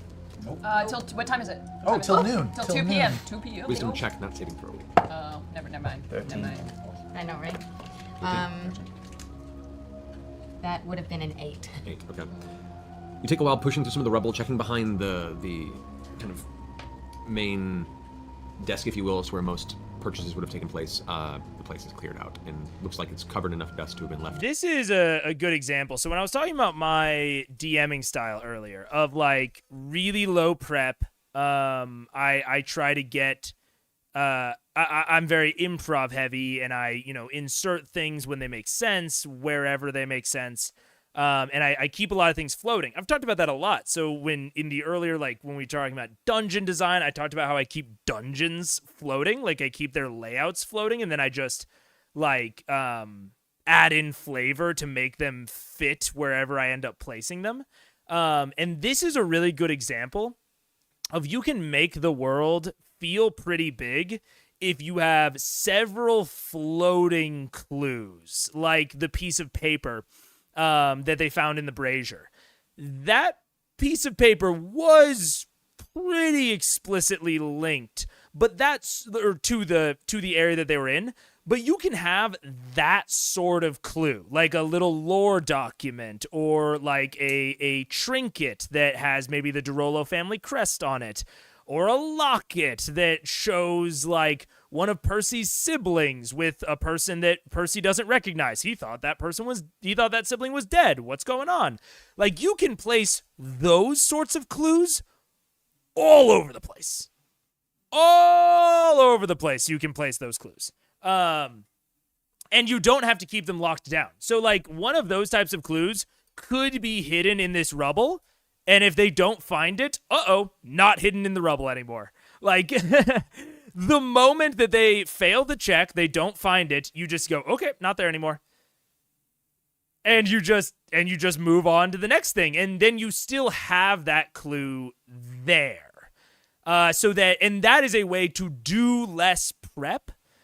Is if you create some location specific stuff like the piece of paper in the brazier, but then you have some floating clues and some floating locations and some floating characters that you can slot in wherever they're needed, wherever it fits best dramatically or it fits best with a check that they made, so that you can reward their agency. Because if they go somewhere that you are not prepped for, that's like the classic DM experience. You're never going to be able to escape the players going somewhere you haven't prepped for. Maybe you'll get one session without that, maybe even two. But eventually they will go somewhere you haven't prepped for. So having a kind of a collage of floating things, of NPCs, of clues, of treasure, locations, layouts, whatever, that can be really useful to just have in your back pocket, kind of regardless of how much you prep, because even the high preppers are never going to be able to totally escape improv, right? So I think that is maybe an insight into my DMing style, is that most of my prep is floating. So like I think for Matt, probably the floating prep is like the exception to the rule, and he just has them in, break glass in case of emergencies. Whereas for me, more specific prep is the exception, and the floating prep is more the rule for me. And, finding where your style fits between that is important as a new DM. Like trying it out, trying out different styles and seeing what you like more or less. I think an insight on the Whitestone prep comes rather soonish. Ooh, interesting. Here for a better part of 6 months to a year. I can't see any kind of like door that leads to a cellar. Glancing about, you find what looks to be a small cellar door that opens up from the floor in one of the back rooms. You open it up, there's a small ladder, not even a staircase, a ladder that leads down in there. It's a small room, about 10 foot by 10 foot. That room is also entirely cleaned out. All right. Again, super, super vague, and there's a fine line as a DM that you have to walk between giving the players what they want and not. In the very first episode, I complimented Matt extensively for putting up a wall in front of the players and like guiding them. I was like, that's not railroading. That's just like good DMing. You're directing them in the fun and interesting directions, and that direction is not fun or interesting, at least for what you have right now. The other thing is like determining what the walls look like what will be satisfying. Will it be more satisfying for the players if there is no basement, if the basement is there but totally cleaned out, which is what Matt went with, or if the basement is there, is not cleaned out and is not cleaned out but has like bullshit in it, or that has maybe a clue inside of it. Those four options, like what you're thinking through there as a DM on like what you want to do, is important to pacing a lot of the times. Like what you choose. If you choose to put up a hard wall of there is no basement, that's risky because you are not giving in to their thing, but you are potentially building a level of intrigue. You can either just say there's no basement, which might be the worst option because it really breaks the immersion of like you're just saying that objectively. You're not even saying like, oh, the basement might be buried under the rubble or like whatever. Like you're leaning kind of more out of game. I think that if you just say like, okay, you can't see a basement anywhere, they might unfortunately try to dig through the rubble. They might waste a lot of time narratively trying to find that basement that may or may not exist on your end. If you really want to put up a really hard wall in front of the characters, I think that the way Matt did it is decent. Of, okay, they're looking for a basement. I can't tell them that there isn't a basement without it probably feeling shit. But I also don't want them to spend a ton of time here for like pacing reasons. I want them to move on. So what I'm going to do is I'm going to give them the basement. I'm going to give them the thing that they're looking for, but there's just nothing there. That is still slightly meta-breaking. But even the way that Matt said it, of like, it has been cleaned out. He's still leaving a potential point of interest of like, well, maybe the looters missed something. Like, there's still an opportunity for the players to complicate this and to waste a bunch of time. But I think that Matt has done a great job of putting up a wall that is not too meta, but that will make them move on. Like, if he had just said you can't see a basement, that's not meta, but they might waste a bunch of time. Instead, he went with, there is a basement, but it's cleaned out. That's really borderline meta, but it's not quite there, and it is unlikely that they will search through. They might still do it, but you're kind of mitigating a lot of your risk factors here as a DM on them accidentally wasting too much time. No yo-yos here, boy. Thanks, Grandmama.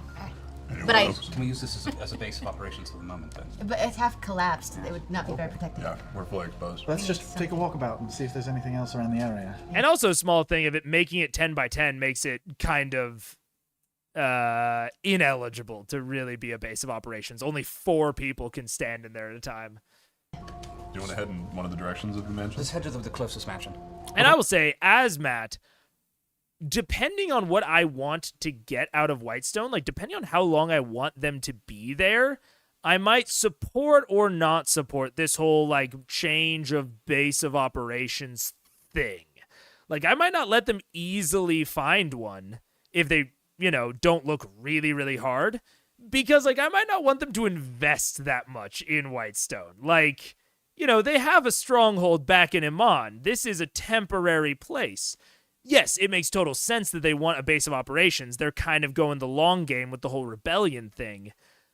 But as Matt, it's actually kind of similar to the Bastion stuff that we talked about at the end of last stream, where it's like, if I'm Matt, do I really want to get into like base builder discussions for this temporary area?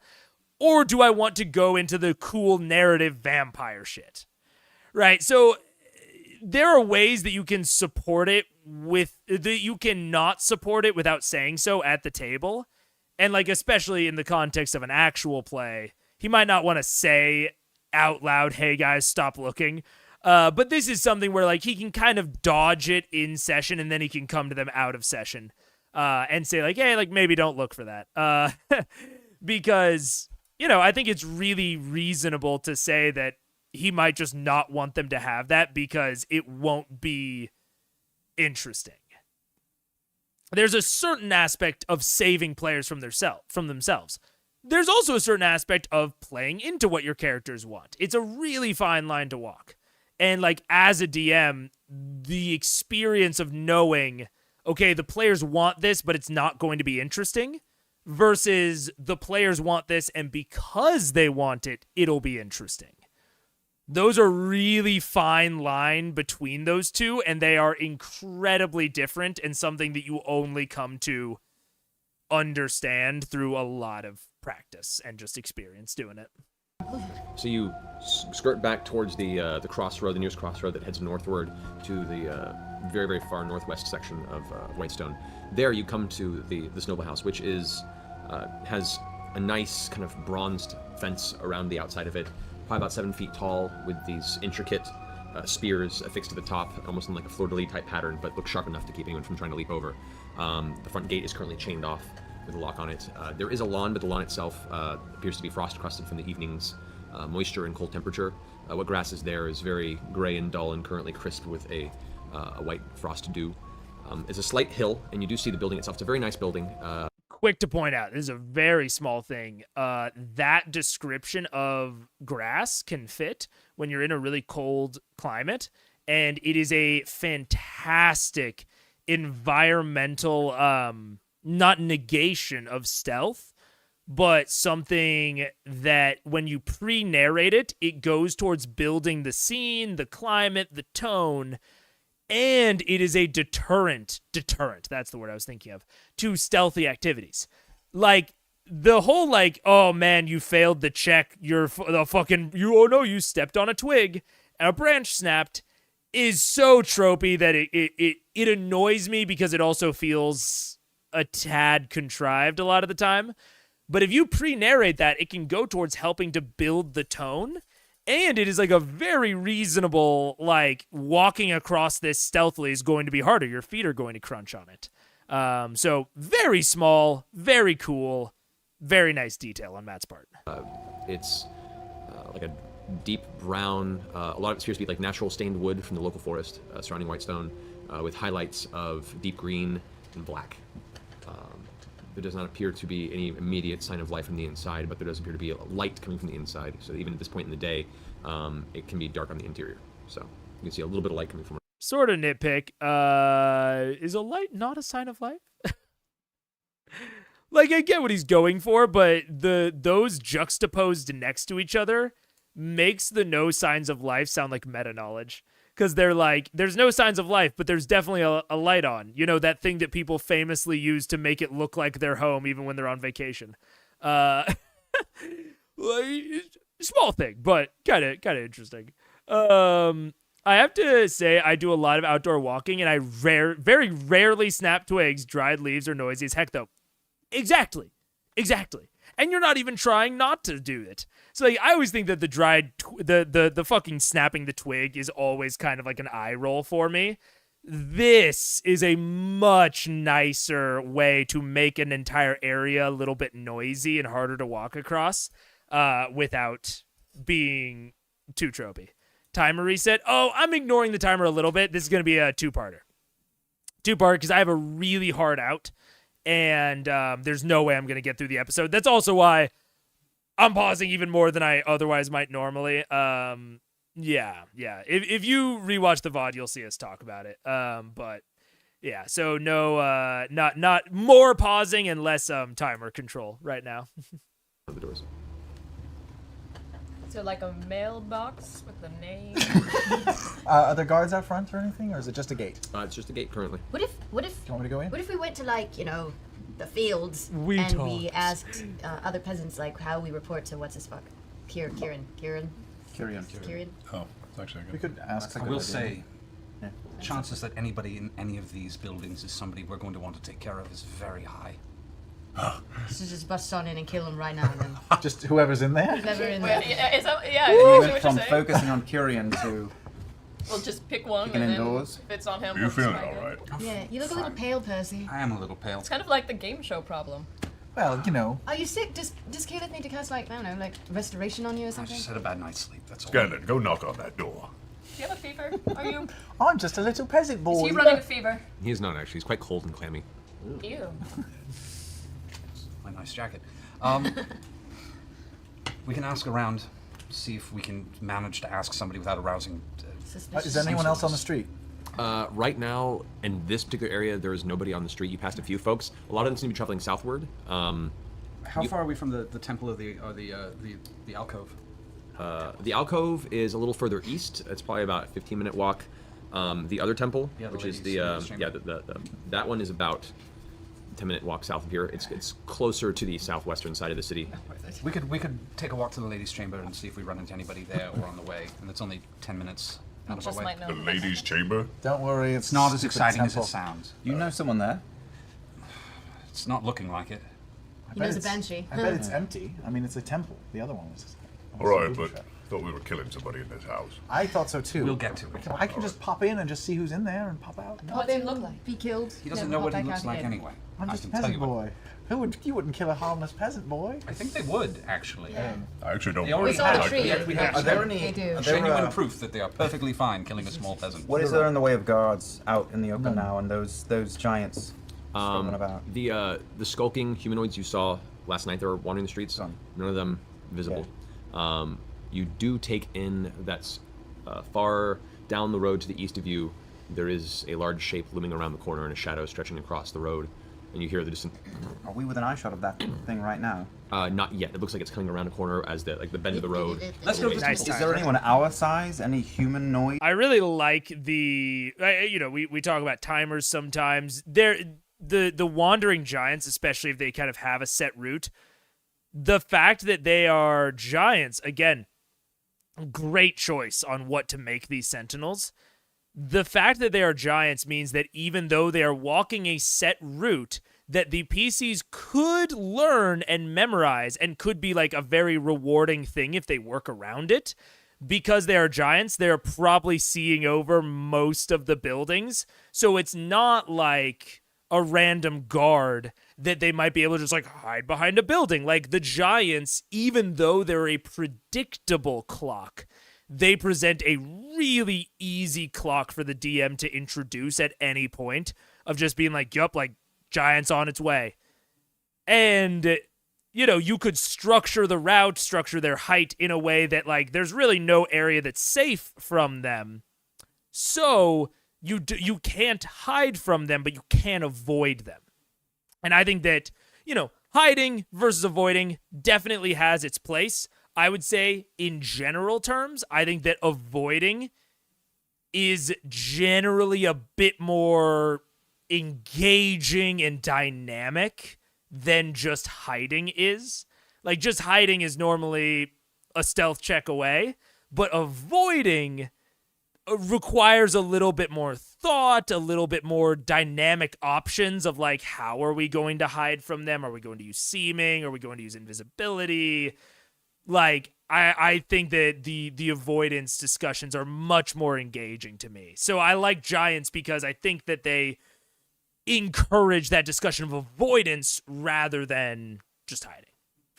Guards around? No. Nothing. Currently, no. I'm kind of guessing the best time to sneak into. And Matt has sort of mixed and matched it, where the skulking humanoids are much more something that you would traditionally hide from. Like, I can already picture. They sort of remind me of God, what are the Lord of the Rings enemies? I mean, I'm sure that they're vampires, to be clear, but Lord of the Rings, things that hunt Frodo. The Nazgul. Those remind me of the Nazgul, and the Nazgul is something that you hide from. It's something that Frodo does hide from. He hides and he runs. He runs and he hides. Like, he does both. And so I like this because they have to avoid the giants at all times of day, but there's a lot of interesting ways that you can do that. Generally, avoiding is kind of easier than hiding, even though it's more complex. And so then at night, when Matt really, you know, wants to be clear, it is fucking dangerous to be out at night. He still has the things that you have to avoid, and he introduces things you have to hide from. So now it has both. You have to avoid and hide in kind of an interspersed pattern, which makes going outside at night possible. He's not just saying, like, you know, because the other option for this, right, if he wants to discourage going outside at night, is just saying, uh-oh, the cold, it makes like a miasma. You have to stay inside, otherwise you choke and die. Cough, cough, Mistborn. But as opposed to that, you have this much more dynamic threat that is still very threatening, but could potentially be subverted if the stakes were high enough and if it was important enough. So yeah, I really like that. Like, during the day, you just have to avoid things. During the night, you have to avoid and hide from things. That hack Brandon Sanderson and that book, Mistborn Part 3, that I fucking hate. Not one of my favorite in both of the trilogies. I love Book 3. But absolute fraud. These places is during the day. Do we want to sneak in, though? You're the only one who knows what they look like. It's coming around the bend. Okay, wait. Is there... Hey, are there let's get out of here. Let's go around the corner like Let's this. go walk. Maybe go We're gonna take a little walk and let it pass by. Let's go to the Ladies' chambers, anyone? Towards the ladies' chamber. We're not going in. Full of Well, prostitutes. it's more of a. Full. I don't think you're. You'll see. It's not really that complicated. What's your own? You guys dart southward across the road, ducking into the alley. Oh, 1,000%, Mr. Dan.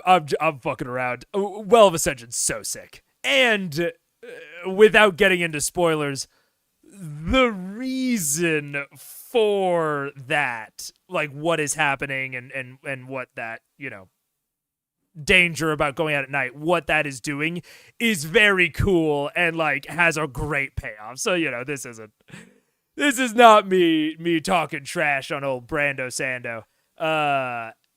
Well of Ascension's so sick. Or actually, no. Well of Ascension, I'm talking about Hero of Ages. Or does it start doing that in Well of Ascension? I don't know. I don't want to get too much into it because we're getting into spoiler territory. But no, I was just fucking around. Alleys of the southern portion of the road, getting out of the visual range of the zombie giant that is making its way down the road across your path. Heading southward, you dart through the back alleys and keeping free of the main central visual areas of the city. You eventually make your way to the corner that houses the ladies' chamber. And as you guys see it, Have we passed any people? if you're keeping an eye out for that, yes. In some of the alleyway you do pass, there is a couple that are holding some, what looks like either scavenged groceries or some sort of food they are keeping kind of close to themselves. Can I go talk to them? You can. At least BS is not Shadiversity. I don't know Shadiversity. I don't know that one. Oh, you think that Well is better than Hero? Okay. I think that the end of Hero, I think the last half of Hero is the best segment of Era 1. I think the first half of Hero is the worst segment of Era 1. I think that Hero of Ages starts out super fucking slow, especially after I did like Well of Ascension a lot. But yeah, I think that it still clears. I think that Hero bests Well of Ascension because the second half is so good. But I could very much understand why it would be below Hero of Ages for you. Don't make me reread Mistborn. I'm already struggling to keep. Shadowversity is very much not worth wasting time on. Okay. Something for me to look into my free time, but not to spend stream air on. Good to know. All right. That's a fair take. I could talk for hours about this stuff in the hobbies chat. Feel free. I mean, that's why I want to do. That's why I'm having so much fun doing book club, is having that little segmented area. I also want to just in general start doing. Man, I don't even want to say that because I don't want to make any commitments, but I do want to do more like just chatting, like, you know, we talk about whatever type streams. But fuck it, who has the fucking time, man? I wish I could be a full-time streamer, but. Indeed. Okay. I'm gonna come with you. Can't do. Okay. All right, as they're both kind of walking by, kind of keeping a hush, they see you guys kind of sit in the same alley.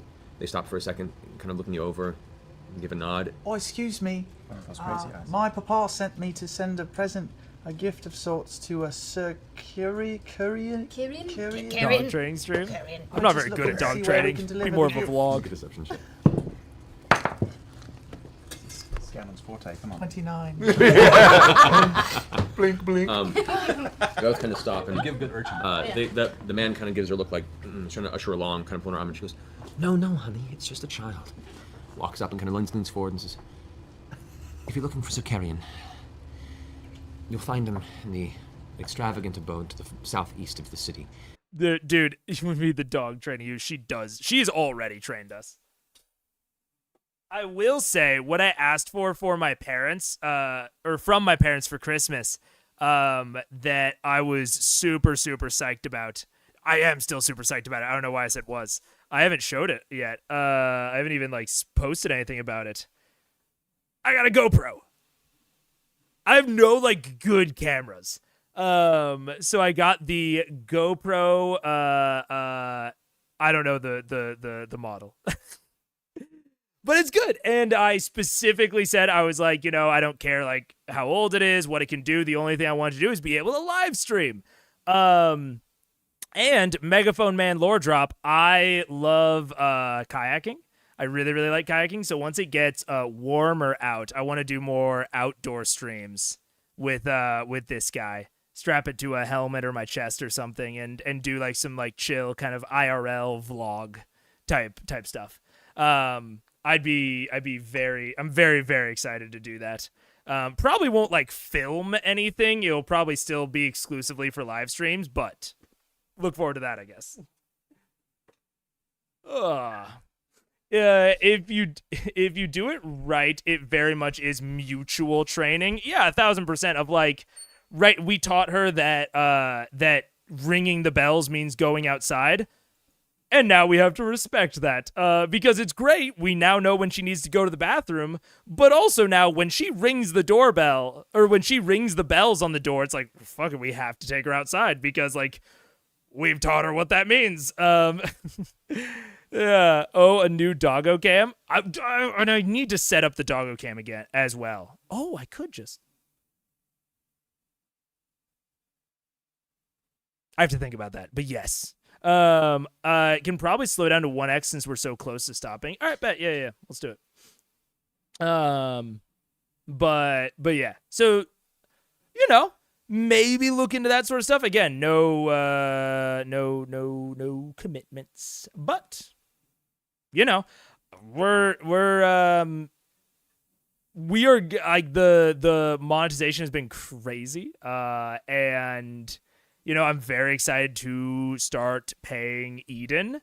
And like, we're not like, I'm not full-time right now, but like it is not out of the realm of possibility within the next year. And that is insane.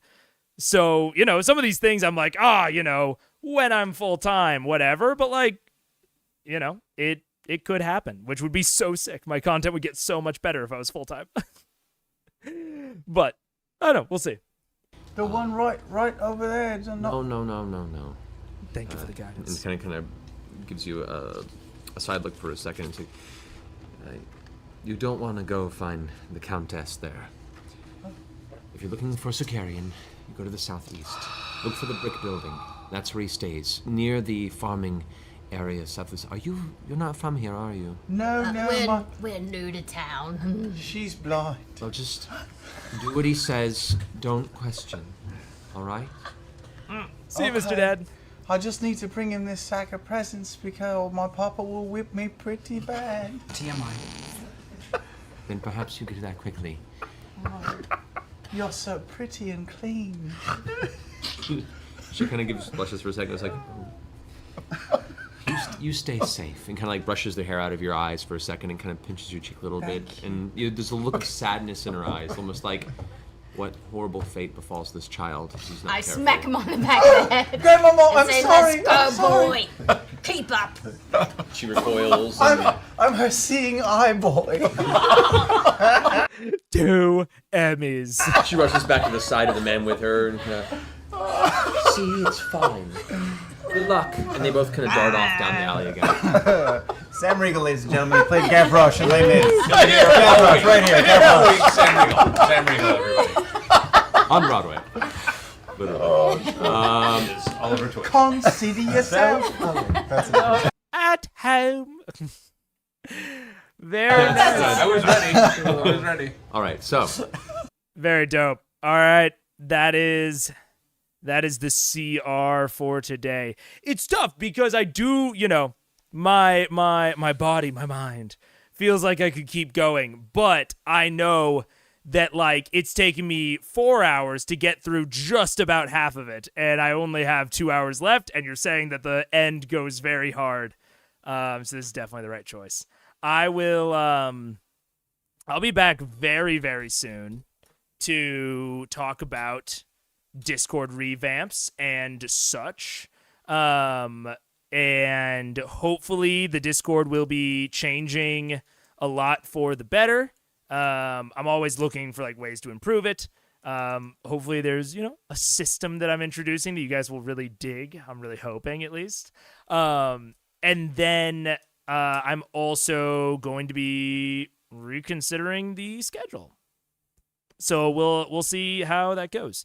But yeah, damn, I get here at the end. Guess it's what it is. That's what one of the reasons I love doing it on YouTube is because it's so much faster and like more consistent for the VOD frogs of like being able to watch it immediately after I'm done, or at least quasi immediately once YouTube is done processing it. It's legitimately one of the reasons I like being on YouTube. But hopefully after this there will be more consistent, or there'll be a consistent schedule that kind of takes the longer streams and the more I want to talk into account. Also just having more people here, which is so sick, and I don't want to be able to not talk to people. That sucks. So yeah, that'll be good. I'm excited for the rest of this episode. I can see how, especially with like them like very much being like, yep, we're gonna go kill Carrion today. I can see how this is leading up to some big shit. So So I'm excited for the end of it. This is I'm Nexus in the Discord. Oh, very nice. Very nice, very nice. Oh yeah, I recognize that. This is a great time for me to, alas. Yeah. But yeah, we'll be doing hopefully getting the schedule worked out a little bit. But with more people plus CRF slowly getting longer, extra longer stream day necessity. Yeah. That's what sucks. Like the timer worked for a sec, but like just getting more people that are saying good shit, like I want to interact with, it just, we've been pushing the limit already for like what can be a single stream, and we just need to fundamentally, I think, rethink the days. And I think that what we've talked about of like doing 2-parters on weekdays and then doing, you know, every other Friday a full length could work consistently. So I might look into doing that, but we'll see. I hate 2-parters, but I also, part of the reason I hate 2-parters is because I think it degrades the stream experience, but what degrades the stream experience more is me having to like really like muzzle myself on like what I like, how much I can say, and like having to like really be really strict about pausing. Like that makes a way worse product than just having a 2-parter. So with that, and I would be able to label it as a 2-parter ahead of time, which would be really nice, I think. So we'll be looking into that, and I will see you all probably in the new year. Hope you had a really happy holidays. The Spoilers channel agreed that the vibe of the stream was so much better once you slowed down. I can definitely see that. Yeah, I'm glad that it did. But yeah, I hope that you all had a happy holidays, whatever you celebrate, and that you guys have a good new year. And I will see you all for big things in 2024. Peace out, everybody. Bye.